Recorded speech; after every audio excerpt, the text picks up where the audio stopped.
ಝೀರೋದಿಂದ hero ಆದಂತಹ ವ್ಯಕ್ತಿ, auto rickshaw ಚಾಲಕನಾಗಿದ್ದಂತಹ ವ್ಯಕ್ತಿ ಇದೀಗ ವಾರ್ಷಿಕವಾಗಿ 800 ಕೋಟಿ ವ್ಯಾಪಾರ ವಹಿವಾಟವನ್ನ ಮಾಡ್ತಾರೆ. 7,000 ಕೋಟಿ ರೂಪಾಯಿ ಬೆಲೆ ಬಾಳುವಂತಹ ಸಂಸ್ಥೆಯ ಒಡೆಯರು ಇವರು. ನಮ್ಮ ದಕ್ಷಿಣ ಕನ್ನಡ ಜಿಲ್ಲೆಯ ಸುಳ್ಯ ತಾಲೂಕಿನ ಬೆಳ್ಳಾರೆ ಅನ್ನುವಂತಹ ಕುಗ್ರಾಮದಲ್ಲಿ ಹುಟ್ಟಿ ಬೆಳೆದಂತಹ ವ್ಯಕ್ತಿ. ಬಿಂದು ಅನ್ನುವಂತಹ ಒಂದು ಅತ್ಯದ್ಭುತವಾಗಿರುವಂತಹ ಕಂಪನಿ ಇದೀಗ ಜಗತ್ತಿನ ಗಮನವನ್ನ ಸೆಳಿತಾ ಇದೆ. ಪುತ್ತೂರಿನಲ್ಲಿರುವಂತಹ ಬಿಂದು ಜಾಗತಿಕ ಬ್ರ್ಯಾಂಡ್ಗಳಾಗಿರುವಂತಹ ಕೊಕೊಕೋಲಾ, ಪೆಪ್ಸಿ ಅನ್ನುವಂಥದ್ದು ಯಾವ ರೀತಿ ರೂಲ್ ಮಾಡಿತ್ತು, ಅದಕ್ಕೆ ಟಕ್ಕರ್ ಕೊಟ್ಟಂತಹ ಒಂದು ಅತ್ಯದ್ಭುತವಾಗಿರುವಂತಹ ಒಂದು ಬ್ರ್ಯಾಂಡ್ ಅಂತ ಹೇಳಿದ್ರೆ ಅದು ನಮ್ಮ ದಕ್ಷಿಣ ಕನ್ನಡ ಜಿಲ್ಲೆಯ, ನಮ್ಮ ತುಳುನಾಡಿನ ಹೆಮ್ಮೆಯ ಬ್ರ್ಯಾಂಡ್ ಬಿಂದು ಬ್ರ್ಯಾಂಡ್. ಬಿಂದು ಬ್ರ್ಯಾಂಡ್ ನ MD ಜೊತೆಗೆ ಚೇರ್ಮನ್ ಜೊತೆಗೆ ಅದರ ಸ್ಥಾಪಕರು ನಮ್ಮ ಜೊತೆ ಇದ್ದಾರೆ. ನನ್ ಅದರ್ ದೆನ್ ಶ್ರೀಯುತ ಸತ್ಯಶಂಕರ್ ಭಟ್. ಕಡು ಬಡತನ ಇತ್ತು.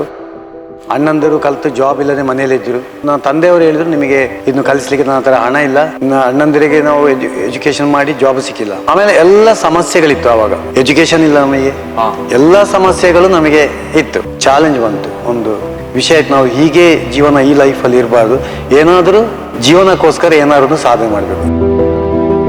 3 ಹೊತ್ತು ಊಟ ಮಾಡ್ಬೇಕು ಅನ್ನುವಂತ ಕಾರಣಕ್ಕೋಸ್ಕರ, ಬದುಕಬೇಕು ಅನ್ನುವಂತ ಒಂದು ಸಣ್ಣ ಆಸೆಗೋಸ್ಕರ ಒಂದು ಆಟೋ ತೆಗೆದುಕೊಳ್ತೀರಾ.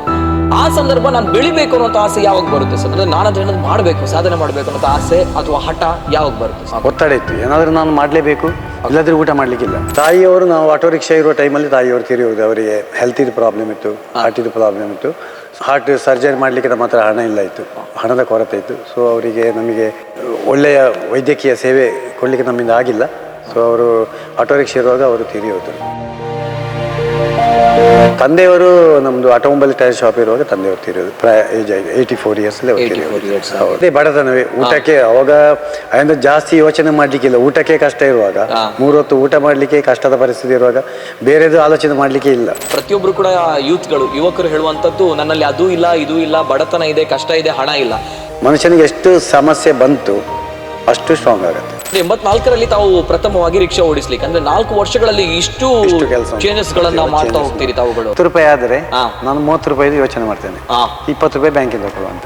ನನ್ನ ಕ್ಯಾಪಿಟಲ್ ಬಿಲ್ಡ್ ಮಾಡ್ಲಿಕ್ಕೆ ನಾನು 100 ರೂಪಾಯಿ ಆದರೆ 300 ರೂಪಾಯಿ ಇದು ರಿಸ್ಕ್ ಅಲ್ವಾ ಸರ್? ರಿಸ್ಕ್ ಇದೆ. ನಾವು ಗೊತ್ತಾ, ಒಂದ್ ಕಡೆ ತಾವು ಅಂಬಾಸಿಡರ್ ಗಾಡಿ ತಗೊಳ್ತೀರಿ, ಅದರಲ್ಲಿ ಒಳ್ಳೆ ಬಾಡಿಗೆ ಮಾಡ್ತೀರಿ, ಬ್ರ್ಯಾಂಡ್ ಕ್ರಿಯೇಟ್ ಮಾಡಿದ್ರಿ, ಯಾವಾಗಲೇ ಬಟ್ರ್ ಕಾರ್ ಬೇಕು ಅನ್ನೋ ನಿಟ್ಟಿನಲ್ಲಿ ಒಂದು ಒಳ್ಳೆ ರೀತಿಯಲ್ಲಿ ಹೋಗ್ತಾ ಇದೆ ಬಿಸ್ನೆಸ್. ಇನ್ನೊಂದು ಕಾರ್ ತೆಗೆದುಕೊಳ್ಬಹುದಿತ್ತು, ಸ್ವಲ್ಪ ಅದನ್ನ ತಾವು ಎಕ್ಸ್ಪಾಂಡ್ ಮಾಡಬಹುದಿತ್ತು. ಹೌದು, ತಲೆ ನಿಂತರೆ ಕೂಡ ನಾವು ಹಿಂದೆ ಹೋಗ್ತೇವೆ. ಯಾಕೆ ಹೇಳಿ, ಜಗತ್ತು ಮುಂದೆ ಹೋಗ್ತಾ ಇದೆ, ಜಗತ್ತು ಮುಂದೆ ಹೋಗ್ತಾ ಇದೆ. ಸೋತಾಗ ಏನ್ ಮಾಡ್ತೀರಿ ತಾವು? ಮೈಂಡ್ ಸೆಟ್ ಯಾವ ರೀತಿ ಇರುತ್ತೆ? ಫಸ್ಟಿಗೆ ಸೋಲೆ, ಎಷ್ಟು ಸೋಲ್ ಬಂತು ಅಷ್ಟು ಸಕ್ಸಸ್ಗೆ ದಾರಿ ಅಂತ ಹೇಳಿ. 100 ಕೇಸ್ ಪ್ರೊಡಕ್ಷನ್ ಮಾಡಿದ್ರೆ 50 ಕೇಸ್ ವಾಪಸ್ ಬರೋದು, ಡೇಟ್ ಎಕ್ಸ್ಪೈರಿ ಆಗಿ ಸೇಲ್ ಆಗಲ್ಲ ಅಂತ. ಆದ್ರೆ ನಾನು ಸೋಲನ್ನು ಒಪ್ಪಲಿಕ್ಕೆ ತಯಾರಿಲ್ಲ. ಆಯ್ತು, ಇದು ಹಾಗೆ ಆಗ್ಬೇಕಂತ ಹಠ ಇತ್ತು. ಬಿಂದು ಜೀರಾ ಅಂದ್ರೆ ದೊಡ್ಡ ಸಕ್ಸಸ್. ಈ ಭಾರತ ದೇಶದಲ್ಲಿ ಜೀರಾ ಅಂತ ಒಂದು ಕಾನ್ಸೆಪ್ಟ್ ಶುರು ಮಾಡಿದ್ದೆ ನಮ್ಮ ಬಿಂದು product. So success sir, behind the success ಏನ್ ಹೇಳ್ತೀರಾ? ಎಷ್ಟು ಖುಷಿ ಅಂದ್ರೆ ನಾವು ಒಂದು ಮಗುವನ್ನು ಬೆಳೆಸಿದಾಗೆ ನಮ್ಮ ಮಗು ಇದು, ಅದು ಇವತ್ತು ದೊಡ್ಡದಾಗಿದೆ. ಅಂದ್ರೆ ನಾವು ಎದೆಗೊಂದಿಲ್ಲ, ನಾವು ಒಪ್ಪಲಿಲ್ಲ ಸೋಲು ಇದು ಆಗ್ತದೆ ಅಂತೇಳಿ. ಆ ಆತ್ಮವಿಶ್ವಾಸವೇ ಇವತ್ತು ಇದು ಸಕ್ಸಸ್ಗೆ ಕಾರಣ. ಒಂದು ಜಗತ್ತಿನ ಒಂದು ದೈತ್ಯವಾಗಿರುವಂತಹ ಕಾರ್ಪೊರೇಟ್ ಬ್ರ್ಯಾಂಡ್ ಏನಿದೆ, ರಿಲಯನ್ಸ್ ಬ್ರ್ಯಾಂಡ್. ಈ ರಿಲಯನ್ಸ್ ಬ್ರ್ಯಾಂಡ್ ನ ಮುಖೇಶ್ ಅಂಬಾನಿ ಅವರು ಸ್ವತಃ ಸತ್ಯಶಂಕರ್ ಸರ್ ಅನ್ನ ಈ ಬ್ರ್ಯಾಂಡ್ ಏನಿದೆ, ಬಿಂದು ಬ್ರ್ಯಾಂಡ್ ಏನಿದೆ, ಈ ಜೀರಾ ಬ್ರ್ಯಾಂಡ್ ಏನಿದೆ, ನನ್ಗೆ ಬೇಕು ಅನ್ನುವಂತಹ ನಿಟ್ಟಿನಲ್ಲಿ ಕೇಳಿದಂತಹ ವ್ಯಕ್ತಿ. ಆದ್ರೆ ಸತ್ಯಶಂಕರ್ ಸರ್ ಅದನ್ನ ನಯವಾಗಿ ತಿರಸ್ಕಾರ ಮಾಡ್ತಾರೆ. ಈ ಸಮಸ್ಯೆಯಲ್ಲಿ ಇವತ್ತೀಗ 10,000 15,000 ಕುಟುಂಬದ ಆಶ್ರಯ ಪಡಿತಾ ಇದೆ.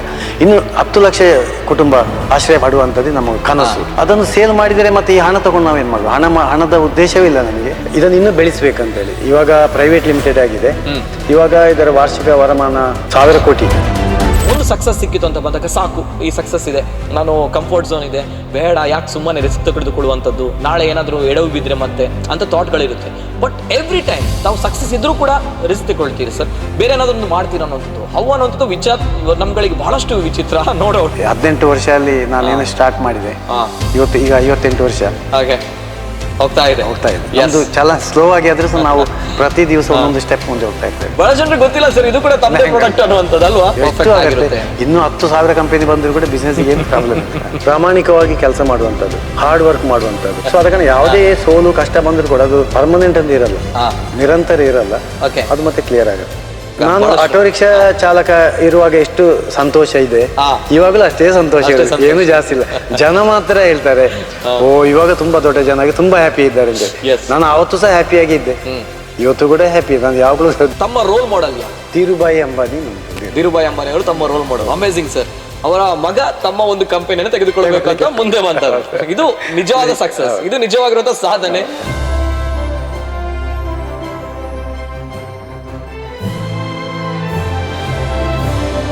ನಮ್ಮ Kudla real heroes.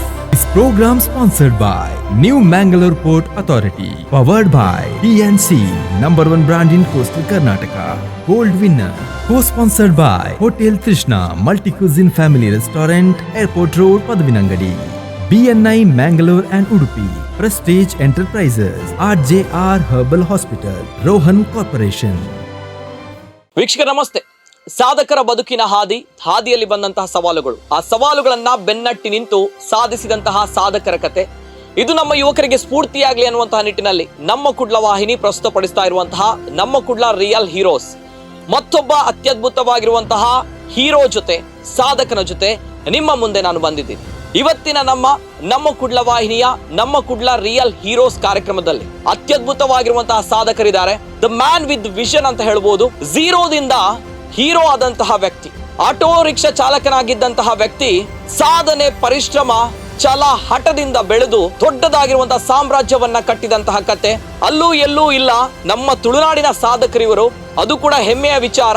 Auto rickshaw ಚಾಲಕನಾಗಿದ್ದಂತಹ ವ್ಯಕ್ತಿ ಇದೀಗ ವಾರ್ಷಿಕವಾಗಿ 800 ಕೋಟಿ ವ್ಯಾಪಾರ ವಹಿವಾಟವನ್ನ ಮಾಡ್ತಾರೆ. ಜೊತೆಗೆ ಇವರ ಸಂಸ್ಥೆ 7,000 ಕೋಟಿ ರೂಪಾಯಿ ವ್ಯಾಲ್ಯೂ ಬೆಲೆ ಬಾಳುವಂತಹ ಸಂಸ್ಥೆಯ ಒಡೆಯರು ಇವರು. ಇವೆಲ್ಲದರ ಜೊತೆಗೆ ಬಹಳಷ್ಟು ಹುದ್ದಿಮೆಗಳಿಗೆ ಕೈ ಹಾಕಿ ಅದರಲ್ಲೂ ಕೂಡ ಯಶಸ್ಸನ್ನ ಕಂಡು ಮತ್ತೆ ನಾನೇನಾದ್ರೂ ಒಂದು ಸಾಧನೆ ಮಾಡಬೇಕು ಅನ್ನುವಂತಹ ನಿಟ್ಟಿನಲ್ಲಿ ಬೆಳೆದು ನಿಂತಹ ವ್ಯಕ್ತಿ. ನಮ್ಮ ದಕ್ಷಿಣ ಕನ್ನಡ ಜಿಲ್ಲೆಯ ಸುಳ್ಯ ತಾಲೂಕಿನ ಬೆಳ್ಳಾರೆ ಅನ್ನುವಂತಹ ಕುಗ್ರಾಮದಲ್ಲಿ ಹುಟ್ಟಿ ಬೆಳೆದಂತಹ ವ್ಯಕ್ತಿ. ಜೊತೆಗೆ ಕನ್ನಡ ಶಾಲೆಯಲ್ಲಿ, ಸರ್ಕಾರಿ ಶಾಲೆಯಲ್ಲಿ ಕಲಿತಂತಹ ವ್ಯಕ್ತಿ. PU ತನಕ ವಿದ್ಯಾಭ್ಯಾಸವನ್ನ ಮಾಡ್ತಾರೆ. ಆದ್ರೆ ಹಣದ ಕೊರತೆ ಬರುತ್ತೆ, ಬಡತನ ಇರುತ್ತೆ. ಹಾಗಿದ್ದಾಗ ವಿದ್ಯಾಭ್ಯಾಸವನ್ನ ಮೊಟಕುಗೊಳಿಸಿ ಅತ್ಯದ್ಭುತವಾಗಿರುವಂತಹ ಸಾಧನೆಯ ಶಿಖರವನ್ನೇರಿದಂತಹ ವ್ಯಕ್ತಿ ಇವರು. The man no need introduction. ಯಾಕಂತ ಹೇಳಿದಾಗ ಈ ಒಂದು ಕಂಪನಿಯ ಹೆಸರು ಬಂದಾಗ ಇವರ ಬಗ್ಗೆ ಗೊತ್ತಾಗುತ್ತೆ.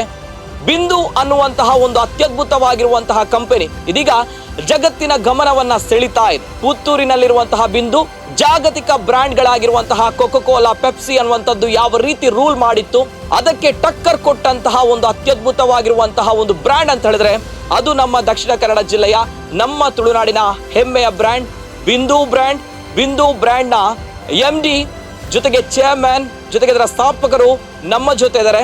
ನನ್ ಅದರ್ ದೆನ್ ಶ್ರೀಯುತ ಸತ್ಯಶಂಕರ್ ಭಟ್ ಸರ್. ಆತ್ಮೀಯವಾಗಿರುವಂತಹ ಸ್ವಾಗತವನ್ನ ಮಾಡ್ತಾ ಇದ್ದೀವಿ. ಆತ್ಮೀಯವಾಗಿರುವಂತಹ ಸ್ವಾಗತ ಸರ್. ನಮಸ್ತೆ sir. How are you sir? ಹೇಗಿದ್ದೀರಾ? ಬಹಳಷ್ಟು ಖುಷಿ ಇದೆ sir. The man with vision ಅಥವಾ ಒಂದು ಟ್ರೂ ಇನ್ಸ್ಪಿರೇಷನ್ ಮ್ಯಾನ್ ಅಂತ ಹೇಳಿದ್ರೆ ಅದು ಸತ್ಯಶಂಕರ್ ಭಟ್ ಅನ್ನುವಂಥದ್ದು. ನಮ್ಮ ಜಿಲ್ಲೆ ಹೇಳುತ್ತೆ, ನಮ್ಮ ನಾಡು ಹೇಳುತ್ತೆ, ಜೊತೆಗೆ ಎಲ್ಲಿ ತನಕ ಅಂತ ಬಂದಾಗ ನಮ್ಮ ದೇಶ ಹೇಳುತ್ತೆ, ಜೊತೆಗೆ ಇಡೀ ಜಗತ್ತು ಗಮನ ಸೆಳೆದಂತಹ ಅತ್ಯದ್ಭುತವಾಗಿರುವಂತಹ ಬ್ರ್ಯಾಂಡ್ ಸತ್ಯಶಂಕರ್ ಸರ್ ಇವತ್ತು ನಮ್ಮ ಕಾರ್ಯಕ್ರಮದಲ್ಲಿ ನಮ್ಮ ಕುಡ್ಲ ವಾಹಿನಿಯಲ್ಲಿ ಇದ್ದಾರೆ ಅಂತ ಬಂದಾಗ ನಮಗೂ ಕೂಡ ಹೆಮ್ಮೆ ತರುವಂತಹ ಸಂಗತಿ. ಯಾಕಂತ ಬಂದಾಗ ಇವರು ಬಿಂದು ಅನ್ನುವಂತಹ ಬ್ರ್ಯಾಂಡ್ ಅನ್ನ ಪ್ರಾರಂಭ ಮಾಡ್ತಾರೆ. ವಾಟರ್ ಬಾಟಲ್, ಪರಿಶುದ್ಧವಾಗಿರುವಂತಹ ನೀರು, ಕುಡಿಯುವ ನೀರು. ಅಂದ್ರೆ ನಮ್ಮ ಕರಾವಳಿ ಭಾಗದಲ್ಲಿ ಶುದ್ಧವಾಗಿರುವಂತಹ ಮಳೆಯ ನೀರು ಸಿಗುತ್ತೆ. ಜೊತೆಗೆ ಬೋರ್ವೆಲ್ ಕುಡಿದ್ರೆ ಅಂತರ್ಜಲವಾಗಿರುವಂತಹ ಪರಿಶುದ್ಧವಾಗಿರುವಂತಹ ನೀರನ್ನು ಸಿಗುತ್ತೆ. ಆ ನೀರಿನಲ್ಲೂ ಕೂಡ ನಾನು ವ್ಯಾಪಾರವನ್ನ ಮಾಡಬಹುದು, ನಾನು ಬದುಕಬಹುದು ಅನ್ನುವಂಥ ನಿಟ್ಟಿನಲ್ಲಿ ನಮ್ಮ ದೇಶಕ್ಕೆ, ನಮ್ಮ ಜಗತ್ತಿಗೆ ತೋರಿಸಿದಂತಹ ವ್ಯಕ್ತಿ. ಇವೆಲ್ಲದ ಜೊತೆಗೆ ನಮ್ಮ ದೇಶದ ಸ್ವಾದಿಷ್ಟಕರವಾಗಿರುವಂತಹ ರುಚಿಯುಳ್ಳಂತಹ ಬಿಂದು ಜೀರಾ ಮಸಾಲಾ ಪ್ರಾಡಕ್ಟ್ ಏನಿದೆ, ಇಡೀ ನಮ್ಮ ಭಾರತದ ದೈತ್ಯ ಕಂಪನಿಗಳು ಕೂಡ ಇದನ್ನ ತೆಗೆದುಕೊಳ್ಬೇಕು ಅನ್ನುವಂತಹ ನಿಟ್ಟಿನಲ್ಲಿ ಮುಂದೆ ಬಂದಿತ್ತು. ಇದು ಕೂಡ ಜಗಜ್ಜಾಹಿರವಾಗಿರುವಂತಹ ಹೆಸರು, ವಿಚಾರವೂ ಕೂಡ ಹೌದು. ಆ ವಿಚಾರದಲ್ಲೂ ಕೂಡ ನಾನು ನನ್ನ ನೆಲ, ನನ್ನ ಮಣ್ಣು, ನನ್ನಲ್ಲಿ ಬಂದಂತಹ ಈ ಒಂದು ನೈಸರ್ಗಿಕ ಸಂಪನ್ಮೂಲವನ್ನ ನಮ್ಮಲ್ಲಿ ಇರಬೇಕು ಅನ್ನುವಂತಹ ನಿಟ್ಟಿನಲ್ಲಿ ಒಂದು ಚಾಲೆಂಜಿಂಗ್ ಆಗಿರುವಂತಹ ಸ್ಟೆಪ್ ಅನ್ನ ತೆಗೆದುಕೊಂಡಂತಹ ವ್ಯಕ್ತಿ. ಅದರ ಬಗ್ಗೆಯೂ ಕೂಡ ಇನ್ನು ಮುಂದಕ್ಕೆ ನಾನು ಮಾತಾಡ್ತೀನಿ. ಇವೆಲ್ಲದರ ನಡುವೆ ಹೆಮ್ಮೆ ತರುವಂತಹ ಸಂಗತಿ, ಜೊತೆಗೆ ಹೆಮ್ಮೆ ತರುವಂತಹ ಸಾಧಕರು. ಏನ್ ಹೇಳ್ತೀರಾ ಸರ್ ಸತ್ಯಶಂಕರ್ ಭಟ್ ಅವರೇ? ಬಹಳಷ್ಟು ಹೆಮ್ಮೆ ಇದೆ ನಿಮ್ಮ ಬಗ್ಗೆ ನಮ್ಗಳಿಗೆ. ಯಾಕಂತ ಬಂದಾಗ ದ ಮ್ಯಾನ್ ವಿತ್ ವಿಷನ್, ಜೊತೆಗೆ 0 to ಹೀರೋ ಆದಂತಹ ವ್ಯಕ್ತಿ ಸತ್ಯಶಂಕರ್ ಸರ್. ಏನ್ ಹೇಳಲಿಕ್ಕೆ ಇಷ್ಟಪಡ್ತೀರಾ ಸರ್? ಎಷ್ಟು ಖುಷಿ ಇದೆ ಈ ಒಂದು ಅಚೀವ್ಮೆಂಟ್ ಬಗ್ಗೆ ಸರ್? ಯಾವದಾರು ಅಗತ್ಯತೆ ಬಂದರೆ, ಅವಶ್ಯಕತೆ ಬಂದರೆ ಅದಕ್ಕೆ ಪರಿಹಾರವಾಗಿ ನಾವು ಒಂದು ಸಂಕಲ್ಪ ಮಾಡಿದರೆ, ಒಂದು ಡ್ರೀಮ್ ಕಾಣುವಂಥದ್ದು, ಆ ಡ್ರೀಮನ್ನು ಕನಸನ್ನು ನನಸು ಮಾಡಲಿಕ್ಕೆ ಕೆಲಸ ಮಾಡುವಂಥದ್ದು, ಅದು ಮಾಡಿದರೆ ಮತ್ತೆ ತಪಸ್ಸಿನಂತೆ ಛಲವನ್ನು ಬಿಡದೆ ಆ ಗುರಿಯನ್ನು ಮುಟ್ಲಿಕ್ಕೆ ನಾವೊಂದು ಪ್ರಯತ್ನ ಮಾಡಿದರೆ ಅಂತಿಮವಾಗಿ ಒಂದು ಯಶಸ್ಸನ್ನು ಕಾಣ್ಬೋದು. ಅದಕ್ಕೆ ನಮ್ಮ ಸಂಸ್ಥೆ ಪ್ರತ್ಯಕ್ಷ ಉದಾಹರಣೆ ಅಲ್ವಾ? ನಿಜ. ಕಷ್ಟ ಅನ್ನುವಂಥದ್ದು ಇದ್ದೇ ಇರುತ್ತೆ, ಆದ್ರೆ ಸವಾಲುಗಳನ್ನ ಬೆನ್ನಟ್ಟಿ ನಿಂತು ನಾವುಗಳು ಹೋಗ್ಲೇಬೇಕಾಗುತ್ತೆ. ಜೊತೆಗೆ ಹಠ ಇದ್ರೆ, ಛಲ ಇದ್ರೆ ಸಾಧನೆ ಮಾಡಬಹುದು ಅಂತ ಹೇಳಿ ಅಲ್ವಾ ಸರ್? ಹೌದು. ಜೊತೆಗೆ ಈ ಬಿಂದು ಜೀರಾ ಅನ್ನುವಂತಹ ಪ್ರಾಡಕ್ಟ್ ಬಹಳಷ್ಟು ಹೆಮ್ಮೆ ಇದೆ. ಇವೆಲ್ಲದರ ನಡುವೆ ನಾನು ಮಾತಾಡ್ತಿರುವಂತದ್ದು ಸರ್ ಸತ್ಯಶಂಕರ್ ಭಟ್ ಸರ್ ಅಂತ ಬಂದಾಗ ಬಹಳಷ್ಟು ಹೆಮ್ಮೆ ಇದೆ. ನಾವೆಲ್ಲರೂ ಕೂಡ ಇಸ್ ಅಚೀವರ್ ಅಂತ ನಾವು ಈಗ ಹೇಳ್ತೀವಿ, ಸಾಧಕರು ಅನ್ನುವಂಥದ್ದು. ಆದ್ರೆ ಈ ಹಿಂದೆ ನೋಡಿದಾಗ 1964ರಲ್ಲಿ ತಾವು ಹುಟ್ಟಿದವರು. ಆ ಸಂದರ್ಭಗಳಲ್ಲಿ ನೋಡಿದಾಗ ಬಹಳಷ್ಟು ಶ್ರೀಮಂತ ಕುಟುಂಬದಲ್ಲಿ ಜನಿಸಿದ್ದೀರಾ ಅಂತ ಬಂದಾಗ ಇಲ್ಲ, ಬಡತನದ ಕುಟುಂಬದಲ್ಲಿ ಬಂದವರು ತಾವು. ಸೊ ಹಾಗಿದ್ದಾಗ್ಲೂ ಕೂಡ ಇಂತಹ ಒಂದು ರಿಸ್ಕ್, ಬಹುಶಃ ನಾನ್ ನಿಮ್ಮನ್ನ ಒಂದು ವ್ಯಾಖ್ಯಾನದಲ್ಲಿ ನೋಡಿದಾಗ ಬಹಳಷ್ಟು ರಿಸ್ಕ್ ಗಳನ್ನ ತಗೊಳ್ತೀರಿ ತಾವು ಲೈಫ್ ಅಲ್ಲಿ. ಬಹುಶಃ ತಾವು ಎಲ್ಲಿ ರಿಸ್ಕ್ ಗಳನ್ನ ತೆಗೆದುಕೊಂಡಿದ್ದೀರಿ, ಹಾಗಾಗಿ ತಾವುಗಳು ಈ ಸ್ಥಾನಮಾನದಲ್ಲಿ ಇದ್ದೀರಿ ಸರ್. ಕಂಫರ್ಟ್ ಝೋನ್ ಅನ್ನುವಂಥದ್ದು ತಾವುಗಳು ನೋಡಿಲ್ಲ ಅಂಡ್ ಇಷ್ಟ ಪಡಲ್ಲ ಬಹುಶಃ ಸತ್ಯಶಂಕರ್ ಸರ್. ಹೌದಾ ಸರ್? ಏನ್ ಹೇಳ್ತೀರಾ ಸರ್? 1964ರಲ್ಲಿ ನಮ್ದು ಜನನ ಆಯ್ತು ಬೆಳ್ಳಾರಿಯಲ್ಲಿ. ಬೆಳ್ಳಾರಿ ಅಂದ್ರೆ ಸುಳ್ಯ ತಾಲೂಕು, ಪುತ್ತೂರಿಂದ ದೂರ 30 ಕಿಲೋಮೀಟರ್ ದೂರ ಇದೆ.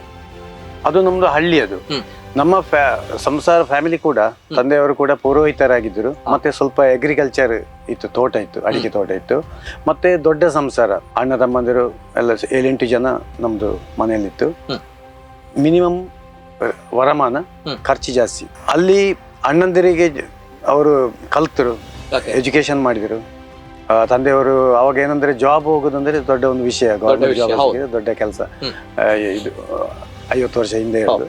ಸೊ ಅಣ್ಣಂದಿರು 2 ಜನ ಇದ್ದೀರಿ. ಅವರಿಗೆ ತಂದೆಯವರು ಎಜುಕೇಶನ್ ಕಲಿಸಿದ್ರು, ಡಿಗ್ರಿ ಮಾಡಿದ್ರು, ಆದರೆ ಜಾಬ್ ಸಿಕ್ಕಿಲ್ಲ. ಇವಾಗ ಜಾಬ್ ಇದು ಆ ಪ್ರಮೇಯ ಬರಲ್ಲ, ಯಾರಿಗಾದ್ರೆ ಜಾಬ್ ಇದೆ. ಅವಾಗ ಜಾಬ್ ಸಿಗೋದಂದ್ರೆ ದೊಡ್ಡ ಒಂದು ವಿಷಯ. ಆ ಟೈಮಲ್ಲಿ ನನಗೆ SSLC ಆಗಿ PUC ಆಯ್ತು. PUC ಆಗುವಾಗ ಅಣ್ಣಂದ ಪರಿಸ್ಥಿತಿ ಹೇಗಿತ್ತಂದ್ರೆ ಮನೆಯಲ್ಲಿ ಕಡು ಬಡತನ ಇತ್ತು. ಅಣ್ಣಂದರು ಕಲಿತು ಜಾಬ್ ಇಲ್ಲದೆ ಮನೆಯಲ್ಲಿ ಇದ್ರು. ಸೊ ಅವರಿಗೆ ಅಗ್ರಿಕಲ್ಚರು ಮಾಡ್ಲಿಕ್ಕೂ ಇಲ್ಲ, ಅಂದ್ರೆ ಮತ್ತೆ ಜಾಬು ಸಿಗಲ್ಲ, ಆ ಪರಿಸ್ಥಿತಿಯಲ್ಲಿ ಅವರಿದ್ದರು. ಸೊ ನಾನು ತಂದೆಯವರು ಹೇಳಿದ್ರು, ನಿಮಗೆ ಇದನ್ನು ಕಲಿಸ್ಲಿಕ್ಕೆ ನನ್ನ ಹತ್ರ ಹಣ ಇಲ್ಲ, ಯಾಕಂದರೆ ಅಣ್ಣಂದಿರಿಗೆ ನಾವು ಎಜುಕೇಶನ್ ಮಾಡಿ ಜಾಬ್ ಸಿಕ್ಕಿಲ್ಲ, ಅವರು ನಿರುದ್ಯೋಗಿಗಳಾಗಿದ್ದಾರೆ. ಸೊ ನೀನು ಇನ್ನು ಕಲಿತು ಇನ್ನು ನಿರುದ್ಯೋಗ ಆಗಲಿಕ್ಕಿಲ್ಲ, ನನ್ನ ಹತ್ರ ಹಣ ಸಹ ಇಲ್ಲ. ಸೊ ನೀನು ಎಜುಕೇಷನನ್ನು ಸ್ಟಾಪ್ ಮಾಡುವಂತಾರೆ. ಯಾಕಂದರೆ ಮತ್ತೆ ನಾವು ಡಿಗ್ರಿ ಮಾಡಬೇಕಿದ್ರೆ ಮತ್ತೆ ವಿದ್ಯಾಭ್ಯಾಸ ಮಾಡಬೇಕಿದ್ರೆ ನಾವು ಪುತ್ತೂರಿಗೆ ಬರಬೇಕು. ಸೊ ಅಲ್ಲಿ ಹೋಗಿ ಬರುವಷ್ಟು ನಮಗೆ ವ್ಯವಸ್ಥೆ ಇಲ್ಲ ಅಂತೇಳಿ. ಆಮೇಲೆ ಎಲ್ಲ ಸಮಸ್ಯೆಗಳಿತ್ತು ಆವಾಗ. ಮನುಷ್ಯನಿಗೆ ಏನೆಲ್ಲ ಪ್ರಾಬ್ಲಮ್ ಅಂತ ಹೇಳ್ಬೋದು, ಅದಿಲ್ಲ ಇಲ್ಲ ಅಂತ ಹೇಳ್ತಾರೆ. ಸೊ ನಾವು ಅದಿದ್ರೆ ಮಾಡ್ಬೋದಿತ್ತು, ಇದಿದ್ರೆ ಮಾಡ್ಬೋದಿತ್ತು. ಹಾಗೆ ಯಾವುದು ಸಹ ನಮ್ಮ ಹತ್ರ ಇಲ್ಲ ಇತ್ತು. ಯಾಕಂದ್ರೆ ಒಂದು ಹಳ್ಳಿ ಪ್ರದೇಶ, ಅದು ಯಾವುದೇ ಕಾಂಟ್ಯಾಕ್ಟ್ ಇಲ್ಲ ನಮಗೆ ವ್ಯವಹಾರದ್ದು ಆಗಲಿ. ಮತ್ತೆ ಎಲ್ಲ ಅಗ್ರಿಕಲ್ಚರ್, ಸಣ್ಣ ಕೃಷಿ ಇದೆ, ದೊಡ್ಡ ಕೃಷಿ ಸಣ್ಣ ಕೃಷಿಯವರಿದ್ದಾರೆ. ಮತ್ತೆ ಹಣ ಅಂತೂ ಇಲ್ಲ, ಎಜುಕೇಶನ್ ಇಲ್ಲ ನಮಗೆ, ಎಲ್ಲ ಸಮಸ್ಯೆಗಳು ನಮಗೆ ಇತ್ತು. ಆ ಸಮಯದಲ್ಲಿ ಅಣ್ಣಂದರಿಗೆ ಜಾಬ್ ಇಲ್ಲ, ಮನೆಯಲ್ಲಿ ವರಮಾನ ಕಮ್ಮಿ ಇದೆ, ಖರ್ಚಿಗೆ ಹಣ ಇಲ್ಲ. ಈ ಒಂದು ಸಂದರ್ಭದಲ್ಲಿ ನನಗೊಂದು ಮನಸ್ಸಿಗೆ ಒಂದು ಚಾಲೆಂಜ್ ಬಂತು, ಒಂದು ವಿಷಯ ಆಯ್ತು. ನಾವು ಹೀಗೆ ಜೀವನ ಈ ಲೈಫಲ್ಲಿ ಇರಬಾರ್ದು, ಏನಾದರೂ ಜೀವನಕ್ಕೋಸ್ಕರ ಏನಾದ್ರು ಸಾಧನೆ ಮಾಡಬೇಕು. ಜಾಬ್ ಅಂತೂ ಸಿಗೋದಿಲ್ಲ ಆವಾಗ, ಜಾಬಿನ ಪರಿಸ್ಥಿತಿ. ಜಾಬ್ ನಾವು ಇನ್ನು ಕಲಿತು ಜಾಬ್ ಮಾಡಿ ಪ್ರಯೋಜನ. ತಂದೆಯವರಿಗೆ ಹತ್ರ ಹಣ ಸಿಲ್ಲ, ಇಲ್ಲ ನಾನು ಸಹ ಇನ್ನು ಜಾಬ್ ಕಲಿಬೇಕು ಅಂತೇಳಿ ನನಗೆ ಸಹ ಇಚ್ಛೆ ಇಲ್ಲ ಆಯ್ತು. ಯಾಕೆಳಿದ್ರೆ ಅಣ್ಣಂದಿರ ಪರಿಸ್ಥಿತಿ ನೋಡಿದ್ದೀರಿ. ಸೊ ಏನಾದರೂ ಒಂದು ಸಾಧನೆ ಮಾಡಬೇಕು ಅಂತೇಳಿ. ಆದರೆ ನಮ್ಮ ಹತ್ರ ಹಣ ಇಲ್ಲ ಇತ್ತು. ಕೇಂದ್ರ ಸರ್ಕಾರದ ಒಂದು ಯೋಜನೆ ಇತ್ತು, SSLC ಪಾಸ್ ಆದ ಯುವಕರಿಗೆ ಸ್ವಸಹಾಯ ಯೋಜನೆ ಅಂತೇಳಿ ಸೆಲ್ಫ್ ಎಂಪ್ಲಾಯ್ಮೆಂಟ್ ಸ್ಕೀಮ್ ಇತ್ತು. ಸೊ ಆಟೋ ರಿಕ್ಷಾ ತಗೊಳ್ಳಿಕ್ಕೆ. ಸೊ ಅದು ಒಂದು ಪಾರ್ಟ್ 5,000 ಅವಾಗ, ಅದು 5,000 ಅದು ಯೋಜನೆಯಲ್ಲಿ ಬಂತು ನಮಗೆ. 5,000 ಉಳಿದದ್ದು ಹಣವನ್ನು ವಿಜಯ ಬ್ಯಾಂಕ್ ಬೆಳ್ಳಾರಿಯಲ್ಲಿ ಲೋನ್ ಮಾಡಿ ನಾವೊಂದು ಆಟೋ ರಿಕ್ಷಾ ಪರ್ಚೇಸ್ ಮಾಡಿದ್ವಿ. ಇದು ಪ್ರಥಮವಾಗಿ ನೋಡಿ, ಝೀರೋ ಕ್ಯಾಪಿಟಲ್ ಹಣ ಇಲ್ಲ. 5,000 ಕೇಂದ್ರ ಸರ್ಕಾರದ ಹಣ ಬಂತು, ಸ್ವಸಹಾಯ SSLC ಪಾಸ್ ಆದ. ಅದೊಂದು ಮಾತ್ರ ನಮಗೆ ಒಂದು ಏನಂದ್ರೆ ಒಂದು ಇತ್ತು ಅಂದ್ರೆ SSLC ಆಗಿದೆ, ಪಾಸ್ ಆಗಿದೆ, ಅದೊಂದು ನಮ್ದು ಪ್ಲಸ್ ಮಾನದಂಡ. ಸೊ ಆ ಮಾನದಂಡದ ಮೇಲೆ ನನಗೆ 5,000 ಕೇಂದ್ರ ಸರ್ಕಾರದಿಂದ ಸಿಕ್ಕಿತು. ಆ 5,000 ಕ್ಯಾಪಿಟಲ್ ಮತ್ತೆ ಉಳಿದದ್ದು ವಿಜಯ ಬ್ಯಾಂಕಿಂದ ಲೋನ್ ತಗೊಂಡು, ಸಾಲ ತಗೊಂಡು ನಾನೊಂದು ಆಟೋ ರಿಕ್ಷಾ ಖರೀದಿ ಮಾಡಿದೆ.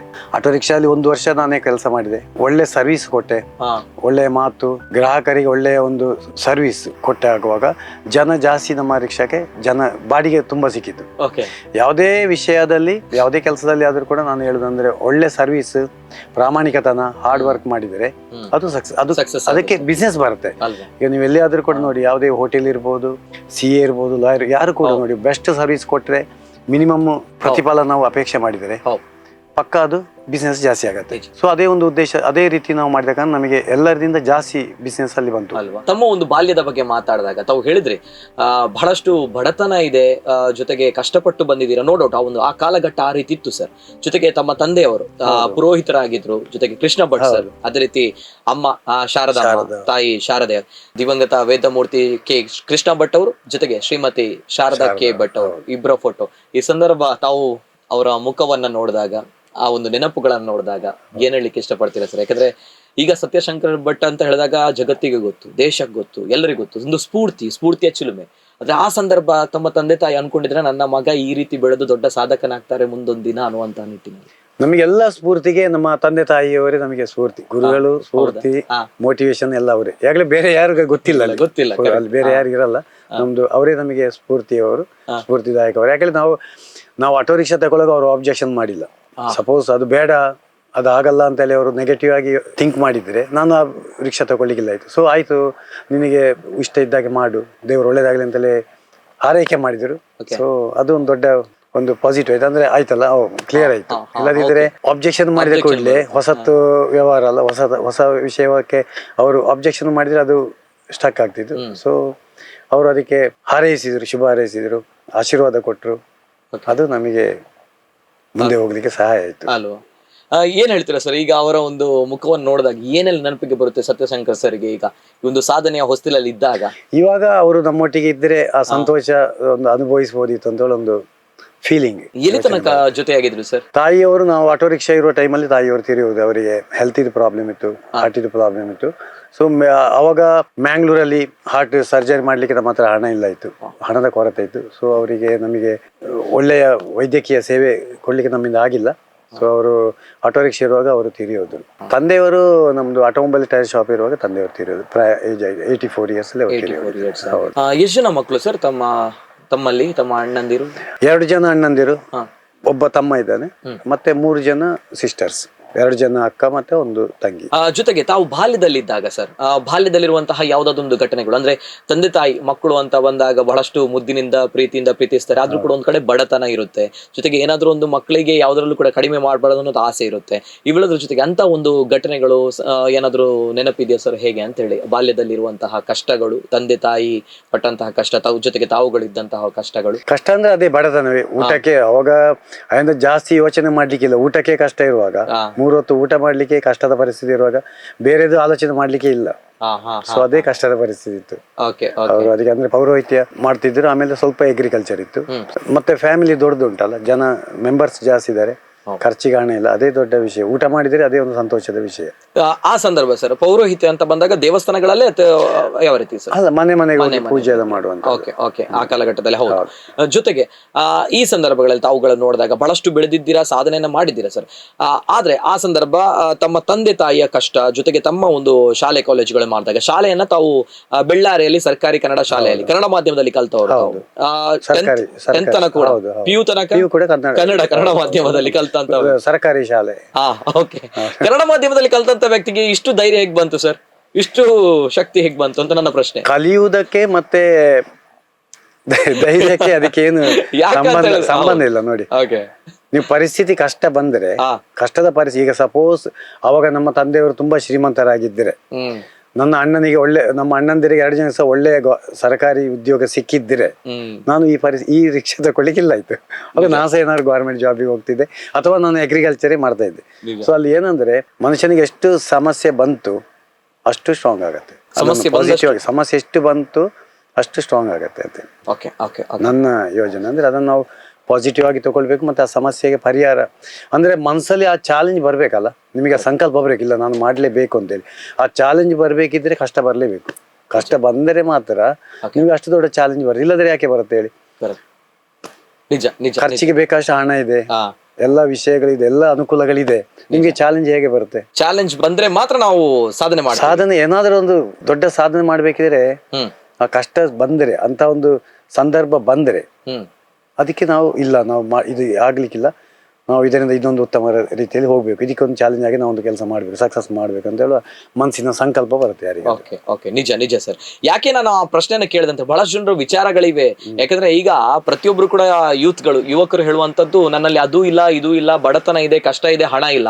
ಜೊತೆಗೆ ಕನ್ನಡ ಮಾಧ್ಯಮದಲ್ಲಿ ಕಲ್ತವರು ಕೂಡ ಹೇಳುವಂತದ್ದು ಲ್ಯಾಂಗ್ವೇಜ್ ಬ್ಯಾರಿಯರ್ ಇದೆ, ಬಹಳಷ್ಟು ಕಷ್ಟ ಇದೆ ಅನ್ನುವಂತಹ ವಿಚಾರಗಳು. ಅದಕ್ಕೋಸ್ಕರ ಹೇಳಿದೆ ಈಗ ಧೈರ್ಯ ಬಂತು ಅಂತ ಹೇಳಿ. ಸೊ ಅದಕ್ಕೆ ಆ ವಿಚಾರಗಳು ಬರುವುದೇ ಇಲ್ಲ. ಯಾವುದು ವಿಚಾರ ನೀವೀಗ IAS ಆಫೀಸರ್, IPS ಆಫೀಸರ್ ನೋಡಿ, ಎಲ್ಲ ಕನ್ನಡ ಮಾಧ್ಯಮದಲ್ಲಿ ಕಲ್ತವರು ಬಂದಿದ್ದಾರೆ. ದೊಡ್ಡ ದೊಡ್ಡ ರಾಜಕೀಯ ವ್ಯಕ್ತಿಗಳಿರ್ಬೋದು, ಸಮಾಜದ ಗಣ್ಯ ವ್ಯಕ್ತಿಗಳಿರ್ಬೋದು, ದೊಡ್ಡ ದೊಡ್ಡ ಎಂಪೈರ್ ಸಾಮ್ರಾಜ್ಯವನ್ನು ಬೆಳೆಸಿದವರು ಇರ್ಬೋದು. ಅಲ್ಲಿ ನಿಮ್ಮ ಎಜುಕೇಶನ್ ಎಲ್ಲಿ ಮಾಡಿದ್ದಾರೆ ಅದಕ್ಕೆ ಇದಕ್ಕೆ ಲಿಂಕೇ ಇರಲ್ಲ. ಫ್ಯಾಕ್ಟ್, ನಿಜ. ಬದುಕಬೇಕು ಅನ್ನೋ ಒಂದು ಹಠ, ಛಲ ಬೇಕು. ಮುಖ್ಯವಾಗಿ ನಮಗೆ ಛಲ ಬೇರಬೇಕು. ಪ್ರತಿಯೊಂದರಲ್ಲಿ ಕೂಡ ಧನಾತ್ಮಕವಾದ ಚಿಂತನೆ, ಪಾಸಿಟಿವ್ ಥಿಂಕಿಂಗ್ ಇರೋದು ಇಂಪಾರ್ಟೆಂಟ್. ನೀವು ಯಾವುದೇ ವಿಷಯದಲ್ಲಿ ಕೂಡ ನೀವು ಪಾಸಿಟಿವ್ ಥಿಂಕ್, ಇದು ಒಳ್ಳೇದಿರ್ಬೋದು, ನಾವು ಒಳ್ಳೇದಾಗ್ತದೆ, ಅವರು ಒಳ್ಳೆಯವರು, ಎಲ್ಲರೂ ಒಳ್ಳೆಯವರು, ಜಗತ್ತು ಒಳ್ಳೆಯದು ಅಂತ ಹೇಳಿ ನಾವು ಪಾಸಿಟಿವ್ ಆಗಿ ಥಿಂಕ್ ಮಾಡಿದರೆ ಅದು ಪಾಸಿಟಿವ್ ಆಗಿ ಆಗತ್ತೆ ಅಲ್ವಾ. ನೀವು ಎಲ್ಲರ ಹತ್ರ ಸಂಶಯದ ಮನೋಭಾವನೆ, ಜನ ಸರಿ ಇಲ್ಲ, ಸೊ ನನ್ನ ಲೈಫ್ ಸರಿ ಇಲ್ಲ, ಇದು ನನಗೆ ಪ್ರಾಬ್ಲಮ್, ನೆಗೆಟಿವ್ ಥಿಂಕ್ ಮಾಡಿಕೊಳ್ಳಿ, ಅದು ಮುಂದೆ ಹೋಗಲ್ಲ, ನೆಗೆಟಿವ್ ಹಿಂದೆ ಬರುತ್ತೆ.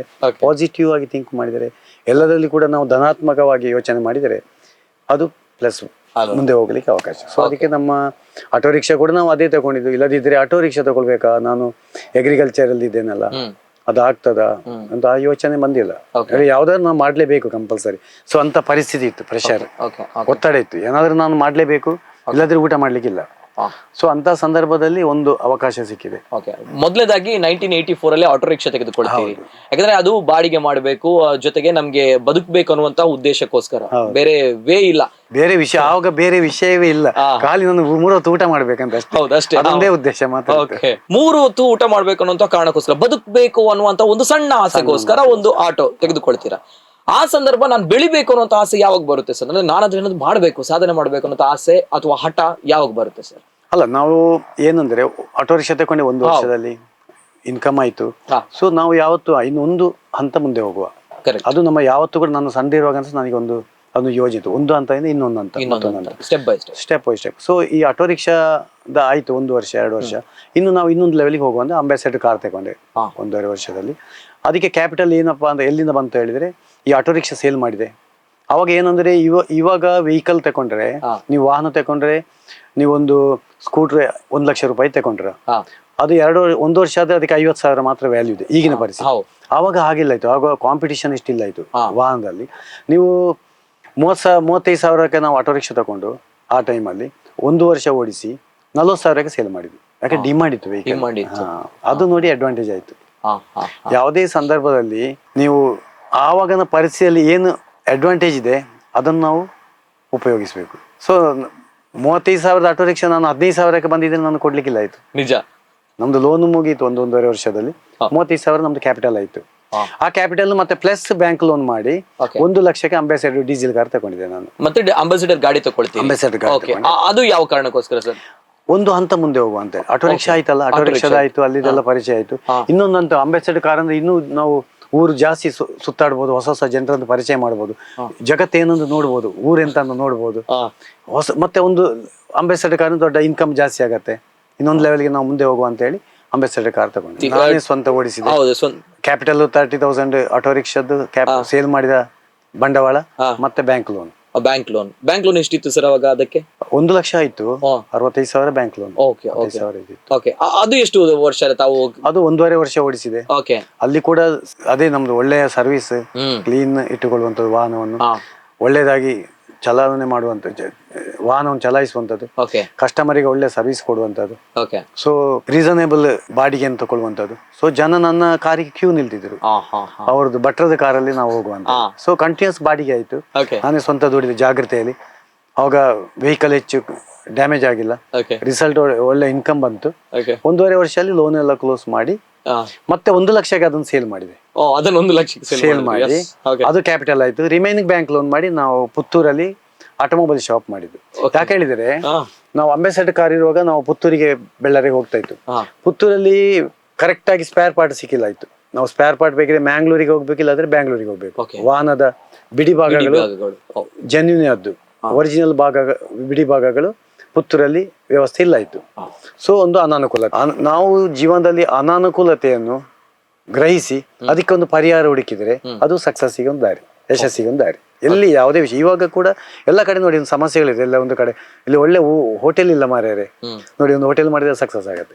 ನೀವು ಹೋಟೆಲ್ ಇದ್ದಲ್ಲೇ ಇನ್ನೊಂದು ಹೋಟೆಲ್ ಮಾಡಿ ಕಷ್ಟಪಡುವುದರಿಂದ ಇಲ್ಲದ ಕಡೆ. ಸೊ ನಾನೊಂದು ಉದಾಹರಣೆ ಅಂದ್ರೆ ಅನಾನುಕೂಲತೆ, ನಾವು ಆಟೋಮೊಬೈಲ್ ಶಾಪ್, ನಾನು ಇನ್ನೊಂದು ಕಾರ್ ತಗೊಳ್ಬೋಯ್ತು, ಆದ್ರೆ ನನಗೆ ಕಂಡಿದೆ ಇಲ್ಲಿ ಎಲ್ಲ ನಮಗೆ ಎಲ್ಲರಿಗೆ ಸಹ ಸಮಸ್ಯೆ, ವಾಹನ ಮಾಲೀಕರಿಗೆ ಚಾಲಕರಿಗೆ ವ್ಯವಸ್ಥೆ ಇಲ್ಲ, ಸ್ಪೇರ್ ಪಾರ್ಟಿದು ವ್ಯವಸ್ಥೆ ಇಲ್ಲ.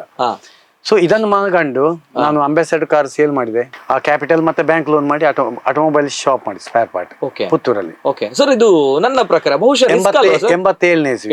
ಬಹುಶಃ ಇದು ರಿಸ್ಕ್ ಅಲ್ವಾ ಸರ್? ರಿಸ್ಕ್ ಇದೆ. ನಾವು ಗೊತ್ತಾ, ಒಂದ್ ಕಡೆ ತಾವು ಅಂಬಾಸಿಡರ್ ಗಾಡಿ ತಗೊಳ್ತೀರಿ, ಅದರಲ್ಲಿ ಒಳ್ಳೆ ಬಾಡಿಗೆ ಮಾಡ್ತೀರಿ, ಬ್ರ್ಯಾಂಡ್ ಕ್ರಿಯೇಟ್ ಮಾಡಿದ್ರಿ, ಯಾವಾಗಲೇ ಬಟ್ರ ಕಾರ್ ಬೇಕು ಅನ್ನೋ ನಿಟ್ಟಿನಲ್ಲಿ ಒಂದು ಒಳ್ಳೆ ರೀತಿಯಲ್ಲಿ ಹೋಗ್ತಾ ಇದೆ ಬಿಸ್ನೆಸ್. ಇನ್ನೊಂದು ಕಾರ್ ತೆಗೆದುಕೊಳ್ಬಹುದಿತ್ತು, ಸ್ವಲ್ಪ ಅದನ್ನ ತಾವು ಎಕ್ಸ್ಪಾಂಡ್ ಮಾಡಬಹುದಿತ್ತು. ಹೌದು, ನಾವು ಏನಂದ್ರೆ ಅನಾನುಕೂಲತೆ ನಾನು ಹೇಳಿದಲ್ಲ ಇತ್ತು, ನಾವು ತಗೊಂಡು. ಯಾಕಂದ್ರೆ ನನಗೆ ಆವಾಗ ಒಂದು ಡ್ರೀಮ್ ಇತ್ತು, ಏನಾದರೂ ಒಂದು ಲೈಫ್ ಜೀವನದಲ್ಲಿ ಸಾಧನೆ ಮಾಡ್ಬೇಕಂತ ಹೇಳಿ.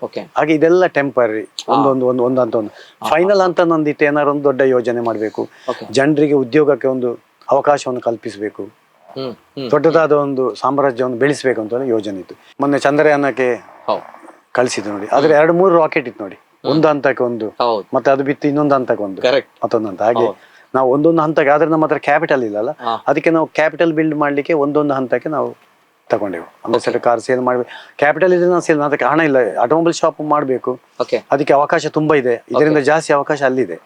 ಸೊ ಅದಕ್ಕೆ ನಾವು ಆಟೋಮೊಬೈಲ್ ಶಾಪ್ ಮಾಡಿದೆವು. ಆಟೋಮೊಬೈಲ್ ಶಾಪ್ ಮಾಡಿ ಅದಕ್ಕೆ ಪೂರಕವಾಗಿ ಟೈರ್ ಕೇಳಲಿಕ್ಕೆ ಶುರು ಮಾಡಿದ್ವಿ ಜನ. ಟೈರ್ ಶಾಪ್ ತಗೊಂಡೆ, ಒಂದು ವರ್ಷದಲ್ಲಿ ಟೈರ್ಸ್ ಡೀಲರ್ಶಿಪ್, ಎಲ್ಲ ಪ್ರಖ್ಯಾತ ಕಂಪನಿಯ ಟೈರ್ ಡೀಲರ್ಶಿಪ್ ನಮ್ಮ ಹತ್ರ ಇತ್ತು. MRF, ಸಿಯೆಟ್, ಡನ್ಲಾಪ್, ಮೋದಿ, ತುಂಬಾ ಅವಾಗ ಆ ಸಮಯದಲ್ಲಿ 89ರಲ್ಲಿ ನಾವು ಟೈರ್ ಶಾಪ್ ಅನ್ನು ಶುರು ಮಾಡಿದೆವು. 88ರಲ್ಲಿ? ಹೌದು, 88 ಅಂದ್ರೆ 84ರಲ್ಲಿ ತಾವು ಪ್ರಥಮವಾಗಿ ರಿಕ್ಷಾ ಓಡಿಸ್ಲಿಕ್ಕೆ, ಅಂದ್ರೆ 4 ವರ್ಷಗಳಲ್ಲಿ ಇಷ್ಟು ಚೇಂಜಸ್ ಗಳನ್ನ ಮಾಡ್ತಾ ಹೋಗ್ತೀರಿ ತಾವುಗಳು. ನಾವು ಇವತ್ತು ಕೂಡ ನಾನು 750-800 ಕೋಟಿ ವ್ಯವಹಾರ ಅಂತ ಹೇಳಿದ್ರೆ, ಪ್ರತಿ ವರ್ಷ ಪ್ರತಿ ದಿನ ನಮ್ದು ಚೇಂಜಸ್ ಆಗುತ್ತಾ ಇರ್ತದೆ, ಚಲನೆ ಇರುತ್ತೆ ಸಣ್ಣದಾಗಿ. ಯಾವುದೇ ನೋಡಿ, ನೀವು ಚಲನೆ ಮಾಡ್ತಾ ಹೋಗ್ಬೇಕು, ನಡೀತಾ ಹೋಗ್ಬೇಕು, ನಿಂತಲ್ಲೇ ನಿಂತರೆ ಕೂಡ ನಾವು ಹಿಂದೆ ಹೋಗ್ತೇವೆ. ಯಾಕೆ ಹೇಳಿ, ಜಗತ್ತು ಮುಂದೆ ಹೋಗ್ತಾ ಇರ್ತದೆ, ನಾವು ಇಲ್ಲೇ ಇದ್ದೇವೆ, ಹಿಂದಿನವರು ಮುಂದೆ ಬರ್ತಾ ಇರ್ತಾರೆ, ಅವ್ರು ಮುಂದೆ ಹೋಗ್ತಾರೆ, ನಾವು ಹೇಳ್ತೇವೆ ನಾವು ನಿಂತಲ್ಲಿ, ನಾವು ಅಲ್ಲಿ ಹಾಗೆ ಇದ್ದೇವೆ, ಹಾಗೆ ಇರಲ್ಲ, ನಾವು ಹಿಂದೆ ಹೋಗ್ತೇವೆ, ಯಾಕಂದ್ರೆ ನಮ್ಮಿನವರು ಮುಂದೆ ಹೋಗ್ತಾರೆ. ಬ್ಯೂಟಿಫುಲ್ ಅಂಡ್ ಅಮೇಜಿಂಗ್ ಸರ್, ಆ ಥಾಟ್ ನಿಜವಾಗ್ಲೂ ಕೂಡ ಬಹಳಷ್ಟು ನಾವು ತಿಳಿದುಕೊಳ್ಬೇಕಾಗಿರುವಂತಹ ವಿಚಾರ. ನೋ ಡೌಟ್, ಆ ಒಂದು ವಿಚಾರಗಳಲ್ಲಿ ನಮ್ದು ಲಾಸ್ಟ್ ಇಯರ್ ವರಮಾನ ನಮ್ದು 600 ಕೋಟಿ ಇತ್ತು. 600 ಕೋಟಿ 2022-23 ಆರ್ಥಿಕ ವರ್ಷ ನಾವು 600 ಕೋಟಿ ವ್ಯವಹಾರ ನಮ್ಮ ಸಮೂಹ ಸಂಸ್ಥೆಗೆ ಸಾಧನೆ ಮಾಡಿದೆ. ಈ ಆರ್ಥಿಕ ವರ್ಷದಲ್ಲಿ 2023-24ರಲ್ಲಿ ನಾವು 800 ಕೋಟಿ ವ್ಯವಹಾರ ಮಾಡ್ತೇವೆ. 800 ಕೋಟಿ. ಇವಾಗ ನಾವು ಒಮ್ಮೆಲೆ 1000 ಕೋಟಿ, ಈಗ ಒಂದು ನೋಡಿದ್ರೆ 1000 ಕೋಟಿ ಬಿಸ್ನೆಸ್ ಉಂಟು, ಅದು 1000 ಕೋಟಿ ಒಮ್ಮೆಲೆ ಅಲ್ಲ, ಅದು ನೋಡಿ ಚಲನೆ. ನೀವೀಗ ಯಾಕೆ ambassador rickshaw, ambassador automobile tyre ಯಾಕೆ ಅಂತ ಹೇಳಿದ್ರೆ, ನಾವು ಆವತ್ತಿಂದಲೇ ಚಲನೆಯಲ್ಲಿ ಇರ್ತೇವೆ, ನಿಧಾನವಾಗಿ ನಾವು ಚಲನೆಯಲ್ಲಿ ಇರ್ತೇವೆ. Beautiful sir. Yes sir, tyre shop distribution ಅದನ್ನ ತೆಗೆದುಕೊಂಡಿದ್ರು, ಜೊತೆಗೆ ಆಟೋಮೊಬೈಲ್ ಕಂಪನಿಯನ್ನು ಕೂಡ ಪ್ರಾರಂಭ ಮಾಡಿದ್ರು. ಸೊ ಆ ಬಗ್ಗೆ ಕೂಡ ಫೋಟೋ ಬರ್ತಾ ಇದೆ ಸರ್, ಈ ಹಿಂದಿನ ಸವಿ ನೆನಪುಗಳು ಸರ್. ಎಸ್ ಸರ್, ಇದು ಪ್ರವೀಣ್ ಆಟೋಮೊಬೈಲ್ಸ್ ಅಂತ ಹೇಳಿ ತಾವು ಪ್ರಾರಂಭ ಮಾಡಿದ್ದು. ಏನ್ ಹೇಳಲಿಕ್ಕೆ ಇಷ್ಟಪಡ್ತೀರಾ ಸರ್, ಎಷ್ಟು ನೆನಪಿದೆ ಇದು? ಇದು ತುಂಬಾ, ನಾವು ಪುತ್ತೂರಲ್ಲಿ ಪ್ರಥಮವಾಗಿ ನಾವು ಪುತ್ತೂರಿಗೆ ಒಂದು ಟೌನಿಗೆ ಬಂದು ಅದೇ ಒಂದು ಸಂತೋಷ. ಬಳ್ಳಾರಿ ಅಂತ ಹಳ್ಳಿಯಿಂದ ಪುತ್ತೂರಲ್ಲಿ ಇರುವುದಂದ್ರೆ ಅದೊಂದು ಮರ್ಯಾದೆ. ಅವಾಗ ಬೆಳ್ಳಾರಿ ಊರಿನವರಿಗೆ ಅವರು ಪುತ್ತೂರಲ್ಲಿ ಬಿಸ್ನೆಸ್ ಶುರು ಮಾಡಿದ್ರು, ಅಂಗಡಿ ಓಪನ್ ಮಾಡಿದ್ರು. ಇದು ಎರಡು ಕೂಡ ನಿಮ್ಮದೇ ಸರ್, ಪ್ರವೀಣ್ ಆಟೋಮೊಬೈಲ್ಸ್ ಅಂತ ಈ ಕಡೆ? 2 ಫಾರ್ಮ್ಸ್ ನಮ್ದೇ ಇತ್ತು. ಓಕೆ, ನೀವು ಒಬ್ಬರೇ ಸೇರಿ ಸ್ಟಾರ್ಟ್ ಮಾಡಿದ್ರಿ? ನಾವು ಒಬ್ಬರೇ ಸ್ಟಾರ್ಟ್ ಮಾಡಿ. ಓಕೆ, ಇದು ಇನೋಗ್ರೇಷನ್ ಟೈಮ್ ಹಾಗಾದ್ರೆ? ಇದು ಇನಾಗ್ರೇಷನ್ ಟೈಮ್, ಹೌದು. ಇದು ತಾವು ಸ್ಟಾರ್ಟ್ ಮಾಡಿರೋದು ಪ್ರವೀಣ್ ಆಟೋಮೊಬೈಲ್ಸ್ ಅಲ್ವಾ sir? Automobile, Praveen automobiles. Next ಇದು ಪ್ರವೀಣ್ ಟೈರ್ಸ್, ನೆಕ್ಸ್ಟ್ ಪಕ್ಕದಲ್ಲಿ ಟೈರ್ ಇತ್ತಲ್ಲ, ಇದು ಪ್ರವೀಣ್ ಟೈರ್ಸ್ ನಾವು ಮಾಡಿದ್ವಿ 2 ವರ್ಷ ನಂತರ ಮಾಡಿರುವಂತದ್ದು ಪ್ರವೀಣ್ ಟೈರ್ಸ್ ಅನ್ನೋದು. ಹೇಗಿತ್ತು ಸರ್ ಈ ಬಿಸ್ನೆಸ್, ಹೇಗಿತ್ತು ಎರಡು? ಅದು ಒಂದಕ್ಕೊಂದು ಪೂರಕ ನೋಡಿ. ಒಂದು ಆಟೋಮೊಬೈಲ್ ಸ್ಪೇರ್ಸ್ ಗೆ ಬರುವವರಿಗೆ, ವಾಹನ ಮಾಲೀಕರು, ಚಾಲಕರು, ಅವರಿಗೆ ಟೈರ್ನ ಅವಶ್ಯಕತೆ ಇದೆ, ನಮಗೆ ಈಸಿ ಆಯ್ತು ಅದು ಬಿಸ್ನೆಸ್ಸಿಗೆ. ಅವರಿಗೆ ಗ್ರಾಹಕರಿಗೆ ಕೂಡ ಅನುಕೂಲ ಆಯ್ತು, ನಮಗೆ ಕೂಡ ಪ್ರಯೋಜನ ಆಗತ್ತೆ ಅಲ್ಲ. ಯಾಕಂದ್ರೆ ಗ್ರಾಹಕರಿಗೆ ಆಟೋಮೊಬೈಲ್ ಬಂದವರಿಗೆ ಅಲ್ಲೇ ಟೈರ್ ಸಿಗತ್ತೆ, ಒಂದೇ ಕಡೆ ಕೆಲಸ ಆಗತ್ತೆ. ಚಿತ್ರ ಯಾವಾಗದ್ದು ಸರ್ ಇದು ನೆನಪಿದ್ಯಾ? ಇದು ಮಿಡಲಲ್ಲಿ ತಾವು ಬಹುಶಃ ಇದು 87ನೇ ಇಸ್ವಿಯಲ್ಲಿ ನಾವು ಆಟೋಮೊಬೈಲ್ ಶಾಪ್ ಅನ್ನು ಓಪನ್ ಮಾಡಿದ ದಿವಸ, ಉದ್ಘಾಟನೆಯ ಟೈಮ್ ಅದು. ನೋಡಿ ಅಲ್ಲಿ ಪಕ್ಕದಲ್ಲಿರೋರು ನಮ್ಮ ವಿಜಯ ಬ್ಯಾಂಕ್ ಡಿವಿಷನಲ್ ಮ್ಯಾನೇಜರ್ ಇದ್ದಾರೆ ಅವರು. ಅವರೇ ನಮಗೆ ಸಾಲ ಕೊಟ್ಟಿದ್ದು. ಸೊ ಅವರು ಡಿವಿಷನಲ್ ಮ್ಯಾನೇಜರ್ ಪಕ್ಕದಲ್ಲಿದ್ದಾರೆ, ಸೈಡ್ ಅಲ್ಲಿ ಬ್ರಾಂಚ್ ಮ್ಯಾನೇಜರ್ ಇದ್ದಾರೆ. ಸೊ ಅದಕ್ಕೆ ಅವರನ್ನೇ ನಾವು ಇಟ್ಟುಕೊಂಡು ನಾವು ಮಿಡಲ್ ಅಲ್ಲಿ ತಾವಿದ್ದೀರಿ. ಓಕೆ, ಅಂದ್ರೆ ಕನಸಿನಲ್ಲಿ ಮನಸ್ಸಿನಲ್ಲಿ ಬಹಳಷ್ಟು ಕನಸುಗಳನ್ನ ಇಟ್ಟುಕೊಂಡಂತಹ ವ್ಯಕ್ತಿ, ದ ಮ್ಯಾನ್ ವಿತ್ ವಿಷನ್, ನಿಜವಾಗ್ಲೂ ಕೂಡ ಆ ಸಂದರ್ಭ ಇದ್ದಂತಹ ನಮ್ಮ ಸತ್ಯಶಂಕರ್ ಸರ್. ಎಸ್ ಸರ್, ಇದು ಆಟೋಮೊಬೈಲ್ ಶಾಪ್. ಇದು ಬಿಸಿನೆಸ್. ಅಲ್ಲಿ ಯಾರು ಇರುವಂತದ್ದು ಸರ್? ಅಲ್ಲೇ ಅಲ್ಲ, ಅವಾಗ ಸ್ಟಾಫಿನವರು ಫೋಟೋ. ಓಕೆ ಓಕೆ, ಇದು ಟೈರ್ ಶಾಪ್. ಇದು 2 ವರ್ಷದಲ್ಲಿ ನಾವು ಟೈರ್ ಶಾಪ್ ಸ್ಟಾರ್ಟ್ ಮಾಡಿದ್ವಿ. ಹಾಗೆಲ್ಲ ಬಂಡವಾಳಗಳು ಬಹಳಷ್ಟು ಇರ್ಲಿಲ್ಲ. ಹೇಗೆ ಸರ್ ಬಂಡವಾಳ? ನಾವು ಕ್ಯಾಪಿಟಲ್ ಮತ್ತೆ bank loan, maximum bank loan ಅಂದ್ರೆ 25% ನಮ್ಮ ಹತ್ರ ಇರಬೇಕು, 75% ಬ್ಯಾಂಕ್ ಕೊಡುತ್ತೆ. ಯಾವುದೇ ಆವಾಗ ಸಿಸ್ಟಮ್ ಅಲ್ಲಿ ಹಾಗೆಲ್ಲ 25/75. ನಾವೇನು ಬಂಡವಾಳ 25% ಬಂಡವಾಳ ಆದ ಕೂಡಲೇ ನಾನು ಯಾವತ್ತೂ ಕೂಡ ರಿಸ್ಕ್, ನೀವು ಹೇಳಿ ಕ್ಯಾಲ್ಕುಲೇಟೆಡ್ ರಿಸ್ಕ್ ಹೌದು ಮಾಡ್ತಾ ಇರ್ತೇನೆ. ಯಾಕಂದ್ರೆ ನನ್ನ ಹತ್ರ 10 ರೂಪಾಯಿ ಆದ್ರೆ ನಾನು 30 ರೂಪಾಯಿ ಯೋಚನೆ ಮಾಡ್ತೇನೆ, 20 ರೂಪಾಯಿ ಬ್ಯಾಂಕಿಂದ ಕೊಡುವಂತೆ. ಸೊ ನನ್ನ ಕ್ಯಾಪಿಟಲ್ ಬಿಲ್ಡ್ ಮಾಡ್ಲಿಕ್ಕೆ ನಾನು 100 ರೂಪಾಯಿ ಆದ್ರೆ 300 ರೂಪಾಯಿ ಉಳಿದದ್ದು ಬ್ಯಾಂಕಿಂದ ತಕೊಂಡು ಅದನ್ನು ಸರಿಯಾಗಿ ಪಾವತಿಸುವಂಥದ್ದು, ಬ್ಯಾಂಕಿಗೆ ಕ್ಲುಪ್ತ ಸಮಯದಲ್ಲಿ ಪ್ರಾಮಾಣಿಕವಾಗಿ ಅದನ್ನು ಕೊಡುವಂಥದ್ದು. ನಾನೀಗ ಆಟೋ ರಿಕ್ಷಾದಲ್ಲಿ ನಾನು ನೋಡಿ ಸರಿಯಾಗಿ ಕೆಲಸ ಮಾಡಿದೆ, ನಾನು ಲೋನ್ ಕಂತು ಕಟ್ಟದಿದ್ದರೆ ಬ್ಯಾಂಕಲ್ಲಿ ನನ್ನ ಹೆಸರು ಹಾಳಾಯ್ತು, ನನಗೆ ಮತ್ತೆ ಪ್ರಯೋಜನ ಸಿಗಲ್ಲ. ಜೀವನದಲ್ಲಿ ನಾವು ವಿಶ್ವಾಸವನ್ನು ಪಡ್ಕೊಳ್ಳೋದು ಬಹಳ ಅದೇ ದೊಡ್ಡ ಎಸೆಟ್. ನಿಜ ನಿಜ ನಿಜ. ಹೆಸರು ಮತ್ತೆ ವಿಶ್ವಾಸ. ಜನರಿಗೆ ಆ ವಿಶ್ವಾಸವನ್ನು ನಾವು ಯಾವುದೇ ಕ್ಷೇತ್ರದಲ್ಲಿ ಇರ್ಬೋದು, ನಾವು ಹೇಳಿದ ಮಾತನ್ನು ನಡೆಸುವಂಥದ್ದು, ಕೊಟ್ಟ ಮಾತನ್ನು ತಪ್ಪದೆ, ಅದಕ್ಕೋಸ್ಕರ ಎಷ್ಟು ಕಷ್ಟ ಆದ್ರೂ ತೊಂದರೆ ಇಲ್ಲ, ಕೊಟ್ಟ ಮಾತನ್ನು ಉಳಿಸುವಂಥದ್ದು, ಅದೇ ನಮ್ಮ ಯಶಸ್ಸು. Correct sir. ಸತ್ಯ ಸರ್, ನಿಮ್ಮ ಒಂದು ನಾನು ದಿನಚರಿಗಳನ್ನು ಕೂಡ ನಾನು ಕೇಳಬೇಕು ಸರ್. ಯಾಕಂತ ಹೇಳಿದಾಗ ಬಹಳಷ್ಟು ಸ್ಟ್ರಗಲ್ ಪಡ್ತೀರಾ. ಯಾಕಂದ್ರೆ ಪರಿಶ್ರಮದಿಂದ ಬಂದಂತಹ ವ್ಯಕ್ತಿ, ಫ್ರಮ್ ಝೀರೋ ಟು ಹೀರೋ ಆದಂತಹ ವ್ಯಕ್ತಿ ಅಂತ ಬಂದಾಗ ಬಹಳಷ್ಟು ವಿಚಾರಗಳು ಬರುತ್ತೆ. ಬಿಫೋರ್ ದಟ್ ಸತ್ಯಶಂಕರ್ ಸರ್ ಅಂತ ಬಂದಾಗ ಇಡೀ ನಮ್ಮ ದೇಶಕ್ಕೆ ಜೊತೆಗೆ ಜಗತ್ತಿನ ಗಮನ ಸೆಳೆದಿರುವಂತದ್ದು ತಮ್ಮ ಒಂದು ಬಿಂದು ಅನ್ನುವಂತಹ ಬ್ರ್ಯಾಂಡ್. ಒಂದು ಬಿಂದುವಿನಿಂದ ಒಂದು ಸಾಧನೆ ಹೇಗೆ ಪ್ರಾರಂಭವಾಗುತ್ತೆ, ಅದೇ ರೀತಿ ತಮ್ಮ ಸಾಧನೆ ಪ್ರಾರಂಭವಾಗಿರುವಂತದ್ದು. ಬಿಂದು ಅಂತ ಬಂದಾಗ ಎಸ್, ನಮ್ಮ ಇಡೀ ನಮ್ಮ ದಕ್ಷಿಣ ಕನ್ನಡ ಜಿಲ್ಲೆಯಲ್ಲಿ ಮಾತ್ರ ಅಲ್ಲ, ಇಡೀ ನಮ್ಮ ರಾಜ್ಯದಲ್ಲಿ, ದೇಶದಲ್ಲಿ ಮಾತ್ರ ಅಲ್ಲ, ಇಡೀ ನಮ್ಮ ಜಗತ್ತಿನ ಗಮನ ಸೆಳೆದಿರುವಂತಹ ಬಿಂದು ಬ್ರ್ಯಾಂಡ್ ಪ್ರಥಮವಾಗಿ ನಮ್ಮ ಸತ್ಯಶಂಕರ್ ಸರ್ ಏನಿದ್ದಾರೆ, ಶಂಕರ್ ಸರ್ ಪ್ರಾರಂಭ ಮಾಡಿರುವಂತದ್ದು ಈ ಬಿಂದು ಅನ್ನುವಂತಹ ಪರಿಶುದ್ಧವಾಗಿರುವಂತಹ ನೀರಿನ ಘಟಕ, ಜೊತೆಗೆ ಒಂದು ಚೆನ್ನಾಗಿರುವಂತಹ ಒಂದು ಬ್ರಾಂಡೆಡ್ ಬಾಟಲ್. ಇದನ್ನ ಬಾಟಲ್ ಅನ್ನ ಮಾಡಿ ತಾವು ಸೇಲ್ ಮಾಡಿರುವಂತದ್ದು ಸರ್. ಈ ಒಂದು ಐಡಿಯಾ ಬಹುಶಃ ಸತ್ಯಶಂಕರ್ ಸರ್ ನಮ್ಗಳಿಗೆ ಪರಿಚಯವಾಗಿರುವಂತ ಬಿಕಾಸ್ ಆಫ್ ಬಿಂದು ಬ್ರ್ಯಾಂಡ್ ಅಲ್ವಾ? ಬಹುಶಃ ತಾವು ಆಟೋಮೊಬೈಲ್ ಅಲ್ಲ ಇರ್ತಾ ಇದ್ರಿ, ಅದು ತಾವುಗಳು ಟೈರ್ ಶಾಪ್ ನ ಡಿಸ್ಟ್ರಿಬ್ಯೂಷನ್ ಮಾಡ್ತಾ ಇದ್ರಿ ಅಂತ ಬಂದಾಗ ಈ ಮಟ್ಟಿಗೆ ಸಾಧನೆ ಮಾಡ್ಲಿಕ್ಕೆ ಸಾಧ್ಯ ಇರಲಿಲ್ಲ. ಬಹುಶಃ ಇದು ಪ್ರಮುಖವಾಗಿರುವಂತ ಕಾರಣ. So that's why I am asking with you sir, Bindu ಅನ್ನುವಂತ ಒಂದು ಹೆಸರು, ಬ್ರ್ಯಾಂಡ್ ಹೇಗ್ ಬಂತು ಸರ್? ಬಿಂದು ಅಂದ್ರೆ ಸಂಸ್ಕೃತದ ಒಂದು ವರ್ಡ್, ಅದು ಶುದ್ಧ ನೀರು ಅಂತ, ಶುದ್ಧವಾದ್ದು, ಪರಿಶುದ್ಧವಾದ್ದು. ಬಿಂದು ಅಂದ್ರೆ ಪರಿಶುದ್ಧ, ಸಂಸ್ಕೃತ ವರ್ಡ್ ಅದು.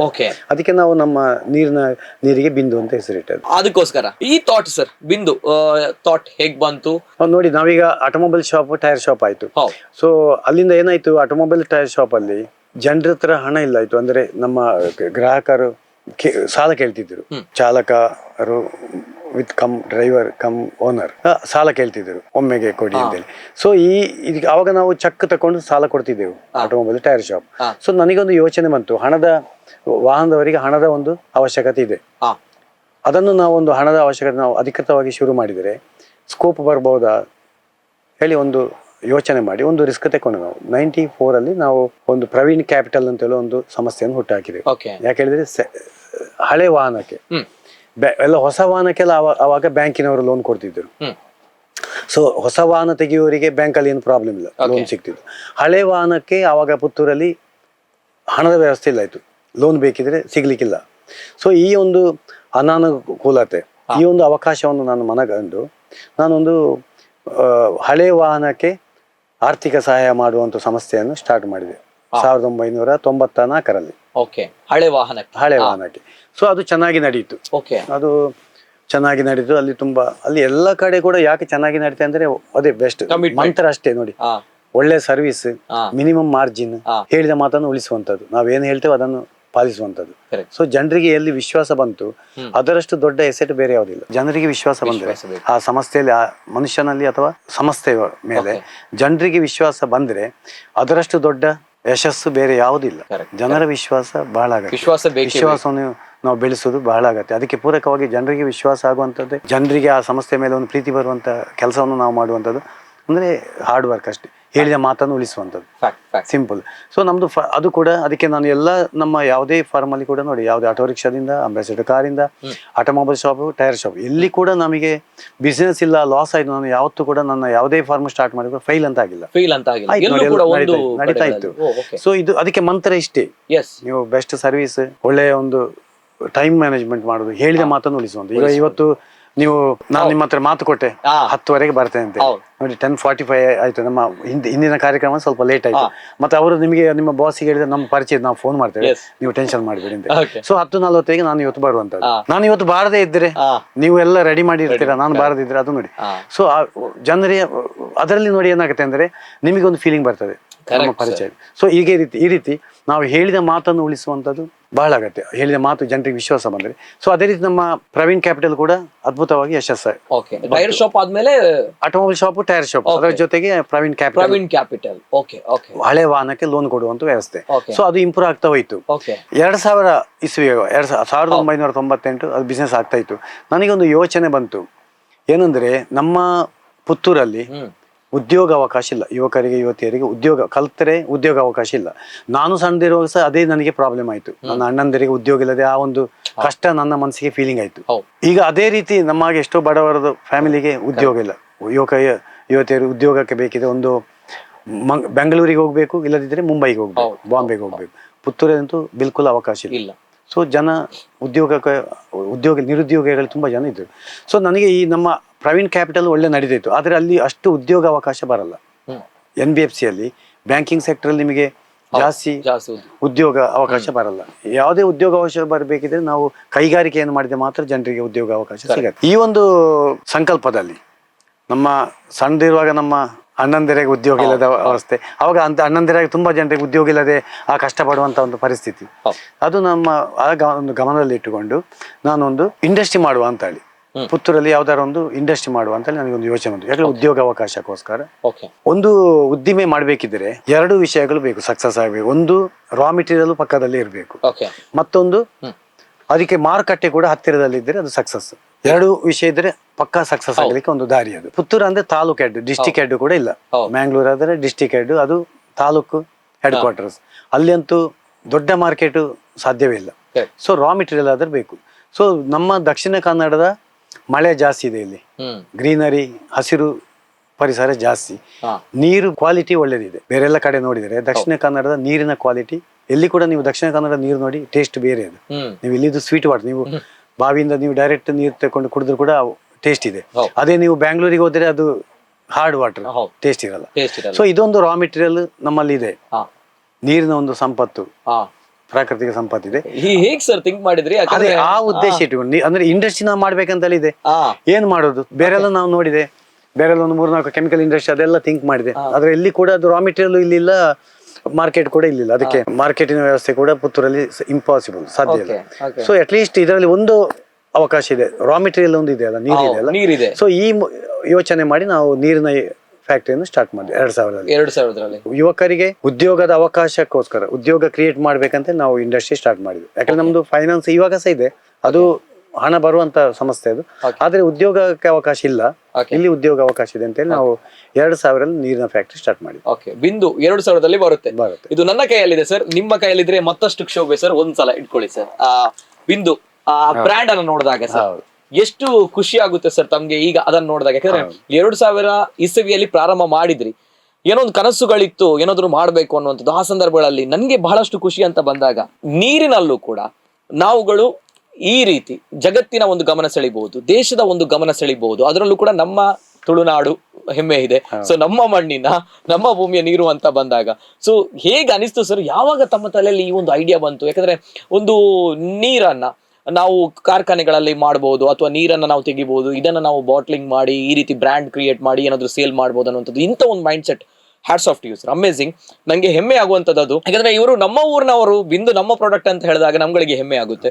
ಸೊ ಏನ್ ಹೇಳ್ತೀರಾ ಸರ್, ಯಾವಾಗ ಅನಿಸ್ತು ಇದು ಆಗ್ಬೋದು, ಅಥವಾ ಈ ರೀತಿ ಮಾಡ್ತೇನೆ ಅಂತ ಹೇಳಿದಾಗ ಯಾರಾದ್ರೂ ನೆಗಡಿದವರು, ಟೀಕಿಸಿದವರು, ಅಥವಾ ತಮಾಷೆ ಮಾಡಿದವರು ಏನಾದ್ರು ಇದ್ದಾರಾ? ಇದೆಲ್ಲ ವರ್ಕೌಟ್ ಆಗುತ್ತಾ ಅಂತ ಕೇಳಿದವರು? ಟೀಕೆ ಮಾಡುವವರು ಪ್ರತಿಯೊಂದು ವಿಷಯ, ನಾವು ಆಟೋ ರಿಕ್ಷಾ ತಗೊಳ್ಳುವಾಗ ಸಹ ಟೀಕೆ ಮಾಡಿದ್ದಾರೆ, ಅಂಬಾಸೆಡರ್ ಕಾರ್ ತಗೊಳ್ಳುವಾಗ ಸಹ ಟೀಕೆ ಮಾಡಿದ್ರು. ನಮ್ದು ಪುರೋಹಿತರ family, agriculture family. So auto rickshaw ಅಂದ್ರೆ ಆವಾಗ ಸಮಯದಲ್ಲಿ ಏನಿತ್ತಂದ್ರೆ ಡ್ರೈವರ್ಸ್ನವರು, ಕೆಟ್ಟ ಕೆಲಸ ಮಾಡುವವರು, ಅವರಿಗೆ ಮನ್ಸಲ್ಲಿ ಇರುತ್ತೆ ನೋಡಿ. ಸೊ ಅದು ಆವಾಗ ನೋಡಿ ನಾವು ಇಮಿಡಿಯೇಟ್ ಆಗಿ ನಾನು ರಿಕ್ಷಾ ತಗೊಳ್ತೆ ಅಂತ ಹೇಳುವಾಗ ನಮ್ಮ ರಿಲೇಷನ್ಗೆ ಅಥವಾ ನಮ್ಮ ತಂದೆಯವರೆಲ್ಲ ಸ್ನೇಹಿತರಿಗೆ ಅವರು ಅಬ್ಜೆಕ್ಷನ್ ಮಾಡಿದ್ರು ನೋಡಿ, ಅದು ಮಗ ಹಾಳಾಗ್ತಾನೆ ಅಂತೇಳಿ. ಒಂದು ಏಜ್ ಸಣ್ಣ, ಅವಾಗ ನಂದು 18 years ಅಲ್ಲ.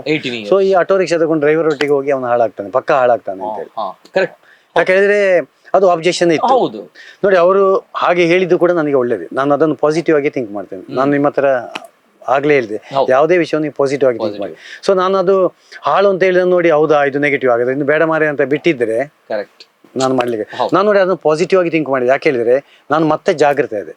ನಾನು ಆಟೋ ರಿಕ್ಷಾ ಓಡಿಸುವಾಗ ನಾನು ತುಂಬಾ ಜಾಗ್ರತೆ, ಯಾಕಂದ್ರೆ ನನಗೆ ಅದು ಮನಸ್ಸಿಗೆ ಬರ್ತಾ ಇತ್ತು, ಎಲ್ಲಿ ದಾರಿ ತಪ್ತೇನೆ ಅಂತ ಹೇಳಿ ನೋಡಿ. ಅದಕ್ಕೆ ನಾನು ಒಳ್ಳೇದಾಯ್ತು, ನಾನು ಯಾವುದೇ ಕೆಟ್ಟ ದಾರಿಗೆ ಹೋಗಿಲ್ಲ, ಇದರಲ್ಲಿ ಸಕ್ಸಸ್. ಯಾಕಂದ್ರೆ ನನಗೆ ಆಗ್ಲೇ ಇತ್ತು, ಇಲ್ಲ ನಾನು ಎಲ್ಲ ಜನ ಹೇಳಿದಾರಲ್ಲ ಇದು ಹಾಳಾಗೋ, ಸೊ ಇದು ರಿಸ್ಕ್ ಬೇಡ, ನಾನು ಪ್ರಾಪರ್ ಕೆಲಸ ಮಾಡಿ ಸಕ್ಸಸ್ ಮಾಡ್ಲೇಬೇಕಂತ ಒಂದು ಚಾಲೆಂಜ್ ಬಂತು. ಸೊ ಅದು ಪಾಸಿಟಿವ್ ಥಿಂಕಿಂಗ್ ಅಲ್ಲಿ ಆ ಒಂದು ಮಾತನ್ನು ಕೂಡ ನಾನು ಪಾಸಿಟಿವ್ ಆಗಿ ತಗೊಂಡೆ. ಸೊ ಅದೇ ರೀತಿ ನಾನು ಈಗ ಅಂಬಾಸೆಡರ್ ಕಾರ್ ತಗೋ ಸಹ ಜನ ಅದೇ ಹೇಳಿದ್ರು, ಈ ಒಳ್ಳೆ ಬಿಸ್ನೆಸ್ ಬರ್ತದೆ ಅಲ್ಲ, ಒಳ್ಳೆ ಹಣ ಬರ್ತಾ ಉಂಟು ಆಟೋ ರಿಕ್ಷಾಲಿ, ಯಾಕೆ ಚೇಂಜ್ ಮಾಡ್ಬೇಕು, ರಿಸ್ಕ್ ಯಾಕೆ? ನಾವು ಕೂಡ ಅದನ್ನೇ ಕೇಳ್ತೇವೆ. ಹೌದು, ಆದ್ರೆ ನನಗೆ ಇನ್ನೊಂದು ಹಂತದಲ್ಲಿ ಬರುವಂತ ಇತ್ತು. ಅಂಬಾಸೆಡರ್ ಕಾರ್ ಸೇಲ್ ಮಾಡೋ ಸಹ ಸೇಮ್ ಬಂತು. ಅಂಬಾಸೆಡರ್ ಕಾರ್ ಬಂತು, ಕಸ್ಟಮರ್ ಎಲ್ಲ ಗೊತ್ತಾಗಿದೆ, ಸೆಟ್ ಆಗಿದೆ. ಮತ್ತೆ ಊರಿಂದಲೇ ಮನೆಯಲ್ಲೇ ನೀನು ಹೋಗಿ ಬರ್ತಾ ಇದ್ದಿ. ಇನ್ನು ಪುತ್ತೂರಲ್ಲಿ ಹೋಗಿ ಅದು ಹೊಸ ಏರಿಯಾ, ಸೊ ಅವಾಗ 30 ಕಿಲೋಮೀಟರ್ ಹೊಸ ಏರಿಯಾ ಆ ಟೈಮಲ್ಲಿ. ಅಲ್ಲಿ ಹೋಗಿ ನೀನು ಅದು ನೀನು ಬಿಸ್ನೆಸ್ ಗೆ ನಿನ್ಗೆ ಏನು ಗೊತ್ತಿಲ್ಲ, ನಿನ್ನ ಫ್ಯಾಮಿಲಿಯವರಿಗೆ ಯಾರು ಬಿಸ್ನೆಸ್ ಇಲ್ಲ. ನಮ್ಮ ಫ್ಯಾಮಿಲಿಯವರು ಯಾರು ಬಿಸ್ನೆಸ್ ಎಲ್ಲ ಅಗ್ರಿಕಲ್ಚರ್ ಕೃಷಿಕರು, ಬಿಸ್ನೆಸ್ ಗೊತ್ತಿಲ್ಲ. ಪುತ್ತೂರಲ್ಲಿ ನಿಮಗೆ ಬಿಸ್ನೆಸ್ ಗೊತ್ತಿಲ್ಲದೆ ಹೊರ ಊರಲ್ಲಿ ಹೋಗಿ ಯಾಕೆ ರಿಸ್ಕ್ ತಗೊಳ್ಬೇಕು? ಆಲ್ರೆಡಿ ಇದೆ ಅಲ್ಲ ನಿಮ್ದು ಕಾರ್ ಎಲ್ಲ ಇದೆ, ಇನ್ಕಮ್ ಬರ್ತಾ ಇದೆ, ಯಾಕೆ ಚೇಂಜ್ ಮಾಡ್ತೀರಿ ಅಂತ. ಸೊ ಅದು ಪ್ರತಿ ವಿಷಯದಲ್ಲಿ ಕೂಡ ಫೈನಾನ್ಸ್ ಪ್ರತಿಯೊಂದು ವಿಷಯದಲ್ಲಿ ಕೂಡ ನಿಮಗೆ ಆಬ್ಜೆಕ್ಷನ್ ಬಂದೇ ಬರುತ್ತೆ. ಹೊಸದಾಗಿ ನೀವು ಯಾವುದೇ ಮಾಡುವಾಗ ನಿಮಗೆ ಜನ ಟೀಕೆ ಟಿಪ್ಪಣಿಗಳು ಮಾಡ್ತಾರೆ, ಅವರ ಅಭಿಪ್ರಾಯ ಹೇಳ್ತಾರೆ. ಆದ್ರೆ ನಮ್ಮ ಹತ್ರ ಆ ಒಂದು ದೃಢ ಸಂಕಲ್ಪ ಇರಬೇಕು, ಒಳ್ಳೇದಾಗ್ತದೆ ಅಂತ ಹೇಳುವ ಒಂದು ಭರವಸೆ ನಮ್ಮ ಹತ್ರ, ಆತ್ಮವಿಶ್ವಾಸ ಇರಬೇಕು, ಬಲವಾಗಿ ಆತ್ಮವಿಶ್ವಾಸ ಇರಬೇಕು.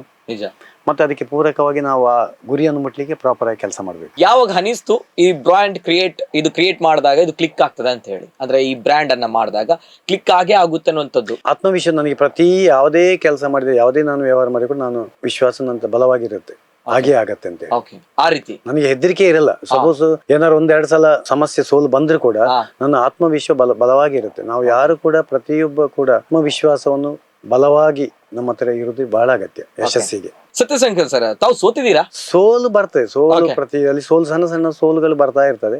ಅದನ್ನ ನಾವು ಗಣನೆಗೆ ತಗೊಳ್ಳೋದ, ನೆನಪು ಕೂಡ ಇಟ್ಕೊಳ್ಳಲ್ಲ. ಸೋತಾಗ ಏನ್ ಮಾಡ್ತೀರಿ ತಾವು? ಮೈಂಡ್ ಸೆಟ್ ಯಾವ ರೀತಿ ಇರುತ್ತೆ? ಸೋತಾಗ ನಾವು ಮತ್ತೆ ಆ ಸೋಲು ಯಾಕೆ ಬಂತು ಅಂತ ಹೇಳಿ ನಾವು ವಿಮರ್ಶೆ ಮಾಡ್ತೇವೆ. ನಾವು ಸೋಲು ಬಂದೇ ಬರುತ್ತೆ. ಸೋಲು ಬರುವಾಗ ಇದು ಯಾಕೆ ಬಂತು ಅಂತ ಹೇಳುದನ್ನು ನಾವು ಯೋಚನೆ ಮಾಡುವಂತದ್ದು, ಮತ್ತೆ ಅದನ್ನು ಸರಿಪಡಿಸುವಂತದ್ದು.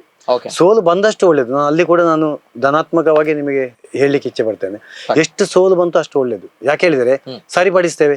ಒಂದು ಸೋಲು ಬಂತು ಅದನ್ನು ಸರಿಪಡಿಸುದು ಅಂತ, 2ನೇ ಸೋಲು ಬಂತು ಅದನ್ನು ಸರಿಪಡಿಸುವಂತದ್ದು, 3ನೇ ಸೋಲು ಬಂತು ಅದನ್ನು ಸರಿಪಡಿಸುವಂತದ್ದು, 10 ಸೋಲು ಬರ್ಲಿ 10 ಸಲ ಸರಿಪಡಿಸಿದ್ದು, ಮತ್ತೆ ಸೋಲು ಬರ್ಲಿಕ್ಕೆ ಚಾನ್ಸೇ ಇಲ್ಲ. ಯಾಕಂದ್ರೆ ಎಲ್ಲ ಸರಿ ಆಯ್ತಲ್ಲ. ಸೋಲು ಬರುವಾಗ ನಾ ಆ ವಿಷಯವನ್ನು ಬಿಟ್ಟು ಇನ್ನೊಂದು ವಿಷಯಕ್ಕೆ ಹೋದೆ, ಅದೇ ದೊಡ್ಡ ಸೋಲು.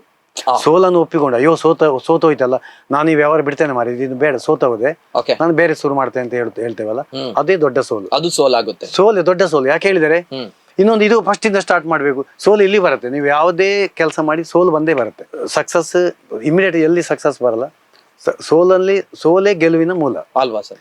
ನಾವು ಅದನ್ನು ಬಿಟ್ಟಾಗೋ ದೊಡ್ಡ ಸೋಲು. ಯಾಕೆ ಹೇಳಿದ್ರೆ ನಾವು ಇನ್ನೊಂದು ವಿಷಯ ಶುರು ಮಾಡಿದೆವು, ಸೊ ಅದಲ್ಲೇ ಸೋಲನ್ನೇ ಸರಿಪಡಿಸ್ತಾ ಹೋದ್ರೆ ನಾವು ಅದು ದೊಡ್ಡ ಸಕ್ಸಸ್. ಈಗ ನಾವು ಬಿಂದು ಜೀರಾ ಕೂಡ 2002ರಲ್ಲಿ ಬಿಂದು ಜೀರಾ ಸ್ಟಾರ್ಟ್ ಮಾಡಿದೆವು, ಸೋಲು ಬಂತಲ್ಲಿ.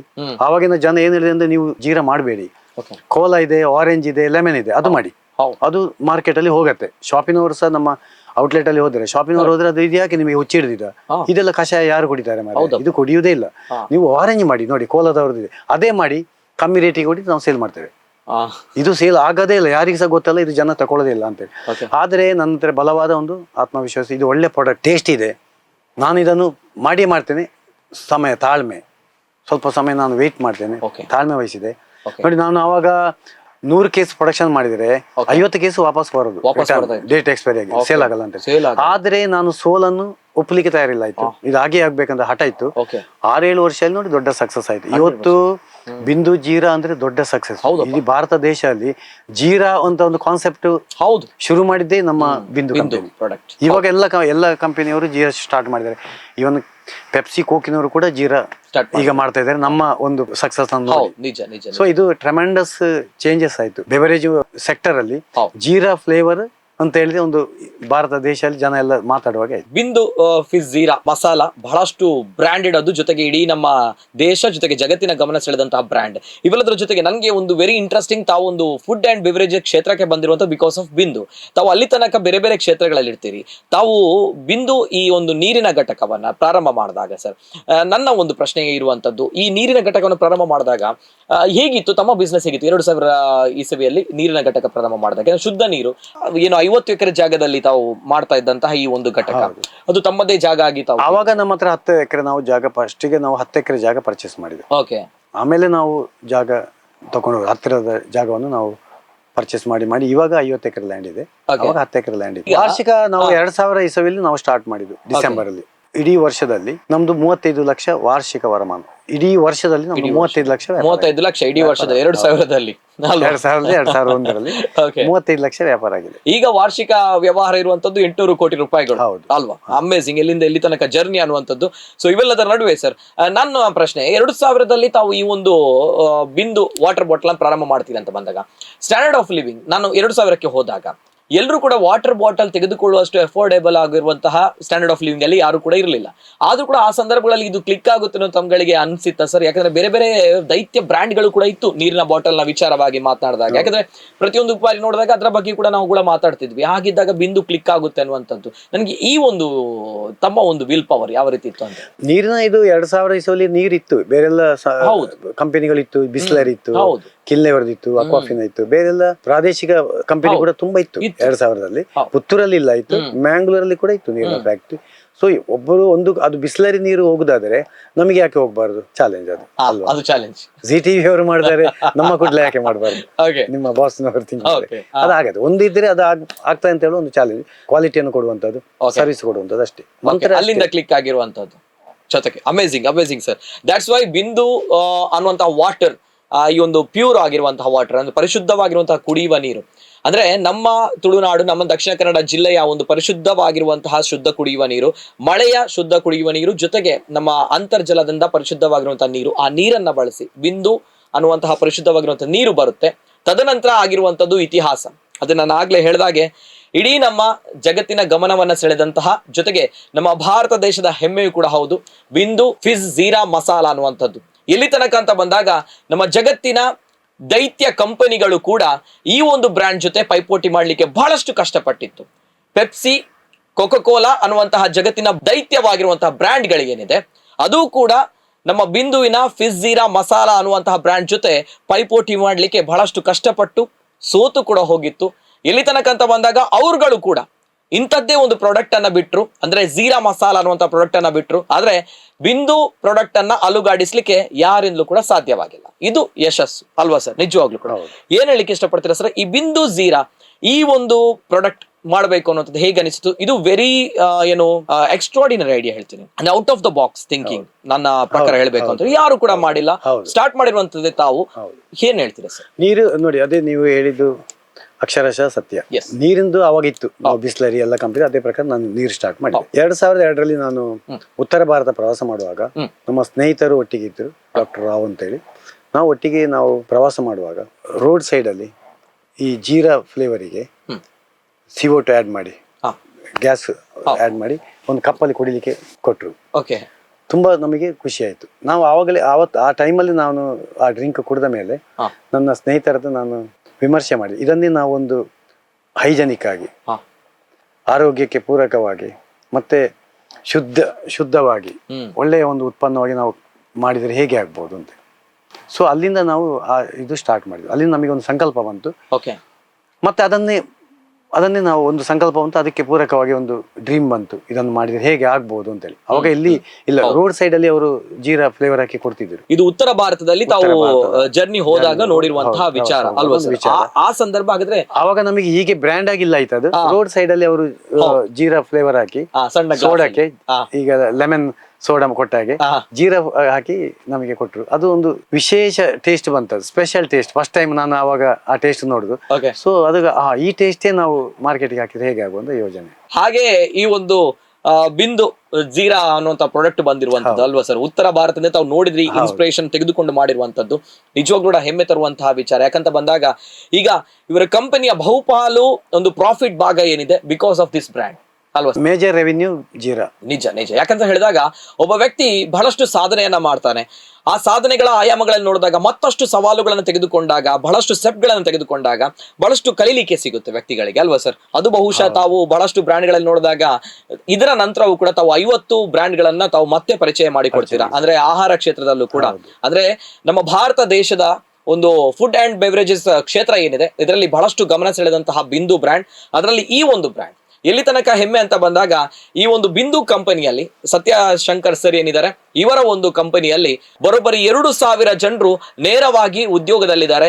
ಇವರ ಕನಸು ಕೂಡ ಇರುವಂತದ್ದು ಅಲ್ವಾ ಸರ್? 2,000 ಜನ ಉದ್ಯೋಗಿಗಳು ನೇರವಾಗಿ, 10,000 ಇಂಡೈರೆಕ್ಟ್ ಆಗಿ ಪರೋಕ್ಷವಾಗಿರುವಂತದ್ದು 10,000 ಜನರು ಇದ್ದಾರೆ. ನಮ್ಮ ಡಿಸ್ಟ್ರಿಬ್ಯೂಟರ್ ಇರ್ಬೋದು, ನಮ್ಮ ಸಪ್ಲೈಯರ್ ಇರ್ಬೋದು, ನಮಗೆ ರಾ ಮೆಟೀರಿಯಲ್ ಸಪ್ಲೈ ಮಾಡುವವರು ಇರ್ಬೋದು, ಡಿಸ್ಟ್ರಿಬ್ಯೂಷನ್ ಇರ್ಬೋದು, ಅವರಲ್ಲಿ ವೆಹಿಕಲ್ ಇರ್ಬೋದು, ಎಲ್ಲ ಸೇರಿದ್ರೆ 10,000 ಫ್ಯಾಮಿಲಿಗೆ ಇದು ಆಶ್ರಯವಾಗಿದೆ. Correct correct. Yes sir. ಈಗ ಬಿಂದು ಜೀರಾ ಅನ್ನುವಂಥ ಪ್ರಾಡಕ್ಟ್, ಈ ಪ್ರಾಡಕ್ಟ್ ಪ್ರಥಮವಾಗಿ ತಾವು ಬ್ರ್ಯಾಂಡ್ ಮಾಡಿದಾಗ, ತಾವು ಮಾರ್ಕೆಟ್ಗೆ ಬಿಟ್ಟಾಗ ಹೇಗಿತ್ತು ಸರ್ ರೆಸ್ಪಾನ್ಸ್? ಯಾಕಂದ್ರೆ ನಾನು ಕೇಳ್ಪಟ್ಟೆ ಇದು ಟಾನಿಕ್ ತರ ಕಾಣುತ್ತೆ, ಕಷಾಯ ತರ ಕಾಣುತ್ತೆ, ಇದನ್ನು ತೆಗೆದುಕೊಳ್ತಾರ ಅನ್ನುವಂಥದ್ದು ಬಹಳಷ್ಟು ಜನರು ಹೇಳಿದ್ರು ಅನ್ನುವಂಥದ್ದು. ವರ್ಕೌಟ್ ಆಗುತ್ತಾ ಅನ್ನುವಂಥದ್ದು? ವರ್ಕೌಟ್ ಆಗಿದೆ. ವರ್ಕೌಟ್ ಆಮೇಲೆ ಅದು ಫಸ್ಟಿಗೆ ಸೋಲೆ. ನಾನು ನಿಮಗೆ ಆಗಲೇ ಹೇಳಿದೆ, ಎಷ್ಟು ಸೋಲು ಬಂತು ಅಷ್ಟು ಸಕ್ಸಸ್ಗೆ ದಾರಿ ಅಂತ ಹೇಳಿ. ಕರೆಕ್ಟ್. ಎಷ್ಟು ಜಾಸ್ತಿ ಸೋಲು ಬಂತು ಅಷ್ಟು ಸಕ್ಸಸ್ಗೆ ಒಳ್ಳೇದಾಗತ್ತೆ ಅಂತೇಳಿ. ಸೊ ಫಸ್ಟಿಗೆ ಸೋಲೆ ಬಂತದು. ಜನ ಎಲ್ಲ ಶಾಪಿನವರು ಇರ್ಬೋದು, ಜನರಿಗೆ ಗೊತ್ತಿಲ್ಲಲ್ಲ, ಅದು ರಿಜೆಕ್ಟೇ ಆಯ್ತು. ಅದು ಕಂಟಿನ್ಯೂಸ್ ನಾನು 100 ಕೇಸ್ ಕೊಟ್ರೆ 50 ಕೇಸ್ ಮತ್ತೆ ರಿಟರ್ನ್ ಬರೋದು. 50 ಕೇಸ್ ಮಾತ್ರ. ಏನ್ ಮಾಡ್ತಾ ಇದ್ರಿ ಸರ್ ಅವಾಗ? ಅಷ್ಟು ಲಾಸ್ ಆಗಲ್ವಾ? ನಾವು ಅದನ್ನು ಬೇರ್ ಮಾಡಿದ್ವಿ. ಯಾಕಂದ್ರೆ ನಮ್ದು ಇನ್ಕಮ್ ಇತ್ತು, ನಮ್ದು ಪ್ರವೀಣ್ ಆಟೋ ಫಿನ್ ಇತ್ತಲ್ಲ, ನಮ್ದು ಬೇರೆ ಇನ್ಕಮ್ ದಾರಿ ಇತ್ತು ಅವಾಗ. Automobile shop, tyre shop, auto finance ಇತ್ತು. ಸೊ ಆ ಇನ್ಕಮ್ ನಾವಿಲ್ಲ. ಆದ್ರೆ ನಾವು ಎದೆಗೊಂಡಿಲ್ಲ, ನಾವು ಒಪ್ಪಲಿಲ್ಲ ಸೋಲು ಇದು ಆಗ್ತದೆ ಅಂತೇಳಿ. ಆ ಆತ್ಮವಿಶ್ವಾಸವೇ ಇವತ್ತು ಇದು ಸಕ್ಸಸ್ಗೆ ಕಾರಣ. ಸಪೋಸ್ ನಾನು ಆವಾಗ ಬಿಟ್ಟಿದ್ದರೆ ನೋಡಿ, 50 ಕೇಸ್ ರಿಟರ್ನ್ ಬಂತು, ಲಾಸ್ ಬಂತು, ಬಿಟ್ಟಿದ್ದರೆ ಅದು ಜೀರಾ ಇವತ್ತು ಬಂದು ಇಲ್ಲಿಕ್ಕೆ ಇಲ್ಲ. ನಾವು ಸೇಮ್ ಎಲ್ಲರಾಗೆ ನಾವು ಇರ್ತೇವೆ, ಆರೆಂಜ್ ಲೆಮನ್ ಕೋಲರಾಗೆ ಮಾಡಿ ನಾವು ಇಲ್ಲೇ ತಿರುಗಾಡ್ತಾ ಇದ್ದೇವೆ. ಹೆಸರು ನಮ್ದು ಬರ್ಲಿಕ್ಕೆ ಬಿವರೇಜ್ ಸಾಧ್ಯವೇ ಇಲ್ಲ. ಇವತ್ತು ಯಾಕೆ ಟ್ರೆಮೆಂಡಸ್ ಚೇಂಜಸ್ ಆಯ್ತು ಅಂತ ಹೇಳಿದ್ರೆ, ಆ ಸೋಲನ್ನು ಒಪ್ಪದೆ ಆತ್ಮವಿಶ್ವಾಸ. ನಾನು ಆಗಲೇ ಹೇಳಿದೆ, ನಮ್ಮ ವಿಲ್ ಪವರ್ ಸ್ಟ್ರಾಂಗ್ ಇದ್ರೆ ಪಕ್ಕಾ ಗ್ಯಾರಂಟಿ ಇದಾಗತ್ತೆ ಅಂತ ಹೇಳುವ ಒಂದು ಆತ್ಮವಿಶ್ವಾಸ ಇದ್ರೆ ಅದು ಸಕ್ಸಸ್ ಆಗುತ್ತೆ. ಇಲ್ಲಾಂದ್ರೆ ಇದು ಕೂಡ ನೋಡಿ ತುಂಬಾ ಸೋಲಾಗಿದೆ. 6-7 ವರ್ಷ 2002ರಲ್ಲಿ ಶುರು ಮಾಡಿದರೆ 2010 ಆಗುವಾಗ ಜನರಿಗೆ ಹೆಸರು ಬಂತು ಜೀರಾ ಅಂತ ಹೇಳಿ. 2010ನೇ ಇಸ್ವಿಯಲ್ಲಿ ನೋಡಿ ಹೆಸರು ಬಂತು ಕರ್ನಾಟಕದಲ್ಲಿ ಬಿಂದು ಜೀರಾ ಅಂತ. ಇವತ್ತು ಇಡೀ ಭಾರತ ದೇಶ ವಿದೇಶದಲ್ಲಿ ಕೂಡ ಹೆಸರಿದೆ. ಬಿಂದು ಜೀರಾ ಎಲ್ಲಿ ತನಕ ಫೇಮಸ್ ಆಗುತ್ತೆ ಅಂತ ಬಂದಾಗ, ನಾನು ಆಗ್ಲೇ ಹೇಳಿದಾಗೆ ಪೆಪ್ಸಿ, ಕೋಕಾ-ಕೋಲಾ ಅನ್ನುವಂತ ಜಾಗತಿಕ ಮಟ್ಟದ ಬ್ರ್ಯಾಂಡ್ ಗಳೇನಿದೆ ಅವರುಗಳು ಕೂಡ ಇಂಥದ್ದೇ ಜೀರಾ ಅನ್ನುವಂತ ಪ್ರಾಡಕ್ಟ್ ಅನ್ನ ಸ್ಟಾರ್ಟ್ ಮಾಡ್ತಾರೆ. ಬಟ್ ಸ್ಟಿಲ್ ಈ ಬಿಂದು ಜೀರಾ ಅನ್ನುವಂತಹ ಪ್ರಾಡಕ್ಟ್ ಅನ್ನ ಅವರಿಂದ ಅಲುಗಾಡಿಸ್ಲಿಕ್ಕೆ ಸಾಧ್ಯ ಆಗ್ಲಿಲ್ಲ ಅನ್ನುವಂಥದ್ದು ಹೆಮ್ಮೆ ತರುವಂತಹ ಸಂಗತಿ. ಜೊತೆಗೆ ನಮ್ಮ ಹೆಮ್ಮೆಯ ತುಳುನಾಡಿನವರ, ನಮ್ಮ ದಕ್ಷಿಣ ಕನ್ನಡ ಜಿಲ್ಲೆಯ ಸತ್ಯ ಶಂಕರ್ ಸರ್ನ ಒಂದು ಸಾಧನೆ ಮತ್ತೊಂದು ಏನು ಅಂತ ಹೇಳಿದ್ರೆ, ನಮ್ಮ ದೇಶದ ಒಂದು ಜಗತ್ತಿನ ಒಂದು ದೈತ್ಯವಾಗಿರುವಂತಹ ಕಾರ್ಪೊರೇಟ್ ಬ್ರ್ಯಾಂಡ್ ಏನಿದೆ ರಿಲಯನ್ಸ್ ಬ್ರ್ಯಾಂಡ್, ಈ ರಿಲಯನ್ಸ್ ಬ್ರ್ಯಾಂಡ್ ನ ಪ್ರಮುಖರು ಮುಖೇಶ್ ಅಂಬಾನಿ. ಅವರ ಹೆಸರನ್ನ ಕೇಳಿದವರು ಯಾರೂ ಇಲ್ಲ.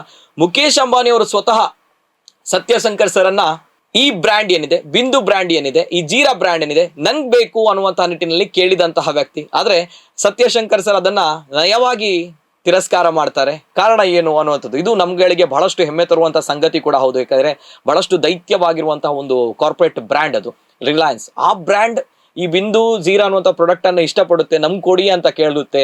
ಆದ್ರೆ ನಮ್ಮ ಸತ್ಯ ಸರ್ ಬೇಡ ಅಂತ ಹೇಳ್ತೀರಿ.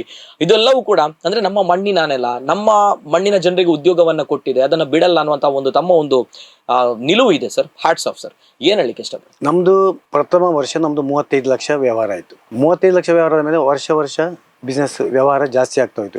50 ಕೋಟಿ ವ್ಯವಹಾರ ಆಗುವಾಗಲೇ ನಮಗೆ ಕಾರ್ಪೊರೇಟ್ ನವರು ಕೇಳಲಿಕ್ಕೆ ಶುರು ಮಾಡಿದ್ರು, ನಮ್ಮ ನೀವು ಸೇಲ್ ಮಾಡ್ತೀರಾ ಅಂತೇಳಿ. 50 ಕೋಟಿ ಯಾವುದೇ ಕಾರ್ಪೊರೇಟ್ ನಮ್ದಂತಲ್ಲ, ಯಾವುದೇ ಒಂದು ಸಂಸ್ಥೆ ಒಂದು ಹಂತಕ್ಕೆ ಬೆಳೆಯುವಾಗ ಕಂಪನಿಯವರು ಕೇಳಲಿಕ್ಕೆ ಶುರು ಮಾಡ್ತಾರೆ. ಅಂದ್ರೆ ದೊಡ್ಡ ಮೀನು ಸಣ್ಣ ಮೀನನ್ನು ತಿಂದಾಗೆ ಅವ್ರಿಗೆ ಹೇಳಿದ್ರೆ ಅವರಿಗೆ ಸುಲಭ ಆಗತ್ತೆ ಅಲ್ಲ, ಸೆಟಪ್ ಇದೆ, ಟರ್ನ್ ಓವರ್ ಇದೆ, ಒಮ್ಮೆ ಕೊಡುದು ಅವರಿಗೆ ಏನು ಹಣ 500,000 ಕೋಟಿ ಅವರಿಗೆ ದೊಡ್ಡ ವಿಷಯ ಕೊಡ್ತಾರೆ, ಅವ್ರು ಸ್ಟಾರ್ಟ್ ಮಾಡ್ತಾರೆ. ಸೊ ಆವಾಗಲೇ 50 ಕೋಟಿ ಇರುವಾಗಲೇ ಕಾರ್ಪೊರೇಟ್ನವರು ಕೇಳಲಿಕ್ಕೆ ಶುರು ಮಾಡಿದ್ದಾರೆ. ಆದರೆ ನಾವು ಆವಾಗಲೇ ತಿರಸ್ಕಾರ ಮಾಡಿದ್ವಿ. ನಮಗೆ ಮುಂಚೆ ಸಹ ನಾವು ನಮ್ಮ ಸಂಸ್ಥೆಯನ್ನು ಕೊಡುವ ಉದ್ದೇಶ ಇಲ್ಲ. ಯಾಕೆ ಹೇಳಿದ್ರೆ ನಮ್ಮ ಉದ್ದೇಶವೇ ಜನರಿಗೆ ಉದ್ಯೋಗ ಅವಕಾಶ ಕಲ್ಪಿಸುವಂಥದ್ದು. ಈ ಸಂಸ್ಥೆಯಲ್ಲಿ ಇವತ್ತೀಗ 10,000 15,000 ಕುಟುಂಬದ ಆಶ್ರಯ ಪಡಿತಾ ಇದೆ. ಇನ್ನು 10 ಲಕ್ಷ ಕುಟುಂಬ ಆಶ್ರಯ ಪಡುವಂಥದ್ದು ನಮ್ಮ ಕನಸು. ಅದನ್ನು ಸೇಲ್ ಮಾಡಿದರೆ ಮತ್ತೆ ಈ ಹಣ ತಗೊಂಡು ನಾವೇನ್ ಮಾಡುವ? ಹಣದ ಉದ್ದೇಶವೇ ಇಲ್ಲ ನಮಗೆ. ಸಂಸ್ಥೆ ಇನ್ನೂ ಬೆಳಿಬೇಕು, ಇದರಲ್ಲಿ ಇನ್ನೂ ಲಕ್ಷಾಂತರ ಜನರಿಗೆ ಉದ್ಯೋಗ ಅವಕಾಶ ಸಿಗಬೇಕು, ಕೋಟ್ಯಾಂತರ ಜನರ ಫ್ಯಾಮಿಲಿಗೆ ಇದು ಆಶ್ರಯ ಆಗ್ಬೇಕು ಅಂತ ಹೇಳೋ ದೊಡ್ಡ ಉದ್ದೇಶ ಇದೆ. ಅದಕ್ಕೋಸ್ಕರ ನಾವು 50 ಕೋಟಿಯಲ್ಲಿರುವಾಗಲೇ ನಮ್ಮ ಸಮಸ್ಯೆಯನ್ನು ಕಾರ್ಪೊರೇಟ್ ಜಗತ್ತಿನವರು ಕೇಳಲಿಕ್ಕೆ ಅದು ಕಂಟಿನ್ಯೂಸ್ ಪ್ರೋಸೆಸ್ ಇರುತ್ತೆ, ಕಂಟಿನ್ಯೂಸ್ ಕೇಳ್ತಾ ಇರ್ತಾರೆ. ರಿಲಯನ್ಸ್ನವ್ರದ್ದು ಅದು ಹೈಲೈಟ್ ಆಯ್ತು, ಅದು ರಿಲಯನ್ಸ್ ದೊಡ್ಡ ಕಂಪನಿ ಹೈಲೈಟ್ ಇದೆ. ತುಂಬಾ ಕಂಪನಿ, ವಿಪ್ರೋ ಇರ್ಬೋದು, ತುಂಬಾ ಕಂಪನಿ, ನಮ್ದು 100 ಕಂಪನಿ ನಮ್ದು ಕೇಳ್ತಾ ಇದೆ. 50 ಕೋಟಿಯಲ್ಲಿ ಸ್ಟಾರ್ಟ್ ಆಗೋ ನಮ್ದು 2008 ಆ ಸಮಯದ ಇವತ್ತಿನವರೆಗೆ ಕಂಪನಿ ಅವರು ಕೇಳ್ತಾ ಇದ್ದಾರೆ.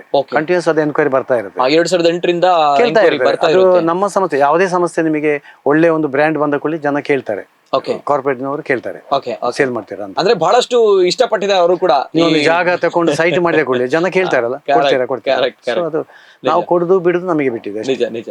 ನಮ್ಗಳಿಗೆ ಬಹಳಷ್ಟು ಸಂತಸದ ಸುದ್ದಿ ಸರ್. ಯಾಕಂದ್ರೆ ರಿಲಯನ್ಸ್ ಅನ್ನುವಂಥ ದೈತ್ಯ ಕಂಪನಿಯು ಕೂಡ ನಮ್ಮ ಬಿಂದು ಪ್ರಾಡಕ್ಟ್ ಅನ್ನ ನೋಡುತ್ತೆ, ನಮ್ಗೆ ಬೇಕು ಅಂತ ಕೇಳುತ್ತೆ ಅಂತ ಬಂದಾಗ ಇದು ನಿಜವಾಗ್ಲೂ ಒಬ್ಬ ಸಾಧಕನ ಸಾಧನೆ ಸರ್.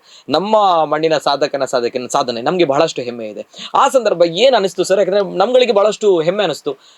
ಸತ್ಯ ಸರ್, ಇದು ಪ್ರಾಡಕ್ಟ್ ಅನ್ನ ರಿಲಯನ್ಸ್ ಅವರು ಕೇಳ್ತಾ ಇದಾರೆ, ಏನೋ ಕೊಡ್ತಾರ ಇಲ್ವೋ ಗೊತ್ತಿಲ್ಲಪ್ಪ ಅನ್ನುವಂತ ವಿಚಾರಗಳು ಬಂದಾಗ ತಮ್ಮ ತಲೆಯಲ್ಲಿ ಅಂದ್ರೆ ನಾವುಗಳು ನೋಡಿದಾಗ ಆಸ್ ಆಡಿಯನ್ಸ್ ಆಗಿ ತಮ್ಮನ್ನ ಅಪ್ರೋಚ್ ಆದಾಗ ತಮ್ಮ ಮೈಂಡ್ ಸೆಟ್ ಅಲ್ಲಿ ಏನ್ ಬಂತು ಸರ್?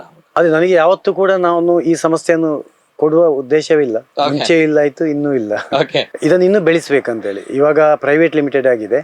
ಇವಾಗ ಇದರ ವಾರ್ಷಿಕ ವರಮಾನ 1,000 ಕೋಟಿ 2025ರಲ್ಲಿ. ಈಗ ನಮ್ಮ ಗ್ರೂಪ್ ವ್ಯವಹಾರ ನಾನು 750 ಕೋಟಿ ಹೇಳಿ, ನಮ್ಮ NBFC ಸೇರಿ ಬರೀ ನಮ್ಮ ಮೆಗಾ ಫುಡ್ ಪ್ರೊಸೆಸಿಂಗ್ ಕಂಪನಿ 1,000 ಕೋಟಿ ವ್ಯವಹಾರವನ್ನು ಮುಟ್ಟುವುದ ಮೇಲೆ.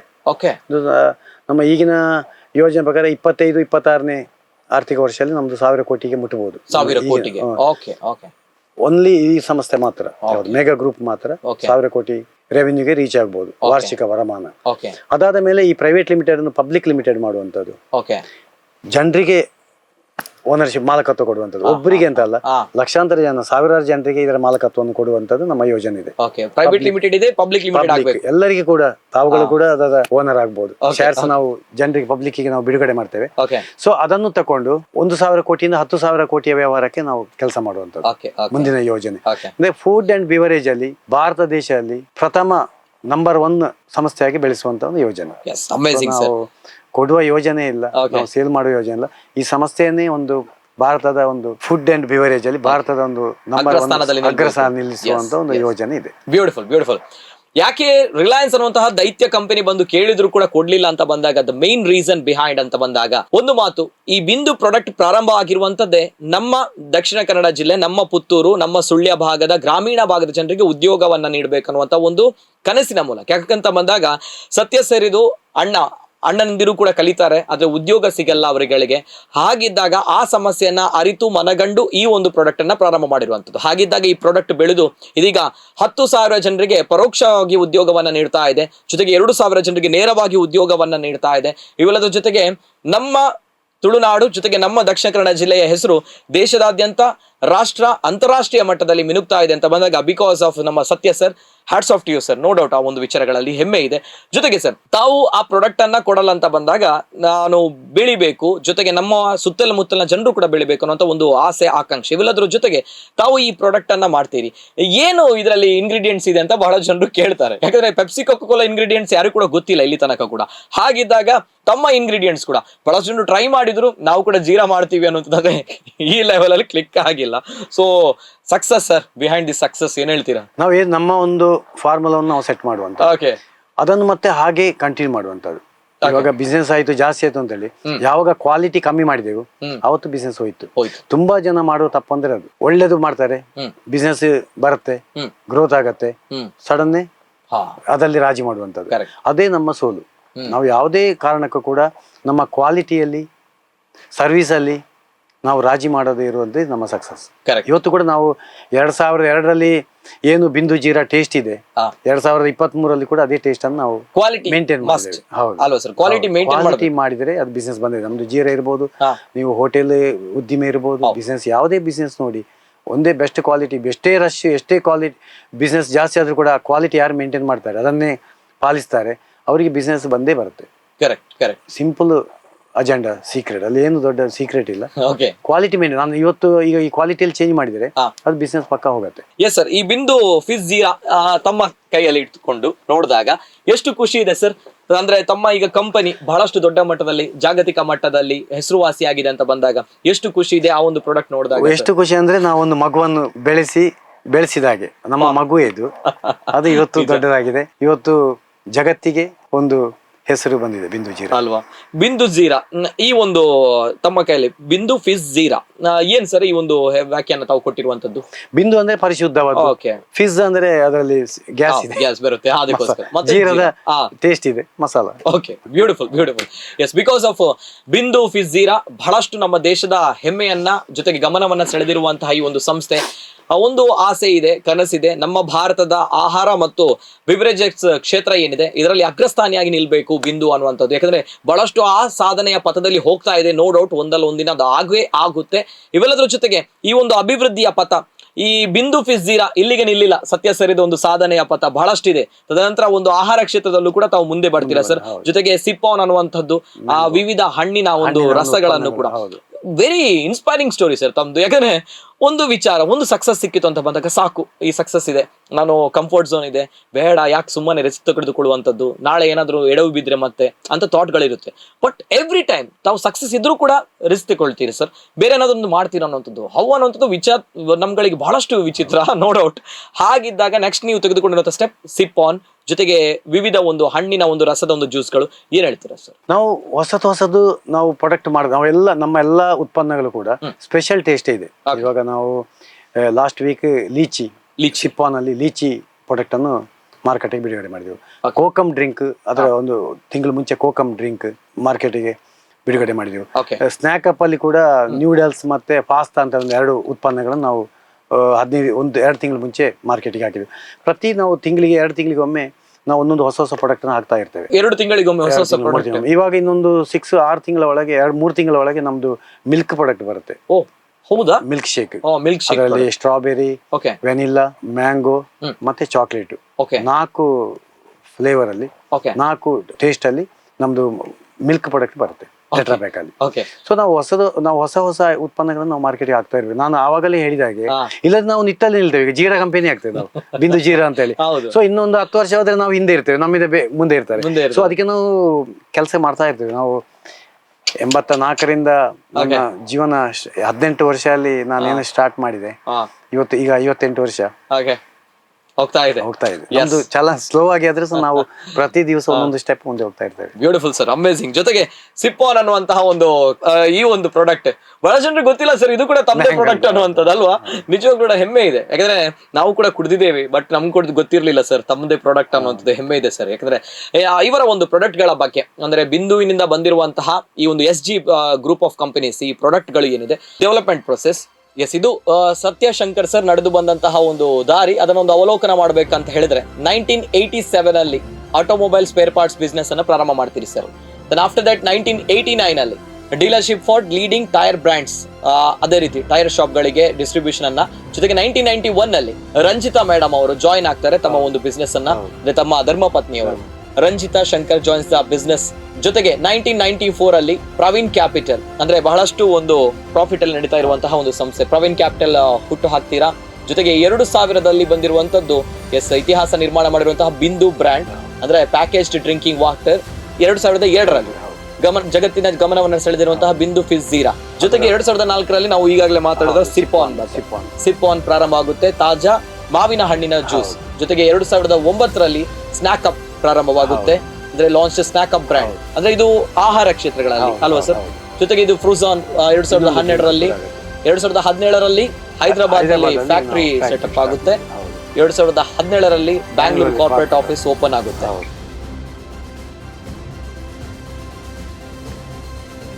ನಿಜವಾಗ್ಲೂ ಕೂಡ ಹಂತ ಹಂತವಾಗಿ ಬೆಳೆದಂತಹ ಅತ್ಯದ್ಭುತವಾಗಿರುವಂತಹ ಸಾಧಕರು ತಾವು. ಈ ಒಂದು ವಿಚಾರವನ್ನು ನಾವು ನೋಡಿದಾಗ ಸರ್, ಸಿಪ್ ಆನ್ ಬಗ್ಗೆ ಮಾತಾಡಿದಾಗ ಇದು ತಾಜಾ ಒಂದು ಮಾವಿನ ಹಣ್ಣಿನ ಜ್ಯೂಸ್. ಅದೇ ರೀತಿ ಬಹಳಷ್ಟು ಪ್ರಾಡಕ್ಟ್ ಗಳನ್ನ ತಾವು ಫೌಂಡ್ ಮಾಡ್ತೀರಿ. ಅದು ಕೂಡ ಬೇರೆ ಬೇರೆ ಹಣ್ಣಿನ ಜ್ಯೂಸ್ಗಳು, ಅದನ್ನ ತಾವುಗಳು ಬೇರೆ ಕಡೆಯಿಂದ ಬೇರೆ ಬೇರೆ ರಾಷ್ಟ್ರಗಳಿಂದ ಕೂಡ ಇಂಪೋರ್ಟ್ ಮಾಡ್ತೀರಿ ಅಂತ ನಾನು ಕೇಳ್ಪಟ್ಟೆ. ಇಸ್ರೇಲ್ಗಳ ಕಡೆಯಿಂದ, ಇಸ್ರೇಲ್ ದೇಶಗಳಿಂದೆಲ್ಲ ಬರುತ್ತೆ ಅಂತ. ಹೇಗೆ ಸರ್, ಹೌದು ಸರ್, ಏನ್ ಹೇಳ್ತೀರಾ ಈ ಒಂದು ಬೇರೆ ಬೇರೆ ಬ್ರ್ಯಾಂಡ್ ಗಳ ಬಗ್ಗೆ? ಸಿಪಾನ್ ಅಲ್ಲಿ ಕೂಡ ತುಂಬಾ ವೆರೈಟಿಗಳಿದೆ. ಈಗ ಕೋಕಮ್ ಡ್ರಿಂಕ್ ಇದೆ, ಲೀಚಿ ಇದೆ, ಪಿಂಕ್ ಗೋವಾ ಅಂತ ಹೇಳಿ ಒಂದು ಪ್ರಾಡಕ್ಟ್ ಇದೆ, ಆಪಲ್ ಫ್ರೂಟ್ ಇದೆ, ತುಂಬಾ ವೆರೈಟಿ ಇದೆ ಅಲ್ಲಿ. ನಾವು ಅದೇ ಹೊಸದಾಗಿ ಮಾಡ್ತಾ ಇದ್ದೇವೆ. ಈಗ ಬಿಂದು ಜೀರದಾಗೆ ನಮ್ಮ ಹತ್ರ ತುಂಬಾ ಪ್ರಾಡಕ್ಟ್ ಇದೆ. ಅದು ಇನ್ನೂ ತುಂಬಾ ಟೈಮ್ ತಗೊಳ್ತಾ ಇದಕ್ಕೆ.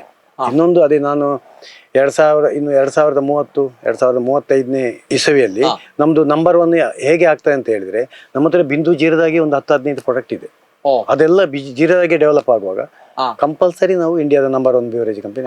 ಆ ರೀತಿ ಇವಾಗ ಆಲ್ರೆಡಿ ಇದೆ. ಅದು ಸಣ್ಣ ಮಗು ಇದೆ, ಅದಕ್ಕೆ ಬೆಳಿಬೇಕಷ್ಟೇ.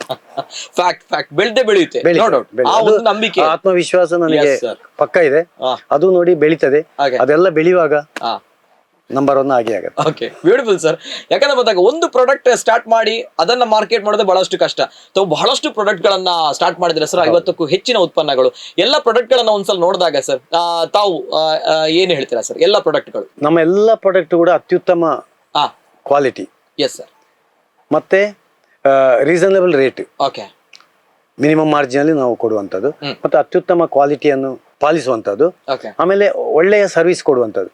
ಪ್ರಾಪರ್ ಆಗಿ ಈ ಯಾವುದೇ ಒಂದು ಪ್ರಾಡಕ್ಟ್ ನೋಡಿ, ಒಂದು ಒಳ್ಳೆ ಪ್ರಾಡಕ್ಟ್ ಇದೆ, ಅದು ಇಲ್ಲದಿದ್ರೆ ಗ್ರಾಹಕನಿಗೆ ಅದು ಸಿಗದಿದ್ರೆ ಅದು ಸಕ್ಸಸ್ ಆಗಲ್ಲ. ಕಂಟಿನ್ಯೂಸ್ ಆಗಿ ಸಿಗ್ಬೇಕು. ಒಮ್ಮೆ ಸಿಗ್ತದೆ, ಒಮ್ಮೆ ಸಿಗಲ್ಲ ಅಂತಾರೆ ಸಹ ಅದಾಗಲ್ಲ. ನಾವು ಎಷ್ಟೇ ಟಿವಿ ಆಡ್ ಕೊಡ್ಬೋದು, ಹೋಲ್ಡಿಂಗ್ ಹಾಕ್ಬೋದು, ಎಷ್ಟು ಬ್ರ್ಯಾಂಡಿಂಗ್ ಮಾಡಿದ್ರು ಕೂಡ ಪ್ರಾಡಕ್ಟ್ ಒಮ್ಮೆ ಇದೆ, ಇನ್ನೊಮ್ಮೆ ಆ ಪ್ರಾಡಕ್ಟ್ ಇಲ್ಲದಿದ್ರೆ ಜನ ಮರಿತಾರೆ ಬೇಗ. ಈಗ ನೀವು ಜೀರಾ ಕೇಳ್ತೀರಿ, ಬಿಂದು ಜೀರಾ ಕೊಡಿ ಅಂತ ಹೇಳ್ತೀರಿ, ಅಂಗಡಿಯಲ್ಲಿ ಇದೆ, ನೆಕ್ಸ್ಟ್ ಹೋಗೋಗಿಲ್ಲ, ಮತ್ತೊಮ್ಮೆ ಕೇಳುವಾಗಿಲ್ಲ, ಮತ್ತೆ ನಿಮಗೆ ಮರ್ತ ಹೋಗ್ತದೆ. ಆವಾಗ ಇನ್ನೊಂದು ಜೀರಾ ಇರುತ್ತೆ, ಇದು ಹೋಯ್ತು. ಸೊ ಅದ ಕಾರಣ ನಾವು ಒಳ್ಳೆ ಕ್ವಾಲಿಟಿಯನ್ನು ಮೇಂಟೈನ್ ಮಾಡುವಂತದ್ದು, ಕರೆಕ್ಟ್ ಆಗಿ ಸರ್ವಿಸ್ ಕೊಡುವಂತದ್ದು ಬಹಳ ಅಗತ್ಯ. ಅವೈಲಬಿಲಿಟಿ ಕಂಟಿನ್ಯೂ ಆಗಿ ಅದನ್ನು ಮೇಂಟೈನ್ ಮಾಡೋದು ಕೂಡ ಬಹಳ ಅಗತ್ಯ ಸಕ್ಸಸ್ ಗೆ. Yes sir. ಈ ಪ್ರಾಡಕ್ಟ್ ಗಳ ಬಗ್ಗೆ ಸರ್ ಏನ್ ಹೇಳ್ತೀರಾ ಸರ್? ತಮ್ಮದೇ ಪ್ರಾಡಕ್ಟ್ ಇದು ಸೇಮ್ ಮ್ಯಾಂಗೋ, ಈ ಸಿಪ್ಪಾನ್ ಬ್ರ್ಯಾಂಡ್ 2 ಕಡೆ ಇದೆ. ಒಂದು 2 ಪ್ಯಾಕೇಜ್ ಅಲ್ಲಿ, ಒಂದು ಪೆಟ್ ಬಾಟಲ್ ಅಲ್ಲಿ, ಮತ್ತೊಂದು ಟೆಟ್ರಾ ಪ್ಯಾಕ್ ಅಲ್ಲಿ. ಎಲ್ಲ ಫ್ಲೇವರ್ ಕೂಡ 2 ಪ್ಯಾಕೇಜಿಂಗ್ ಸಿಗುತ್ತೆ. ಇದು ಮ್ಯಾಂಗೋ, ನೆಕ್ಸ್ಟ್ ಒನ್ ಇದು apple, Goa, lychee, lemon. Okay, lemon mint. ಇದು ಫ್ರೂಜನ್ ಬ್ರ್ಯಾಂಡ್ ಅಲ್ಲಿ ಕೂಡ ಲೆಮನ್, ಕ್ಲೌಡಿ ಲೆಮನ್, ಆಪಲ್, ತುಂಬಾ ವೆರೈಟಿ, ಗ್ರೀನ್ ಆಪಲ್, ತುಂಬಾ ವೆರೈಟಿ ಅದರಲ್ಲಿ ಕೂಡ ಇದೆ. ತುಂಬಾ ಬಾಸ್ಕೆಟ್, ದೊಡ್ಡ ಬಾಸ್ಕೆಟ್, ಜಿಂಜರ್ ಇದೆ. ನೀವು ಪ್ರತಿ ನಮ್ಮ ಪ್ರಾಡಕ್ಟ್ ಕೂಡ ನೀವು ಟೇಸ್ಟ್ ನೋಡಿ, ಅವಾಗ ನಿಮಗೆ ಅನಿಸುತ್ತೆ ಇದು ಸ್ಪೆಷಲ್, ಇದು ಒಳ್ಳೇದಿದೆ ಅಂತ ಹೇಳಿ. ಅದೇ ನಮ್ಮ ಬ್ರ್ಯಾಂಡ್. Okay, yes sir. ಅದು ಈಗ ಬಿಂದು ಬ್ರ್ಯಾಂಡ್ ಅಲ್ಲಿ ಇರುತ್ತೆ, ಆದ್ರೆ ಸಿಪಾನ್ ಬರುತ್ತೆ, ಅಲ್ಲಿ ಫ್ರೂಜನ್ ಬರುತ್ತೆ, ಬೇರೆ ಬೇರೆ ಹೆಸರುಗಳು ತಾವು ಆಯ್ಕೆ ಮಾಡ್ತೀರಿ. ಏನ್ ಕಾರಣ ಸರ್? ಯಾಕಂದ್ರೆ ಬಿಂದು ಬ್ರ್ಯಾಂಡ್ ಅಲ್ಲಿ ಹೋಗೋದಿತ್ತಲ್ವಾ ಅನ್ನುವಂತ ಪ್ರಶ್ನೆಗಳು ಬರುತ್ತೆ. ತುಂಬಾ ಐಟಮ್ ಇದೆ, ಅದಕ್ಕೆ ನಾವು ಬೇರೆ ಬೇರೆ ಅಂದ್ರೆ ಆವಾಗಿನ ನಮ್ಮ ಬ್ರ್ಯಾಂಡಿಗಿನವರು ಆ ಹೆಸರು ಕೊಟ್ರು. ಇವತ್ತಿಗೆ ನಾವು ಏನಂದ್ರೆ ಆದ್ರೂ ಜನ ಗುರುತಿಸೋ ಬಿಂದು ಅಂತ ಹೇಳಿ. ಸೊ ನಾವು ಇವಾಗ ಏನ್ ಮಾಡಿದ್ವಿ ನೋಡಿ, ಎಲ್ಲ ಪ್ರಾಡಕ್ಟ್ ಅಲ್ಲಿ ಬಿಂದು ಹೆಸರಾಗ್ತದೆ ನೋಡಿ. ಅಲ್ಲಿ ಕ್ಯಾಪ್ ಅಲ್ಲಿ ಬಿಂದು ಅಂತ ಎಲ್ಲಲ್ಲಿ ಕೂಡ ಬಿಂದು. ಯಾಕಂದ್ರೆ ಬಿಂದು ಪ್ರಾಡಕ್ಟ್ ಅಂತ ಹೇಳಿಕೊಳ್ಳಿ, ಬಿಂದು ಕಂಪನಿ ಜನ ಇಮಿಡಿಯೇಟ್ ತಗೊಳ್ತಾರೆ. ಅದು ಸ್ಟ್ಯಾಂಡರ್ಡ್ ಅಂತ ಹೇಳಿ, ಅದು ಸ್ಪೆಷಲ್ ಅಂತ ಹೇಳಿ. ಸೊ ಆ ಬಿಂದು ಅಷ್ಟು ಫೇಮಸ್ ಆಯ್ತು ಬಿಕಾಸ್ ಆಫ್ ಜೀರಾ. ಇವಾಗ ನಾವು ಎಲ್ಲಾ ಪ್ರಾಡಕ್ಟ್ ಅಲ್ಲಿ ಕೂಡ ಬಿಂದುವನ್ನು ಹೈಲೈಟ್ ಮಾಡ್ತೀರಿ ಅಲ್ವಾ ಸರ್? ಯಾಕಂದ್ರೆ ಬಿಂದುವಿಂದ ಬಂದ ನೀವು ಇಮಿಡಿಯೇಟ್ ಜನ ಅದನ್ನ ತಗೊಳ್ತಾರೆ. ಕರೆಕ್ಟ್. ಜೊತೆಗೆ ಈಗೊಂದು ಎಷ್ಟು ಈ ಒಂದು ಪಾನೀಯ ಕ್ಷೇತ್ರಗಳಲ್ಲಿ, ಈ ನಮ್ಮ ಕೂಲ್ ಡ್ರಿಂಕ್ ಕ್ಷೇತ್ರಗಳಲ್ಲಿ ಎಷ್ಟು ಫ್ಲೇವರ್ ಗಳಿವೆ ಹಾಗಾದ್ರೆ ಒಂದು ಬಿಂದುವಿನಿಂದ, ತಮ್ಮಿಂದ? ಬಿಂದು, ಫ್ರೂಜನ್ ಮತ್ತೆ ಸಿಪ್ಪಾನ್ ಅಲ್ಲಿ ಒಟ್ಟಿಗೆ ಒಂದು 20-30 ಪ್ರಾಡಕ್ಟ್ ಇದೆ. ವಾಟ್ ಅಬೌಟ್ ಸರ್ ಆಹಾರ ಕ್ಷೇತ್ರಕ್ಕೆ ತಾವು ಮತ್ತೆ ಕಾಲಿಡ್ತೀವಿ? ಆಹಾರ ಇದೆ. ನಮ್ಮ ಆಹಾರ ಕ್ಷೇತ್ರಕ್ಕೆ ನಾವು 2012 ಸ್ಟಾರ್ಟ್ ಮಾಡಿದೆವು. ಅದರಲ್ಲಿ ಕೂಡ ಒಂದು 10-20 ಪ್ರಾಡಕ್ಟ್ ಇದೆ. ಅದರಲ್ಲಿ ಕೂಡ ನಾವು ಪ್ರತಿ ಹೊಸ ಪ್ರಾಡಕ್ಟ್ ಗಳನ್ನ ಆಡ್ ಮಾಡ್ತಾ ಇದ್ದೇವೆ. ಓಕೆ, ಪ್ರಥಮವಾಗಿ ಬಂದ್ರೆ snack up sir. Snack up ಇದು ಬೇರೆ ಬೇರೆ ಪ್ರಾಡಕ್ಟ್, ಬೇರೆ ಆ ಸ್ನ್ಯಾಕ್ ಅಪ್ ಬ್ರ್ಯಾಂಡ್ ಅಲ್ಲಿ ಬೇರೆ ಬೇರೆ ಉತ್ಪನ್ನಗಳಿದೆ. ಮೂಂಗ್ ದಾಲ್ ಇದೆ, ಪೀನಟ್ ಇದೆ, ತುಂಬಾ ಪ್ರಾಡಕ್ಟ್ ಗಳಿವೆ. ನಾಟಿಸ್ ಅಂತ ಹೇಳಿ ಒಂದು ಐಟಮ್ ಇದೆ. ಓಕೆ, ಹೊಸ ಉತ್ಪನ್ನಗಳು ತುಂಬಾ ಇದೆ ಅದರಲ್ಲಿ. Special taste. ಈ ಒಂದು ಕ್ಷೇತ್ರದಲ್ಲೂ ಕೂಡ ತಾವು ಸ್ನ್ಯಾಕ್ ಅಪ್ ಗಳಲ್ಲಿ ಬಹಳಷ್ಟು ಫ್ಲೇವರ್ಗಳು, ಅಂದ್ರೆ ನಾವು ಪ್ರತಿಷ್ಠಿತವಾಗಿರೋ ಬ್ರ್ಯಾಂಡ್ ಗಳು ನಾವು ಕೂಡ ನೋಡಿದ್ದೀವಿ. ಈ ಲೇಸ್, ಕುರ್ಕುರೆ ಅನ್ನುವಂತ ವಿಚಾರಗಳ ನಡುವೆ ಅದರಲ್ಲೂ ಕೂಡ ಇದು ಟಕ್ಕರ್ ಕೊಡುತ್ತೆ, ಫೈಟ್ ಮಾಡುತ್ತೆ ಅಂತ ಬಂದಾಗ ಇಂತ ಒಂದು ದೂರದೃಷ್ಟಿ ಸರ್ ಸತ್ಯಶಂಕರ್ ಸರ್ಗೆ ಒನ್ಸ್ ಅಗೇನ್ ಇದರಲ್ಲೂ ಕೂಡ ತಾವುಗಳು ಚಾಲೆಂಜ್ ಅನ್ನ, ಸವಾಲನ್ನ ತೆಗೆದುಕೊಳ್ತೀರಿ. ಹೌ ಅನ್ನುವಂತ ಪ್ರಶ್ನೆ ಒನ್ಸ್ ಅಗೇನ್ ಕಾಡುತ್ತಾನೆ ಇರುತ್ತೆ ಸರ್. ನಾವ್ ಏನಂದ್ರೆ ಫುಡ್ ಅಂಡ್ ಬಿವರೇಜ್ ಅಲ್ಲಿ ನಾವು ಫೋಕಸ್ ಕೊಡುವಂತದ್ದು. ಏನಾಗುತ್ತೆ ಅಂದ್ರೆ ನಮ್ಮ ವಿತರಕರಿಗೆ ಕೂಡ ಅದು ಅನುಕೂಲ ಆಗುತ್ತೆ. ಒಂದೇ ಬಾಸ್ಕೆಟ್ ಅಲ್ಲಿ ಒಂದೇ ಸಪ್ಲೈ ಅಲ್ಲಿ ಸಿಗತ್ತೆ ಅಲ್ಲ, ಅದಕ್ಕೋಸ್ಕರ ನಾವು ಅದಕ್ಕೆ ಪೂರಕವಾಗಿ ಒಂದೇ ಶಾಪ್ ಅಲ್ಲಿ ನಮ್ದೇನು ಬೇಕರಿ ಐಟಮ್, ಬೇಕರಿ ಯಾವ ಶಾಪಲ್ಲಿ ಜೀರೋ ಹೋಗುತ್ತೆ ಅದೇ ಶಾಪಲ್ಲಿ ಇದು ಕೂಡ ಹೋಗುತ್ತೆ. ಸೊ ವಿತರಕರಿಗೆ ಪ್ರಯೋಜನ ಆಗತ್ತೆ, ಮತ್ತೆ ಶಾಪಿನವರಿಗೂ ಕೂಡ ಅನುಕೂಲ ಆಗತ್ತೆ. ಕರೆಕ್ಟ್. ಒಂದೇ ವೆಹಿಕಲ್ ಅಲ್ಲಿ ಎಲ್ಲ ಪ್ರಾಡಕ್ಟ್, ಅದಕ್ಕೆ ನಾವು ಪೂರಕವಾಗಿ ಎಲ್ಲ ಪ್ರಾಡಕ್ಟ್ ಡೆವಲಪ್ ಮಾಡ್ತೀವಿ. ಓಕೆ, ವೆರಿ ಈಸಿ ಅಂತ ಹೇಳಿ ಸ್ನಾಕ್ ಅಪ್ ಎಲ್ಲವೂ ಕೂಡ ಆಹಾರ ಪ್ರಾಡಕ್ಟ್ ಹೌದು, ಎಲ್ಲ ಒಂದೇ ಕಡೆ ಹೋಗುವಂತದ್ದು. ಈಗ ನಾನು ಇದರಿಂದ ಡಿಫರೆಂಟ್ ಆಗಿದೆ, ಸಿಮೆಂಟ್ ಉದ್ದಿಮೆಗೆ ಹೇಳಿದ್ರೆ ಅಥವಾ ಸ್ಟೀಲ್, ಅದು ಬೇರೆ ವಿಷಯ, ಅದು ಬೇರೆ ಡಿಸ್ಟ್ರಿಬ್ಯೂಟರ್, ಬೇರೆ ಔಟ್ಲೆಟ್ ಅದು. ಸೊ ನಾವು ಅದಕ್ಕೆ ಹೋಗಿಲ್ಲ, ನಾವು ಸೇಮ್ ಇದರಲ್ಲಿ ನಾವು ಫೋಕಸ್ ಕೊಡೋದು. ಈಗ ಮಿಲ್ಕ್ ಶೇಕ್ ಕೂಡ ಸೇಮ್. ಸರ್, ಈ ಆಹಾರ ಕ್ಷೇತ್ರದಲ್ಲಿ ತಾವು ಕಾಲಿಟ್ಟಾಗ ಈ ಸ್ನಾಕ್ ಅಪ್ ಗಳಾಗಿರ್ಬೋದು, ಈ ರೀತಿಯ ಒಂದು ತಿಂಡಿಗಳನ್ನ ತಾವು ಮಾಡಿದಾಗ ಹೇಗಿದೆ ರೆಸ್ಪಾನ್ಸ್, ಜನರ ರೆಸ್ಪಾನ್ಸ್ ಯಾವ ರೀತಿ? ಒಳ್ಳೇದೇ ಸರ್. ನಾವು ಏನಂದ್ರೆ quality, best quality, best service. ಎಷ್ಟು ನೀವು 200,000 ಪ್ರಾಡಕ್ಟ್ ಮಾಡಿ ಸಹ ಆಗತ್ತೆ. ಅವಕಾಶ ಸಮುದ್ರದಲ್ಲಿ ನೀರಿದ್ದಾಗೆ, ಯಾವುದೇ ಬಿಸಿನೆಸ್ ಅಲ್ಲಿ ಅವ್ರು ಬಂದ್ರ ಇವ್ರು ಬಂದ್ರು ನಮಗೆ ಕಮ್ಮಿ ಆಗುತ್ತ ವಿಷಯ ಇಲ್ಲ. ಮಾರ್ಕೆಟ್ ಅಂದ್ರೆ ಸಮುದ್ರದ ನೀರಿನಾಗೆ, ನಮಗೆ ಎಷ್ಟು ಪಾತ್ರ ಅಲ್ಲಿ ತರಬಹುದು, ಕೆಪಾಸಿಟಿ ಇದೆ ಅಷ್ಟು ತರಬಹುದು, ಅಷ್ಟು ಎಷ್ಟು ನಿಮಗೆ ಆಗ್ತದೆ ಅಷ್ಟು ಬಿಸಿನೆಸ್ ಮಾಡಬಹುದು. ಯಾರಿಂದ ಎಲ್ಲಿಂದ ಕೂಡ ನಮ್ಗೆ ಏನು ಅಡ್ಡಿ ಆಗಲ್ಲ. ನಾವು ಬೆಸ್ಟ್ ಸರ್ವಿಸ್ ಕೊಡ್ಬೇಕು, ಬೆಸ್ಟ್ ಕ್ವಾಲಿಟಿ ಮೇಂಟೈನ್ ಮಾಡಬೇಕು. ನಮ್ಮ ಕ್ವಾಲಿಟಿ ಮೇಂಟೈನ್ ಮಾಡಿದ್ರೆ ಬೆಸ್ಟ್ ಸರ್ವಿಸ್ ಕೊಟ್ರೆ ಎಲ್ಲವೂ ಕೂಡ ಪರ್ಫೆಕ್ಟ್ ಆಗಿರುತ್ತೆ. ಇನ್ನು 10,000 ಕಂಪನಿ ಬಂದ್ರು ಕೂಡ ಬಿಸಿನೆಸ್ ಏನು ಪ್ರಾಬ್ಲಮ್ ಇಲ್ಲ. Amazing sir, beautiful. ಜೊತೆಗೆ ಸರ್, ಈ ಒಂದು ಬಿಸ್ನೆಸ್ ತಾವು ಒಂದ್ ಕಡೆಯಲ್ಲಿ ಎಕ್ಸ್ಪಾಂಡ್ ಆಗ್ತಾ ಇರುತ್ತೆ. ಜೊತೆಗೆ ತಮ್ಮ ಒಂದು ಲೈಫ್ ಜರ್ನಿ ಬಗ್ಗೆ ನಾನು ಮಾತಾಡಬೇಕು. ಜೊತೆಗೆ ರಂಜಿತಾ ಮೇಡಮ್ ಅವರು ತಮ್ಮ ಧರ್ಮಪತ್ನಿ, ತಮ್ಮ ಫ್ಯಾಮಿಲಿ ಬಗ್ಗೆ ಕೂಡ ಬರುತ್ತೆ ಸರ್. ಯಾಕಂದ್ರೆ ತಮ್ಮ ಒಂದು ಟೀಮ್ ಅನ್ನು ಕೂಡ ಜಾಯಿನ್ ಆಗ್ತಾರೆ. ತಮ್ಮ ಒಂದು ಬಿಸ್ನೆಸ್ ನಲ್ಲಿ ಯಶಸ್ಸಿನ ಪಾಲು ಕೂಡ ಅವ್ರಿಗೆ ಕೂಡ ಇರುತ್ತೆ. ಬಹುಶಃ ಏನ್ ಹೇಳಲಿಕ್ಕೆ ಇಷ್ಟಪಡ್ತೀರಾ ರಂಜಿತಾ ಮೇಡಮ್? ನಮ್ಮ ಸಂಸ್ಥೆಯ ಬೆಳವಣಿಗೆಗೆ ನಮ್ಮ ಕುಟುಂಬದ್ದು ಫ್ಯಾಮಿಲಿ ಸಪೋರ್ಟ್ ತುಂಬಾ ಇದೆ. ಇಲ್ಲದಿದ್ರೆ ಈ ಬೆಳವಣಿಗೆ ಎಲ್ಲರೂ ಕೂಡ ಅದರಲ್ಲಿ ಬಿಸಿನೆಸ್ ಅಲ್ಲಿ ನನ್ನೊಟ್ಟಿಗೆ ಶಾಮೀಲಾಗಿದ್ದಾರೆ. ನನ್ನ ಧರ್ಮಪತ್ನಿ ಇರ್ಬೋದು, ಮಕ್ಕಳು ಎಲ್ಲರೂ ಕೂಡ ಬಿಸಿನೆಸ್ ಅಲ್ಲಿ ಅತ್ಯುತ್ಸಾಹದಿಂದ ಕೆಲಸ ಮಾಡ್ತಾ ಇದ್ದಾರೆ. ಸೊ ಆದ ಕಾರಣ ಅದು ಬಿಸಿನೆಸ್ಗೆ ತುಂಬಾ ಸಪೋರ್ಟ್ ಆಗ್ತದೆ ಅಲ್ವಾ? ರಂಜಿತಾ ಇವರು ನನ್ನ ಧರ್ಮಪತ್ನಿ, ಮೇಘಾ ಶಂಕರ್ ದೊಡ್ಡ ಮಗಳು, ಮಹಿಮಾ ಶಂಕರ್ ಎರಡನೇ ಮಗಳು, ಮನಸ್ವಿತಿ ಶಂಕರ್ ಮಗ. ಮನಸ್ವಿತ್ ಶಂಕರ್ ಜೊತೆಗೆ ಮೇಘಾ ಶಂಕರ್ ಅವರು, ರಂಜಿತಾ ಮತ್ತೆ ಮಹಿಮಾ. Okay okay. ಇದೆಲ್ಲವೂ ಕೂಡ ಸುಂದರ ಕುಟುಂಬ. ಸತ್ಯಶಂಕರ್ ಸರ್ ಅವರ ಸುಂದರ ಕುಟುಂಬವನ್ನ ತಾವು ಗಮನಿಸ್ತಾ ಇದ್ದೀರಾ. ಜೊತೆಗೆ ಏನ್ ಮಾಡ್ತಾ ಇದ್ದಾರೆ ಸರ್? ಮಕ್ಕಳು ಏನ್ ಮಾಡ್ತಾ ಇದ್ದಾರೆ ಸರ್? ಮಕ್ಕಳು ಕೂಡ ಈಗ ಮಗ ಮಾತ್ರ ಎಜುಕೇಶನ್ ಮಾಡ್ತಾ ಇದ್ದಾನೆ ಈಗ BBA ಬ್ಯಾಂಗ್ಳೂರಲ್ಲಿ. ಮಗಳು MBA ಮಾಡ್ತಾ ಇದ್ದಾಳೆ, ಸೆಕೆಂಡ್ ಡಾಟರ್.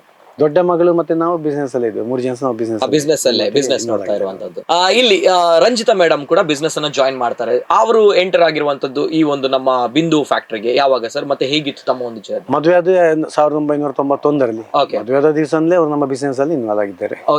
ಅವಾಗ ತಾವು ಆಟೋಮೊಬೈಲ್ ಟೈರ್ ಶಾಪ್ ಅಲ್ಲಿಂದ ಅವಾಗಲೇ ಅವರು ಪ್ರತಿ ದಿವಸ ನೊಟ್ಟಿಗೆ ಬಿಸ್ನೆಸ್ ಅಲ್ಲಿಗೆ ಬರ್ತಿದ್ರು. ಅವಾಗಲೇ ಅವರು ಇನ್ವಾಲ್ವ್ ಆಗಿದ್ದಾರೆ. ತದನಂತರ ತಾವು ಇವತ್ತಿಗೂ ಕೂಡ ಅವರು ಎಕ್ಸಿಕ್ಯೂಟಿವ್ ಡೈರೆಕ್ಟರ್ ಆಗಿದ್ದಾರೆ. ನಾನು ಚೇರ್ಮನ್ ಮ್ಯಾನೇಜಿಂಗ್ ಡೈರೆಕ್ಟರ್ ಆಗಿದ್ದೆ, ಮಕ್ಕಳು ಡೈರೆಕ್ಟರ್ ಆಗಿದ್ದೆ. ಹೇಗಿತ್ತು ಸರ್ ಸಪೋರ್ಟ್?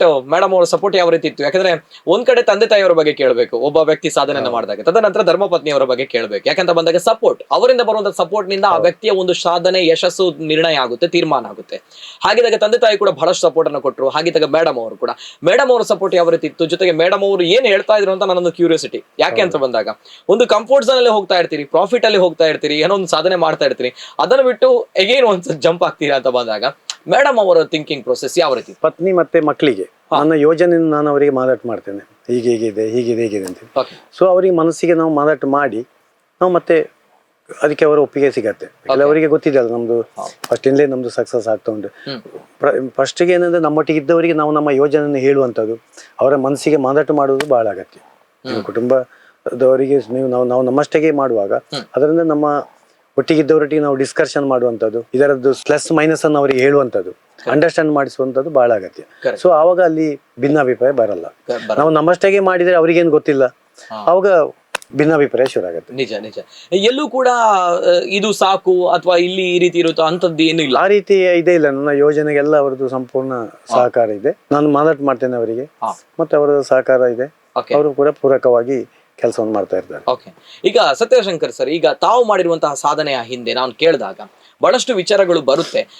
ಅಲ್ಲಿ ನಾನು ಕೇಳ್ತಾ ಇರುವಂತದ್ದು, ಇಲ್ಲಿ ಹಾರ್ಡ್ ವರ್ಕ್ ಅಂದ್ರೆ ಪರಿಶ್ರಮ ಬರುತ್ತೆ, ಜೊತೆಗೆ ಲಕ್, ಅದೃಷ್ಟ ಕೂಡ ಮ್ಯಾಟರ್ ಆಗುತ್ತೆ. ಬಹಳ ಜನರು ಹೇಳ್ಬೋದು ಸತ್ಯಶಂಕರ್ ಸರ್ ಏನೋ ಮಾಡಿದ್ದಾರೆ ಆದ್ರೆ ಅದೃಷ್ಟ ಅವರ ಕೈ ಹಿಡಿದಿರಬಹುದು ಅನ್ನುವಂತಹ ವಿಚಾರಗಳಲ್ಲಿ ಏನ್ ಹೇಳ್ತೀರಾ ಸರ್? ಹಾರ್ಡ್ ವರ್ಕ್ ಅವ್ರ ಪರಿಶ್ರಮ. ಅದೃಷ್ಟದ ಬಗ್ಗೆ ನನಗೆ ಅಷ್ಟೇನು ಗೊತ್ತಾಗಲ್ಲ. ನಾವಂತೂ ನನ್ನ ಒಂದು ಥಿಂಕಿಂಗ್ ಅಂದ್ರೆ, ನನ್ನ ಒಂದು ಚಿಂತನೆ ಏನಂತ ಹೇಳಿದ್ರೆ, ಪ್ರಾಮಾಣಿಕವಾಗಿ ಕೆಲಸ ಮಾಡುವಂತದ್ದು, ಹಾರ್ಡ್ ವರ್ಕ್ ಮಾಡುವಂತದ್ದು, ಒಂದು ಡ್ರೀಮ್ ಇಟ್ಟುಕೊಳ್ಳುವಂತದ್ದು, ಒಂದು ಕನಸು, ಒಂದು ಗುರಿಯನ್ನು ಇಟ್ಟುಕೊಳ್ಳುವಂತದ್ದು. ಆ ಗುರಿಯನ್ನು ತಲುಪಲಿಕ್ಕೆ ಕೆಲಸ ಮಾಡುವಂಥದ್ದು, ಅದು ಸಕ್ಸಸ್. ಅದು ಸಕ್ಸಸ್. ಅದು ಅದೃಷ್ಟ ಅಲ್ಲಿ ಬರುತ್ತೆ ಅಂತೇಳಿ ನನ್ನ ಒಂದು ಸಂಕಲ್ಪ. ಅದರ ಜೊತೆಗೆ ನಾವು ನಮ್ಮ ಆರೋಗ್ಯವನ್ನು ಕೂಡ ಪಾಲಿಸುವಂಥದ್ದು. ನಾವು ಒಂದು ದಿವಸದಲ್ಲಿ ಎಲ್ಲರಿಗೋಸ್ಕರ ಕೆಲಸ ಮಾಡ್ತೇವೆ, ಹೆಂಡತಿಗೆ, ಮಕ್ಕಳಿಗೆ, ಜನರಿಗೆ. ನಮಗೋಸ್ಕರ ನಾವು 1 ಗಂಟೆ ಆದ್ರೂ ನಾವು ನಮ್ಮ ಮೀಸಲಿಡ್ಬೇಕು ಪ್ರತಿಯೊಬ್ರು ಕೂಡ. ಆರೋಗ್ಯ ಸರಿ ಇದ್ರೆ ನಮಗೆ ಮುಂದೆ ಹೋಗ್ಬೋದು, ಸಕ್ಸಸ್ ಮಾಡಿ. ಇಲ್ಲದಿದ್ರೆ ಅದು ಸ್ಟಕ್ ಆಗತ್ತೆ. ಅದನ್ನ ಪ್ರತಿಯೊಬ್ಬರು ಕೂಡ ನಾವು ಆರೋಗ್ಯಕ್ಕೆ ಕೂಡ ನಮಗೋಸ್ಕರ ನಾವು 1 ಗಂಟೆ ಆದ್ರೂ ಮೀಸಲಿಡುವುದು ಬಹಳ ಅಗತ್ಯ. ಕರೆಕ್ಟ್. ತಮ್ಮ ಒಂದು ದಿನಚರಿ ಯಾವ ರೀತಿ ಇರುತ್ತೆ ಸರ್ ಸತ್ಯಶಂಕರ್ ಸರ್, ಹೇಗಿರುತ್ತೆ? ನಾನು 5:30ಗೆ ಯಾವಾಗಲೂ ಹೇಳ್ತೇನೆ. ನಾನು ಯಾವಾಗಲೂ ರಾತ್ರಿ 10:00ವರೆಗೆ ಮಲಗುದು. ಹೆಚ್ಚು ರಾತ್ರಿ ನಾನು 10:00ವರೆಗೆ ನಾನು ಮಲಗ್ತೇನೆ. ಬೆಳಿಗ್ಗೆ 5:30ಗೆ ಎದ್ರೆ ನಮ್ದು ಸ್ವಲ್ಪ ಯೋಗ ಇರುತ್ತೆ, ಯೋಗಾಸನ ಎಲ್ಲ ಮಾಡ್ತೇನೆ. ಆಮೇಲೆ ವಾಕಿಂಗ್ ಇರುತ್ತೆ, ದೇವರ ಪೂಜೆ, ಟಿಫಿನ್. 9:00ವರೆಗೆ ನಾನು ಆಫೀಸ್. ಎಲ್ಲಿದ್ರು ನಾನು ಇಲ್ಲಿ ಪುತ್ತೂರಲ್ಲಿ ಇರ್ಲಿ, ಬ್ಯಾಂಗ್ಳೂರಲ್ಲಿ ಇರ್ಲಿ, ಹೈದರಾಬಾದ್ ಅಲ್ಲಿ ಇರ್ಲಿ, 9:30ಗೆ ನಾನು ಆಫೀಸಿಗೆ ಇರ್ತೇನೆ. 7:30-8 ಗಂಟೆಗೆ ನಾನು ಆಫೀಸ್ ವಾಪಸ್ ಬರ್ತೇನೆ. ಫಸ್ಟಿಗೆ ಹೋಗುದು ನಾನೇ, ಲಾಸ್ಟಿಗೆ ಆಫೀಸ್ ಬರ್ತೇನೆ. ಸೊ ಮಾಲಕರು ಓನರ್ಶಿಪ್ ಅಂದ್ರೆ ನಾವು ಎಲ್ಲರೂ ಬರೋ ಮುಂಚೆ ನಾವು ಹೋಗ್ಬೇಕು, ಲಾಸ್ಟಿಗೆ ನಾವು ಬರ್ಬೇಕು. ಓಕೆ. ಈ ಟೈಮ್ ಮ್ಯಾನೇಜ್ಮೆಂಟ್ ಸರ್ ಎಷ್ಟು ಮುಖ್ಯ ಅಂತ ಹೇಳ್ತೀರಿ ತಾವು? ಒಬ್ಬ ವ್ಯಕ್ತಿಗೆ ಯಶಸ್ಸಿಗೆ ಸಮಯ ಪ್ರಜ್ಞೆ ಬಹಳ ಅಗತ್ಯ, ತುಂಬಾ ಅಗತ್ಯ. ಯಾಕಂದ್ರೆ ಎಲ್ಲ ಅದು ಟ್ರ್ಯಾಕ್ ತಪ್ತದೆ. ನಾವು ಸಮಯವನ್ನು ಸರಿಯಾಗಿ ನಾವು ಕೆಲಸ ಮಾಡದಿದ್ರೆ ಎಲ್ಲ ಟ್ರ್ಯಾಕ್ ದಡಬಡ ಆಗತ್ತೆ. ಸಮಯ ಮೇಂಟೈನ್ ಮಾಡೋದು ಬಹಳ ಅಗತ್ಯ. ಸಮಯ ಅಂದ್ರೆ ಸಮಯಕ್ಕೆ ಬರ್ಲೇಬೇಕು, ಸಮಯ ಬೇಕೇ ಬೇಕು. ಇಲ್ಲದ್ರೆ ಈಗ ಉದಾಹರಣೆಗೆ ನಾನು ಇವತ್ತು ಬರ್ತೇನೆ ಅಂತ ಹೇಳಿದೆ 10:00ವರೆಗೆ, ನಾನು ಮಧ್ಯಾಹ್ನ ಆದ್ರೂ ಬಾರದಿದ್ರೆ ನನ್ನ ಸಮಯದಿಂದ ಜಾಸ್ತಿ ನಿಮ್ಮ ಸಮಯ ಹಾಳಲ್ಲ. ನಿಮ್ಮ ಲೈಫ್ ಅನ್ನು ನಾವು ವೇಸ್ಟ್ ಮಾಡಿದಾಗುತ್ತೆ. ಇಷ್ಟು ಜನ ನೀವು ಕಾಯ್ತಾ ಇರ್ತೀರಾ, ರೆಡಿ ಮಾಡಿರ್ತೀರಾ. ಸೊ ಅದು ಹಾಗೆ ಆಗ್ಲೇಬಾರ್ದು. ಸೊ ಅದರಲ್ಲಿ ಆ ರೀತಿ ಆದ್ರೆ ನಾವು ಯಶಸ್ಸಾಗ್ಲಿಕ್ಕೆ ಸಾಧ್ಯವಿಲ್ಲ. ಸಮಯ ಇಂಪಾರ್ಟೆಂಟ್. ಟೈಮ್ ಅದಕ್ಕೆ ಬೆಲೆ ಕೊಡ್ಲೇಬೇಕು, ಆವಾಗ ಮಾತ್ರ ಸಾಧನೆ ಮಾಡಬಹುದು ಅಲ್ವಾ ಸರ್? ಜೊತೆಗೆ ಈ ಹಾರ್ಡ್ ವರ್ಕ್ ಮತ್ತು ಅದೃಷ್ಟ, ಲಕ್, ಯಾವ್ದು ಚೂಸ್ ಮಾಡ್ತೀರಾ ಸತ್ಯಶಂಕರ್ ಸರ್? ಎರಡು ನಿಮ್ಮಲ್ಲಿ ಇದ್ರೆ ನಾನು ಹಾರ್ಡ್ ವರ್ಕ್ ಅನ್ನೇ ಹಾರ್ಡ್ ವರ್ಕ್, ಲಕ್ ಬೇಡ. ಲಕ್ ನನಗೆ ಗೊತ್ತಾಗಲ್ಲ, ಲಕ್ ಉಂಟಾ ಇಲ್ವಾ ಅಂದ್ರೆ ಜನ ಹೇಳ್ತಾರೆ, ಅದು ನನಗೆ ಅದರ ಬಗ್ಗೆ ಏನು ಗೊತ್ತಾಗಲ್ಲ. ಹಾರ್ಡ್ ವರ್ಕ್ ಮತ್ತೆ ದೇವರ ನಂಬಿಕೆ, ದೇವರ ಮೇಲೆ ನಂಬಿಕೆ ಬಹಳ ಅಗತ್ಯ ಉಂಟು. ಯಾರೇ ಯಾವುದೇ ಧರ್ಮ ಇರ್ಬೋದು, ಆ ದೇವರನ್ನು ನಂಬೋದು. ಹಿಂದೂ, ಮುಸ್ಲಿಂ, ಕ್ರಿಶ್ಚಿಯನ್ ಯಾರಾದ್ರೂ ನಮ್ದು ಪ್ರಾಬ್ಲಮ್ ಇಲ್ಲ, ಅವರವರ ದೇವರನ್ನು ನಂಬೋದು. ಯಾಕಂದ್ರೆ ಆ ನಂಬಿಕೆ ಇದ್ರೆ ನಮಗೆ ಮನಸ್ಸಿಗೆ ಶಾಂತಿ. ಯಾಕೆ ಅಂದ್ರೆ ದೇವರಿದ್ದಾರೆ ಏನಾಗಲ್ಲ ಅಂತ ಅದೇ ಧೈರ್ಯ ಬರ್ತದೆ ನೋಡಿ ನಿಮ್ಗೆ. ಪಾಸಿಟಿವ್ ಗೆ ರಿಸ್ಕ್ ನೀವು ತಗೊಳ್ತೀರ, ರಿಸ್ಕ್ ತಗೊಳ್ಳಿಕ್ಕೆ ಕಾರಣವೇ ದೇವರ ನಂಬಿಕೆ. ದೇವರ ನಂಬಿಕೆ ಇಲ್ಲದಿದ್ರೆ ಏನಾಗ್ತದೆ, ಎಂತ ಆಗ್ತದೆ ಅಲ್ಲ, ಏನಾಗುದು. ಸೊ ಇಲ್ಲಿ ಏನಾಗ್ತದೆ, ಏನಾಗ್ಲಿಕ್ಕಿಲ್ಲ, ದೇವರಿಗೆ ನಾವು ನಂಬ್ತೇವೆ, ದೇವರು ಕಾಪಾಡ್ತಾರೆ. ಆ ಒಂದು ದೇವರ ನಂಬಿಕೆಯಲ್ಲಿ ನಾವು ಸೀಕ್ರೆಟ್ ಆಫ್ ಸಕ್ಸಸ್ ಅಂತ ಹೇಳಿದ್ರೆ ದೇವರು, ದೇವರು ಅನ್ನುವಂತ ಒಂದು ನಂಬಿಕೆ. ಎಷ್ಟು ನಂಬ್ತೀರಾ ಸರ್ ದೇವರು ಅನ್ನುವಂತ ಒಂದು ನಂಬಿಕೆನ ಸತ್ಯಶಂಕರ್ ಸರ್? ನಮಗೆ ಫೈನಲ್ ನೋಡಿ, ನೀವು ಹೇಳಿದಾಗ ಯಾವುದೇ ಮಾಡೋದು ನಮ್ಮ ಮನಸ್ಸಿಗೆ ಕೂಡ ಆಗತ್ತೆ. ಇದು ಆಗ್ತದಾ ಇಲ್ವಾ, ಆಗದಿದ್ರೆ ಏನಾಗ್ಬಹುದು, ಲಾಸ್ ಅಲ್ಲ, ಇಲ್ಲ ಆಗ್ಬೋದು. ದೇವರಿದ್ದಾರೆ ನೋಡುವ, ದೇವರಿದ್ದಾರೆ ಆಗ್ತದೆ, ಅಲ್ಲಿ ಒಂದು ತೀರ್ಮಾನ ಬರುತ್ತೆ. ಓಕೆ. ಏನಾದ್ರೂ ಒಂದು ಇನ್ಸಿಡೆಂಟ್ ಇದೆಯಾ ಸರ್? ಏನೊಂದು ಬಹಳಷ್ಟು ಕಷ್ಟವಾಗಿರುವಂತಹ ಸಂದರ್ಭ, ಎಲ್ಲವೂ ಕೂಡ ಬಹಳಷ್ಟು ಕಷ್ಟ ಇದೆ, ಬಟ್ ಸ್ಟಿಲ್ ದೇವರ ಮೇಲೆ ನಂಬಿಕೆ. ಚಾಲೆಂಜ್ಗಳು ಪ್ರತಿ ದಿವಸ ಚಾಲೆಂಜ್. ಒಂದು ಏನಾದ್ರು ಘಟನೆ ಇದೆಯಾ ಸರ್ ನೆನಪಿದೆಯಾ? ಚಾಲೆಂಜ್ಗಳು ತುಂಬಾ, ನಾನು ಏನ್ ಹೇಳುದು, ಎಲ್ಲ ಕಡೆ ಕೂಡ ಬಿಸಿನೆಸ್ ಅಲ್ಲಿ, ವ್ಯವಹಾರದಲ್ಲಿ ಚಾಲೆಂಜ್ ಬರುತ್ತೆ, ಕಷ್ಟಗಳು ಬರುತ್ತೆ. ಅದು ಮೋಡ, ಈಗ ಮಳೆ ಬರುವಾಗ ಮೋಡ ಬರುತ್ತೆ, ಸಿಡಿಲು ಬರುತ್ತೆ, ಮತ್ತೆ ಮಳೆ ಬರುತ್ತೆ, ಮತ್ತೆ ಯಾವಾಗ್ಲೂ ಬರಲ್ಲ, ಇಡೀ ಮಳೆಗಾಲ ಬರಲ್ಲ, ಸ್ಟಾರ್ಟಿಂಗ್ ಅಲ್ಲಿ ಬರುತ್ತೆ. ಸೊ ಅದಕ್ಕೆ ಯಾವುದೇ ಸೋಲು ಕಷ್ಟ ಬಂದ್ರು ಕೂಡ ಅದು ಪರ್ಮನೆಂಟ್ ಅಂತ ಇರಲ್ಲ, ನಿರಂತರ ಇರಲ್ಲ, ಅದು ಮತ್ತೆ ಕ್ಲಿಯರ್ ಆಗುತ್ತೆ. ಒಂದು ಘಟನೆಗಳು ಮಾತ್ರ ಅಲ್ಲ, ದೇವರು ಕಾಪಾಡಿದಂತ ಬಹಳಷ್ಟು ನಂಬಿಕೆಗಳು ಇದೆ ಅಲ್ವಾ ಸರ್? ನೋ ಡೌಟ್ ಆ ಒಂದು ವಿಚಾರಗಳಲ್ಲಿ. ಎಸ್, ಜೊತೆಗೆ ತಾವು ನೋಡ್ತಾ ಇರುವಂತದ್ದು SG ಗ್ರೂಪ್ ಆಫ್ ಕಂಪನೀಸ್, ಅಂದ್ರೆ ಸತ್ಯಶಂಕರ್ ಸರ್ ಅವರು ಫೌಂಡ್ ಮಾಡಿರುವಂತಹ, ಸ್ಥಾಪಿಸಿರುವಂತಹ SG ಗ್ರೂಪ್ ಪುತ್ತೂರಿನಲ್ಲಿ ಪ್ರಮುಖವಾಗಿ ಪ್ರಾರಂಭವಾಗಿರುವಂತದ್ದು. ಎಸ್ ಸರ್, ಏನ್ ಹೇಳ್ತೀವಿ? ಇದು ನಮ್ದು ಪುತ್ತೂರಿನ ಯೂನಿಟ್. ಇಲ್ಲಿ 6-7 ಯೂನಿಟ್ ಇದೆ ನಮ್ದು. ಫಸ್ಟ್ ಗೆ ನಾವು ನೀರಿದು ಯೂನಿಟ್ ಇದೆ, ಆಮೇಲೆ CSD ಸಾಫ್ಟ್ ಡ್ರಿಂಕ್ಸ್ ಅಲ್ಲಿ 2 ಯೂನಿಟ್ ಇದೆ, ಸಿಪ್ಪಾನ್ ಪೆಟ್ ಬಾಟ್ಲಿದ್ ಒಂದು ಯೂನಿಟ್ ಇದೆ, ಆಮೇಲೆ ಇದು ನೀರಿನ ಯೂನಿಟ್, ಇದು ವಾಟರ್ ಯೂನಿಟ್. ಇದು ಮೊದಲಿಂದಲೇ ಇದೇ ರೀತಿ ಆಗ್ತಾ ಇಲ್ಲ, ಮೊದಲು ನಮ್ದು ತುಂಬಾ ಸಣ್ಣದಿತ್ತು, ಇವಾಗ ನಾವು ಅದನ್ನು ದೊಡ್ಡದು ಮಾಡಿದ್ರು, ಹೊಸ ಲೈನ್ ಅಲ್ಲಿ ಹಾಕಿದ್ರು. ಸ್ಟಾರ್ಟಿಂಗ್ ಅಲ್ಲಿ ನಾವು ಸಣ್ಣದು ಒಂದು 60 BPM ಇದೆ ಹಾಕಿದ್ದು, ಇವಾಗ 240 BPM. ಒಂದ್ ಕಡೆ ಪುತ್ತೂರಿನಲ್ಲಿ ಈ ಆಹಾರ ಉತ್ಪನ್ನಗಳು ಕೂಡ ಪುತ್ತೂರಿನಲ್ಲಿ ಇದೆ.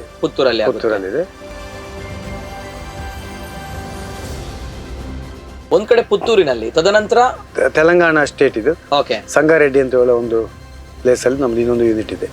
ಅಲ್ಲಿ ಕೂಡ ಎಲ್ಲ ಇಲ್ಲಿಯ ಪುತ್ತೂರಲ್ಲಿ ಆಗುವಂತ ಎಲ್ಲಾ ಉತ್ಪನ್ನಗಳು ಅಲ್ಲಿ ಆಗುತ್ತೆ, ಅಲ್ಲಿ ಕೂಡ ಆಗುತ್ತೆ. ಓಕೆ. ಇದು ಎಷ್ಟು ಎಕರೆ? 50 ಎಕರೆ ಜಾಗದಲ್ಲಿ? ಇದು 50 ಎಕರೆ ಜಾಗದಲ್ಲಿ ಇದೆ.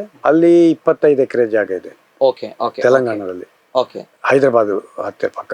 ಆಂಧ್ರ ಪ್ರದೇಶದ ವಿಶಾಖಪಟ್ಟಣಂ ಅಂತ ಒಂದು ಪ್ಲೇಸ್ ಅಲ್ಲಿ ನಾವೀಗ ಒಂದು ಹೊಸ ಯೂನಿಟ್ ಅನ್ನು ಹಾಕ್ತಾ ಇದ್ದೇವೆ ಕೆಲಸಗಳ ಶುರು ಮಾಡ್ತೇವೆ ನಾವು ಜನವರಿಯಲ್ಲಿ. ಓಕೆ, ಬೇರೆ ಎಲ್ಲಿ ಇದೆ ಸರ್? ವಿಜಯವಾಡದಲ್ಲಿ ನಮ್ದು ಯೂನಿಟ್ ಆಗತ್ತೆ, Okay. ಅಲ್ಲಿ ಜಾಗ ಇದೆ. ಆಮೇಲೆ ಬ್ಯಾಂಗ್ಳೂರಲ್ಲಿ ಇದೆ, ಹಾರೋಹಳ್ಳಿಯಲ್ಲಿ. ಫ್ಯೂಚರ್ ಅಲ್ಲಿ ಅಲ್ಲಿ ಕೂಡ ಯೂನಿಟ್ ಮಾಡ್ತೇವೆ. ಅಂದ್ರೆ ಈಗ ಸದ್ಯದಲ್ಲಿ ಪ್ರೈವೇಟ್ ಸೆಕ್ಟರ್ ಇದೆ, ನನ್ನ ಪಬ್ಲಿಕ್ ಸೆಕ್ಟರ್ ಪಬ್ಲಿಕ್ ಸೆಕ್ಟರ್ ಮಾಡ್ಬೇಕು ಅನ್ನುವಂಥದ್ದು ಬಹಳಷ್ಟು ಆಸೆ ಇದೆ. ಇವೆಲ್ಲದರ ಜೊತೆಗೆ sir, the man with vision, ಬಹಳಷ್ಟು ಆಸೆಗಳನ್ನ ಜೊತೆಗೆ ಬಹಳಷ್ಟು ಆಲೋಚನೆಗಳನ್ನ ಮುಂದಾಲೋಚನೆಗಳನ್ನ ಇಟ್ಟುಕೊಂಡಂತಹ ವ್ಯಕ್ತಿ, ಬಹಳಷ್ಟು ಸಾಧನೆಗಳನ್ನ ಮಾಡಿದ್ದಾರೆ. ಎಲ್ಲೋ ಒಂದ್ ಕಡೆ ನಾನು ಸಾಧನೆಯನ್ನ ಮಾಡ್ಬೇಕು ಅನ್ನೋ ಹಠ ಛಲ ಒಂದ್ ಕಡೆ ಆದ್ರೆ, ಈ ಕಂಫರ್ಟ್ ಝೋನ್ ಅದನ್ನ ಬಿಟ್ಟು ನಾವು ಸಾಧನೆಯನ್ನ ಮಾಡ್ಬೇಕು, ಔಟ್ ಆಫ್ ದ ಬಾಕ್ಸ್. ನಾನು ಈ ಒಂದು ವಿಚಾರವನ್ನ ಕೇಳಲೇಬೇಕು ಸರ್. ಬಹಳಷ್ಟು ಜನರು ಹೇಳ್ತಾ ಇರುವಂತದ್ದು ಈಗಿನ ಕಾಲದ ಯುವಕರಲ್ಲಿ, ಜೊತೆಗೆ ಬಹಳಷ್ಟು ಜನರು ಹೇಳುವಂತದ್ದು ಇಷ್ಟೇ, ಕಂಫರ್ಟ್ ಝೋನ್ ಅಲ್ಲಿ ಇದ್ರೆ ಸಾಕು, ಕಂಫರ್ಟ್ ಝೋನ್ ಬಿಟ್ಟು ಹೋಗುವಂಥದ್ದು ಏನು ಅವಶ್ಯಕತೆ ಇದೆ, ಕಂಫರ್ಟ್ ಝೋನ್ ಬಿಟ್ಟು ಯಾಕೆ ರಿಸ್ಕ್ ತೆಗೆದುಕೊಳ್ಬೇಕು. ಆದ್ರೆ ಅಚೀವರ್ಸ್ ಗಳು ಹೇಳ್ತಾ ಇರುವಂತದ್ದು, ಕಂಫರ್ಟ್ ಝೋನ್ ನಲ್ಲಿ ಇದ್ದಷ್ಟು ನೀವು ಬೆಳೆಯಲ್ಲ, ಕಂಫರ್ಟ್ ಝೋನ್ ಅಲ್ಲಿ ಇದ್ದಷ್ಟು ಏನು ಸಾಧನೆ ಮಾಡೋಕ್ಕಾಗಲ್ಲ ಅನ್ನುವಂಥದ್ದು. ಏನು ಬಿಲೀವ್ ಮಾಡ್ತೀರಾ ಸರ್, ಎಷ್ಟು ನಂಬ್ತೀರಾ ಸರ್ ತಾವು? ನಾವು ಕಂಫರ್ಟ್ ಝೋನ್ ಮತ್ತೆ ನಮಗೆ ನಾವೊಂದು ಮಿತಿ ಹಾಕುವಂತದ್ದು, ಅದು ನಮ್ಮ ಬೆಳವಣಿಗೆ ನಿಲ್ತಾ ಇದ್ದೇವೆ. ನಾವು ನಿತ್ತಲ್ಲಿ ಇರ್ತೇವೆ ಅಂದ್ರೆ ಅವಾಗ ನಾವು ಹಿಂದೆ ಬೀಳುವ ಚಾನ್ಸ್ ಇದೆ, ಯಾಕಂದ್ರೆ ಮುಂದೆ ಹೋಗ್ತಾ ಇರ್ತಲ್ಲ, ಜಗತ್ತು ಅಂದ್ರೆ ಮುಂದೆ ಹೋಗ್ತಾ ಇರ್ತದೆ. ಕಂಫರ್ಟ್ ಝೋನ್ ಅಂದ್ರೆ ನಾವಿಗೆ ಏನಂದ್ರೆ ತೃಪ್ತಿ ಇರಬೇಕು, ಮತ್ತೆ ಆಕಾಂಕ್ಷೆ ಇರಬೇಕು. ತೃಪ್ತಿ ಇಲ್ಲದಿದೆ ಏನು ಆಗಿಲ್ಲ, ನಮ್ಗೆ ಏನಿಲ್ಲ ಇಲ್ಲ ಅಂತ ನಾವು ಆ ಒಂದು ಅತೃಪ್ತಿ ಇರಬಾರ್ದು. ಜೀವನದಲ್ಲಿ ನಮಗೆ ತೃಪ್ತಿ ಇರಬೇಕು, ಮತ್ತೆ ಹಂಬಲಸ ಇರಬೇಕು. ಕಂಫರ್ಟ್ ಝೋನ್ ಇದ್ರೂ ಕೂಡ ಪರವಾಗಿಲ್ಲ, ಬಟ್ ಏನಾದ್ರೂ ಒಂದು ಆಸೆ, ಏನಾದ್ರು ಮಾಡ್ಬೇಕು, ಇನ್ನು ಮುಂದೆ ಹೋಗ್ಬೇಕು, ಇನ್ನು ಮುಂದೆ ಹೋಗೋದು ಹಂಬಲ ಇರಬೇಕು. ಓಕೆ, ಕಂಫರ್ಟ್ ಝೋನ್ ಅಲ್ಲೇ ಇರುವಂತದ್ದು ಯಾವತ್ತೂ ಕೂಡ. ಕಂಫರ್ಟ್ ಝೋನ್ ಅಲ್ಲಿ ಮತ್ತೆ ಹಂಬಲ ಇಲ್ಲದಿದ್ರೆ ನಾನು ಆಟೋ ರಿಕ್ಷಾಲೇ ಇವತ್ತು ಇರ್ತಿದ್ದೆ. ನಿಜ ನಿಜ ನಿಜ ನಿಜ. ಎಷ್ಟು ಖುಷಿ ಇದೆ ಸರ್, ಯಾಕಂದ್ರೆ ಆಟೋ ರಿಕ್ಷಾದಲ್ಲಿ ಇದ್ರಿ. ಹಾಗೆ ನೋಡಿದಾಗ, ನನ್ನ ಆಗಿನ ಒಂದು ಸತ್ಯಶಂಕರ್ ಸರ್ ಅನ್ನ ನೋಡಿದಾಗ, ಈಗಿನ ಸತ್ಯಶಂಕರ್ ಸರ್ ನೋಡಿದಾಗ, ನಾವು ನೋಡುವಂತ ಆಂಗಲ್ ಡಿಫ್ರೆಂಟ್. ಅಂಡ್ ತಾವು ನೋಡುವಾಗ ಎಷ್ಟು ಖುಷಿ ಇದೆ ಅನ್ನುವಂಥದ್ದು ನಾನು ಕೇಳ್ಬೇಕು ಸರ್. ಆಟೋ ರಿಕ್ಷಾ ಚಾಲಕರಾಗಿದ್ರಿ, ಈಗ ನೋಡುವಾಗ ನಾನು ಆಟೋ ರಿಕ್ಷಾ ಚಾಲಕ ಇರುವಾಗ ಎಷ್ಟು ಸಂತೋಷ ಇದೆ, ಇವಾಗಲೂ ಅಷ್ಟೇ ಸಂತೋಷ ಇದೆ, ಏನು ಜಾಸ್ತಿ ಇಲ್ಲ. ಜನ ಮಾತ್ರ ಹೇಳ್ತಾರೆ, ಓ ಇವಾಗ ತುಂಬಾ ದೊಡ್ಡ ಜನ ತುಂಬಾ ಹ್ಯಾಪಿ ಇದ್ದಾರೆ ಅಂತ. ನಾನು ಅವತ್ತು ಸಹ ಹ್ಯಾಪಿ ಆಗಿದ್ದೆ, ಇವತ್ತು ಕೂಡ ಹ್ಯಾಪಿ. ನಾನು ಯಾವಾಗಲೂ ದುಃಖದಲ್ಲಿ ಇಲ್ಲ. ನೆಕ್ಸ್ಟ್ ಇನ್ನು 10 ವರ್ಷ ಇರುವಾಗ ಇನ್ನೆಲ್ಲೂ ಇರ್ಬೋದು. ಸೇಮ್ ನಾವೀಗ ಆಟೋ ರಿಕ್ಷಾಲ್ಲಿ ಏನು ಇರುವಾಗ ನನಗೆ ಸ್ಯಾಟಿಸ್ಫ್ಯಾಕ್ಷನ್, ಇವಾಗ ಸಹ ಅಷ್ಟೇ, ಜಾಸ್ತಿ ಇಲ್ಲ ಕಮ್ಮಿ ಇಲ್ಲ. ಸೊ ಆದ ಕಾರಣ ಏನಾಗತ್ತೆ, ನಾವು ಅದನ್ನೇ ನಾವು ಈಗ ನಾನು 18 ವರ್ಷದಲ್ಲಿ ನಾನು ಆಟೋ ರಿಕ್ಷಾ ತಗೊಳ್ಳುವಾಗ ಏನು ನನಗೆ ಒಂದು ಆಗ್ಬೇಕಂತ ಒಂದು ಉಲ್ಲಾಸ ಛಲ ಇದೆ. ಇವತ್ತು 58 ವರ್ಷದಲ್ಲಿ ಕೂಡ ಸೇಮ್ ಇದೆ, ಏನು ಕಮ್ಮಿ ಇಲ್ಲ ಜಾಸ್ತಿ ಇಲ್ಲ. ಇನ್ನು ಕೂಡ ಇಲ್ಲ, ಮಾಡ್ಬೇಕು ಅಂತ ಛಲ ಇದೆ. Beautiful sir, beautiful. ಇದು ಇರ್ಬೇಕು ಯಾವತ್ತು ಕೂಡ, ಹಠ ಛಲ ಅಂತ ಇದ್ದೇ ಇರಬೇಕು, ಜೊತೆಗೆ ವಿಷನ್ ಇರ್ಲೇಬೇಕು ಅನ್ನುವಂತ ನಿಟ್ಟಿನಲ್ಲಿ. ವಿಷನ್ ಇರ್ಬೇಕು, ಮತ್ತೆ ನಮಗೆ ಆತ್ಮತೃಪ್ತಿ ಇರ್ಬೇಕು, ಮತ್ತೆ ಹಂಬಲ ಇರ್ಬೇಕು ಅಲ್ವಾ. ಎಷ್ಟು ಸಾರ್ಥಕತೆ ತಮ್ಮ ಜೀವನ, ತಮ್ಗೆ ಎಷ್ಟು ಸಾರ್ಥಕತೆ ಇದೆ ಸರ್? ನಮ್ಮ ಜೀವನದಲ್ಲಿ ಈಗ ಏನು ಸಾಧನೆ, ನಾನು ಏನೊಂದು ಸಾಧನೆ ಒಂದು ಹಂತಕ್ಕೆ ಬಂದಿದ್ದೇನೆ. ಇನ್ನು ಕೂಡ ಬಹಳಷ್ಟು ಇದೆ, ಇನ್ನೂ ಕೂಡ ಬಹಳಷ್ಟು ಕೆಲಸಗಳು ಇದೆ. ನಾವು ಇನ್ನೂ ಕೂಡ ಮುಂದೆ ಹೋಗ್ಬೇಕು, ಇನ್ನೂ ಜನರಿಗೆ ಉದ್ಯೋಗ ಅವಕಾಶವನ್ನು ಕಲ್ಪಿಸಬೇಕು. ಸಮಾಜ ಸೇವೆ ಇನ್ನೂ ಕೂಡ ಅದರಲ್ಲಿ ಬರುವಂತ ಹಣ ಲಾಭ ಇದೆ, ಲಾಭಾಂಶ ಅಲ್ಲಿ ಸಂಪಾಟ ನಾವು ಇನ್ನೂ ಕೂಡ ಊರಿಗೆ, ಜನರಿಗೆ, ಬಡವರಿಗೆ ಹಂಚಬೇಕು. ಇದೇ ನಮ್ಮ ಕನಸಿದೆ. ನಿಜ, ಬ್ಯೂಟಿಫುಲ್ ಸರ್. ಜೊತೆಗೆ ಸತ್ಯ ಸರ್ ನಮ್ಮ ಜೊತೆ ಇದ್ದಾರೆ ಅಂತ ಬಂದಾಗ, ಬಹಳಷ್ಟು ಬಿಸಿ ಶೆಡ್ಯೂಲ್ ನಮ್ಮ ಜೊತೆ ಬಂದಿದ್ದಾರೆ, ಬಹಳಷ್ಟು ಖುಷಿ ಇದೆ, ಹೆಮ್ಮೆ ಇದೆ. ಇವೆಲ್ಲದರ ಜೊತೆಗೆ ಅವರ ಜೊತೆ ನಾನು ಒನ್ ವರ್ಡ್ ಅಲ್ಲಿ ಕೆಲವು ಪ್ರಶ್ನೆಗಳನ್ನ ಕೇಳ್ತೀನಿ ಸರ್. ಇನ್ನು ಮುಂದಕ್ಕೆ ನೀವು ಒನ್ ವರ್ಡ್ ಅಲ್ಲಿ ಉತ್ತರವನ್ನ ಕೊಡಬೇಕಾಗುತ್ತೆ, ಒಂದೇ ವಾಕ್ಯದಲ್ಲಿ ಉತ್ತರಿಸಿ ಅನ್ನುವಂತ ಒಂದು ಸಣ್ಣ ಸೆಷನ್ ಸರ್. ಸತ್ಯ ಸರ್, ತಮ್ಮ ರೋಲ್ ಮಾಡೆಲ್ ಯಾರು? ಧೀರುಭಾಯಿ ಅಂಬಾನಿ ನಮ್ದು. ಧೀರುಭಾಯಿ ಅಂಬಾನಿ ಅವರು, ಯಾಕಂದ್ರೆ ಅವರು ಕೂಡ ಪೆಟ್ರೋಲ್ ಪಂಪ್ ಅಲ್ಲಿ ಪೆಟ್ರೋಲ್ ಹಾಕಿದ್ದವರು ದೊಡ್ಡದಾಗಿ. ಸೊ ಅವರು ಪೆಟ್ರೋಲ್ ಪಂಪ್ ಅಲ್ಲಿ ಪೆಟ್ರೋಲ್ ಹಾಕಿದವರು, ಪೆಟ್ರೋಲ್ ಹಾಕ್ತಾ ಇದ್ದವರು, ಒಂದು ಪೆಟ್ರೋಲಿಯಂ ಕಂಪನಿಯನ್ನೇ ಮಾಡಿದ್ದಾರೆ. ಸೊ ನಮಗೆ ಯಾಕೆ ಮಾಡ್ಲಿಕ್ಕೆ ಆಗಲ್ಲ? ಅವರೇ ನಮ್ಮ ಧೀರುಭಾಯಿ ಅಂಬಾನಿ ಅವರು ತಮ್ಮ ರೋಲ್ ಮಾಡೆಲ್. Amazing sir. ಅವರ ಮಗ ತಮ್ಮ ಒಂದು ಕಂಪನಿಯನ್ನು ತೆಗೆದುಕೊಳ್ಳಬೇಕಂತ ಮುಂದೆ ಬಂದರು. ಇದು ನಿಜವಾದ ಸಕ್ಸಸ್, ಇದು ನಿಜವಾಗಿರುವಂತಹ ಸಾಧನೆ. Hats off to you sir, amazing, really inspiring story, no doubt. ಜೊತೆಗೆ ತಮ್ಮ ಒಳ್ಳೆಯ ಗುಣ, ತಮ್ಮಲ್ಲಿರೋ ಒಳ್ಳೆಯ ಗುಣ. ಸೊ ಯಾವಾಗ್ಲೂ ಕೂಡ ನಾನು ಸಂತೋಷದಿಂದ ಇರುವಂತದ್ದು, ಶಾಂತಿಯಿಂದ ಇರುವಂತದ್ದು, ಸಮಾಧಾನದಲ್ಲಿ ಇರುವಂತದ್ದು, ಅದು ನನ್ನ ಒಂದು ಯಾವತ್ತೂ ಕೂಡ ನಾನು ದುಃಖ, ಅಯ್ಯೋ ನನಗೆ ನಾನು ಆಟೋ ರಿಕ್ಷಾಲಿ ಇರುವಾಗಿರ್ಬೋದು, ಹೀಗಿರ್ಬೋದು, ಯಾವ ಸಹ ನಾನು ದುಃಖದಲ್ಲಿ ಇರಲ್ಲ, ಸಂತೋಷದಲ್ಲಿ ಇರ್ಬೋದು. ಜೊತೆಗೆ ದೇವರು ಅಂತ ಹೇಳಿದ್ರೆ ತಮ್ಮ ಪ್ರಕಾರ ವ್ಯಾಖ್ಯಾನ ಏನ್ ಹೇಳ್ತೀರಾ ಸರ್? ದೇವರು ಒಬ್ಬನೇ ಜಗತ್ತಲ್ಲಿ, ಒಬ್ಬೊಬ್ಬರು ಒಂದೊಂದು ಅದರಲ್ಲಿ ರೂಪದಲ್ಲಿ ಒಂದೊಂದು ಹೆಸರಲ್ಲಿ ಕರೀತಾರೆ. ಏನೋ ಒಂದು ಅಗೋಚರ ಶಕ್ತಿ ಅಂತೂ ಇದೆ. ಅದರ ನಂಬಿಕೆ ಇದ್ದರೆ ನಾವು ಮನಸ್ಸಿಗೆ ಹ್ಯಾಪಿನೆಸ್ ಸಿಗಬಹುದು, ಮನಸ್ಸಿಗೆ ರಿಲ್ಯಾಕ್ಸ್ ಸಿಗತ್ತೆ. ಸಕ್ಸಸ್ ಅಂತ ಹೇಳಿದ್ರೆ ನಾವು ನಮ್ಮ ಕೆಲಸದಲ್ಲಿ ನಾವು ಮಾಡುವ ಕಾರ್ಯದಲ್ಲಿ ಉನ್ನತ ಸ್ಥಿತಿಯನ್ನು ತಲುಪುವಂಥದ್ದು. ಲೈಫ್ ಅಂತ ಹೇಳಿದ್ರೆ, ಲೈಫ್ ಅಂದ್ರೆ ನಾವು ಜನರಿಗೆ ನಾವು ಒಳ್ಳೆ ಕೆಲಸ ಮಾಡುವಂಥದ್ದು, ಜನರಿಗೆ ಆದರ್ಶಪ್ರಾಯರಾಗಿರುವಂಥದ್ದು. ಬಡತನ ಅಂತ ಹೇಳಿದ್ರೆ ಸರ್? ಬಡತನ ಅಂದ್ರೆ ಕಷ್ಟ, ಟೈಮ್, ಸಮಯವನ್ನು ನಾವು ಏನು ಸಮಯವನ್ನು ಪಾಲಿಸುವಂಥದ್ದು, ಆ ಸಮಯವನ್ನು ಒಂದು ನಿಮಿಷ ಕೂಡ ವೇಸ್ಟ್ ಆಗಬಾರ್ದು. ಪ್ರತಿ ಸೆಕೆಂಡನ್ನು ಕೂಡ ನಾವು ಸರಿಯಾಗಿ ಸದುಪಯೋಗಪಡಿಸುವಂತ ಬಹಳ ಅಗತ್ಯ. ತಾಳ್ಮೆ ಬಹಳ ಅಗತ್ಯ. ಯಾವುದೇ ವಿಷಯದಲ್ಲಿ ಕೂಡ ನಾವು ತಾಳ್ಮೆ ಇದ್ದರೆ ಮಾತ್ರ ನಾವು ಮುಂದಿನ ಹೆಜ್ಜೆ ಹೋಗ್ಬೋದು. ತಾಳ್ಮೆ ತಪ್ಪಿದ್ರೆ ಹೋಯ್ತು. ಬಿಸ್ನೆಸ್ ಅಂತ ಹೇಳಿದ್ರೆ ಅದು ಗ್ರೋ ಆಗುವಂಥದ್ದು, ಚೇಂಜಸ್ ಆಗುವಂಥದ್ದು, ಲೈಫಲ್ಲಿ ಮುಂದೆ ಹೋಗುವಂಥದ್ದು. ಬಿಂದು ಶುದ್ಧವಾದ ನೀರು, ಬಿಂದು ಜೀರಾ ಪರಿಶುದ್ಧವಾದ್ದು, ಉತ್ಕೃಷ್ಟವಾದ್ದು. ಲಾಂಗ್ ಡ್ರೈವ್ ಹೋಗ್ತೀರಾ ಸತ್ಯ ಸರ್? ಲಾಂಗ್ ಡ್ರೈವ್ ಹೋದಾಗ ತಮ್ಮ ಜೊತೆ ಯಾರ ಜೊತೆ ಲಾಂಗ್ ಡ್ರೈವ್ ಹೋಗ್ಬೇಕಂತ ಇಷ್ಟಪಡ್ತೀರಾ ಸರ್ ತಾವು? ಲಾಂಗ್ ಡ್ರೈವ್ ಫ್ಯಾಮಿಲಿ ಒಟ್ಟಿಗೆ. ಲಾಂಗ್ ಡ್ರೈವ್ ಹೋಗುವಾಗ ಫ್ಯಾಮಿಲಿ ಒಟ್ಟಿಗೆ ಡಿಸ್ಕಷನ್ ಆಗುತ್ತೆ, ನಮಗೆ ಟೈಮ್ ಸಿಗತ್ತೆ. ಅಲ್ಲದೆ ಬೇರೆ ಟೈಮ್ ಅಲ್ಲಿ ಟೈಮ್ ಸಿಗಲ್ಲ. ಸತ್ಯ ಸರ್ ಅಂತ ಹೇಳಿದ್ರೆ ಯಾರು? ಒನ್ ವರ್ಡ್ ಅಲ್ಲಿ ಸತ್ಯಶಂಕರ್ ಭಟ್ ಯಾರು? ಸತ್ಯಶಂಕರ್ ಅಂತ ಹೇಳಿದ್ರೆ 2000 ಜನರಿಗೆ ಉದ್ಯೋಗ ಅವಕಾಶ ಕೊಟ್ಟದ್ದು, ಉದ್ಯೋಗದಾತ. ಜೊತೆಗೆ ಬಹಳಷ್ಟು ಸವಾಲುಗಳನ್ನ ಬೆನ್ನಟ್ಟಿ ನಿಂತು ಸಾಧಿಸಿದ ಸಾಧಕ. Yes sir. ಜೊತೆಗೆ ಸತ್ಯ ಸರ್ ಇವತ್ತಿನ ಕಾರ್ಯಕ್ರಮದಲ್ಲಿ ನಮ್ಮ ಜೊತೆ ಇದ್ದಾರೆ ಅಂತ ಬಂದಾಗ ನಿಜವೂ ಕೂಡ ಹೆಮ್ಮೆ ಇದೆ. ಯಾಕಂದ್ರೆ ಬಹಳಷ್ಟು ಒಂದು ಕುಗ್ರಾಮದಿಂದ ಬೆಳೆದು ಬಂದಂತಹ ವ್ಯಕ್ತಿ, ಜೊತೆಗೆ ಕನ್ನಡ ಸರ್ಕಾರಿ ಶಾಲೆಯಲ್ಲಿ ಕಲ್ತಂತಹ ವ್ಯಕ್ತಿ.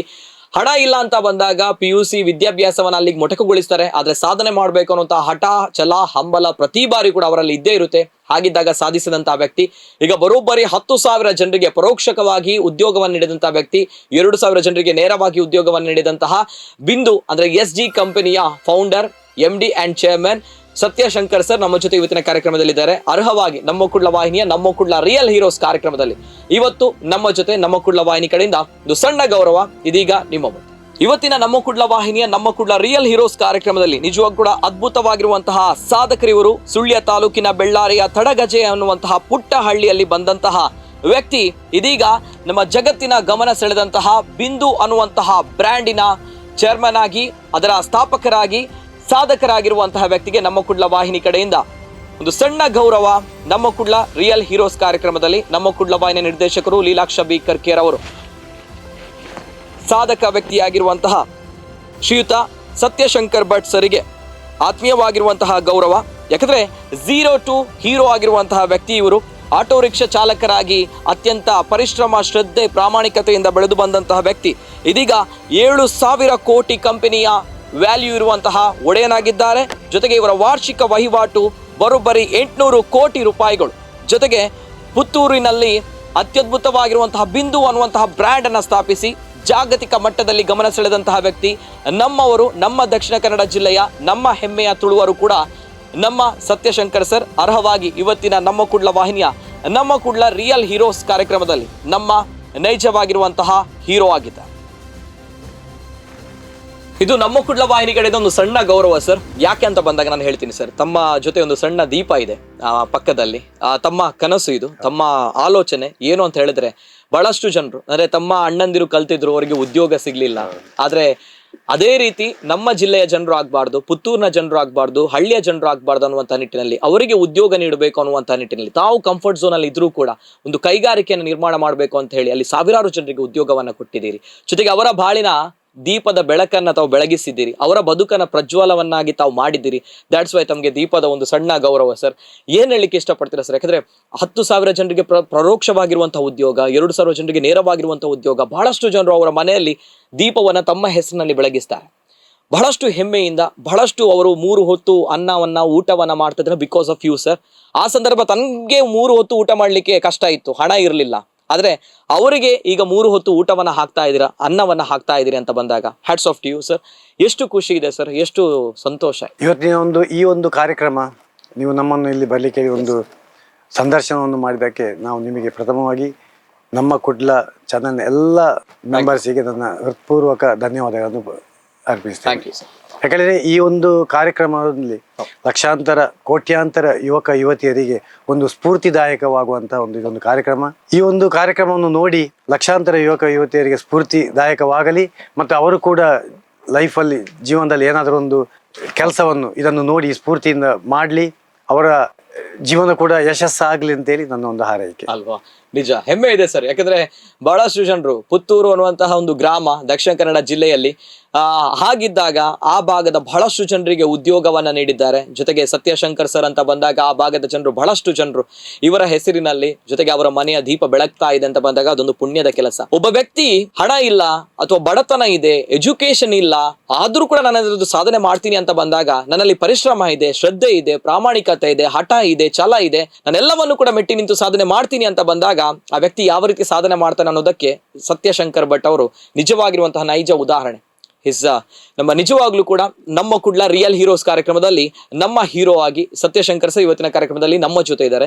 ಕೊನೆಯದಾಗಿ ಸರ್ ಒಂದು ವಿಚಾರ, ಈ ಎಲ್ಲಾ ಸಾಧನೆಗಳನ್ನು ನೋಡಿದಾಗ ಯಾವುದೋ ಒಂದು ಕ್ವಾಲಿಟಿ ಸತ್ಯಶಂಕರ್ ಸರನ್ನ ಈ ಸ್ಥಾನಮಾನಕ್ಕೆ ತಂದು ತಲುಪಿದೆ, ನಿಲ್ಲಿಸಿದೆ ಅಂತ ಬಂದಾಗ ಏನ್ ಅನ್ಕೊಳ್ತೀರಾ ಸರ್? ಆ ಒಂದು ಕ್ವಾಲಿಟಿಯಿಂದ ನಾನು ಈ ಸ್ಥಾನವನ್ನ ಪಡೆದಿದ್ದೇನೆ, ನಾನು ಈ ಸಾಧನೆಯನ್ನ ಮಾಡಿದ್ದೀನಿ ಅಂತ ಬಂದಾಗ ಸರ್? ಕಠಿಣ ಪರಿಶ್ರಮ ಮತ್ತೆ ನಾವು ಹೇಳಿದ ಮಾತನ್ನು ನಡೆಸುವಂತದ್ದು, ಸಮಯವನ್ನು ಪರಿಪಾಲಿಸುವಂತದ್ದು. Okay, because of that amazing. Okay sir, thank you so much sir. ಧನ್ಯವಾದಗಳು. ಬಹಳಷ್ಟು ಖುಷಿ ಆಯ್ತು ತಮ್ಮ ಜೊತೆ ಮಾತಾಡಿ. ಯಾಕಂದ್ರೆ really true inspiring sir.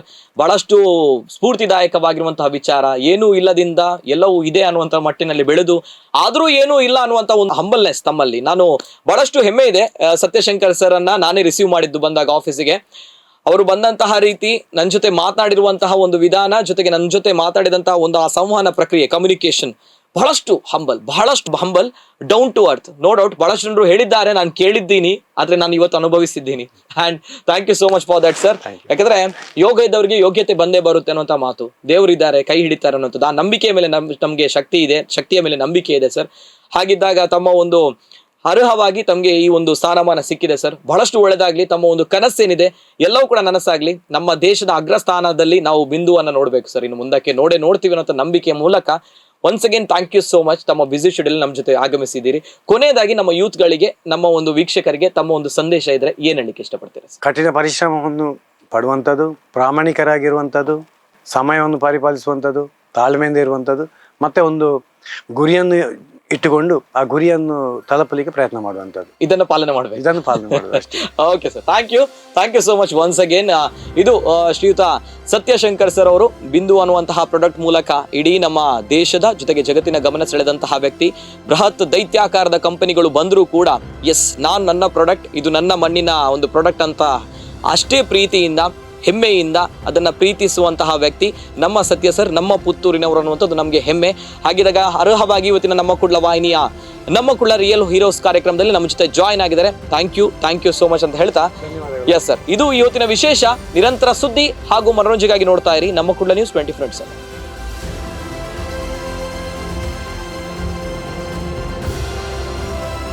Namma Kudla Real Heroes. This program sponsored by New Mangalore Port Authority. Powered by PNC, #1 brand in coastal Karnataka. Gold winner. Co-sponsored by Hotel Krishna, Multi-Cuisine Family Restaurant, Airport Road, Padavinangadi. BNI Mangalore and Udupi. Prestige Enterprises. RJR Herbal Hospital. Rohan Corporation.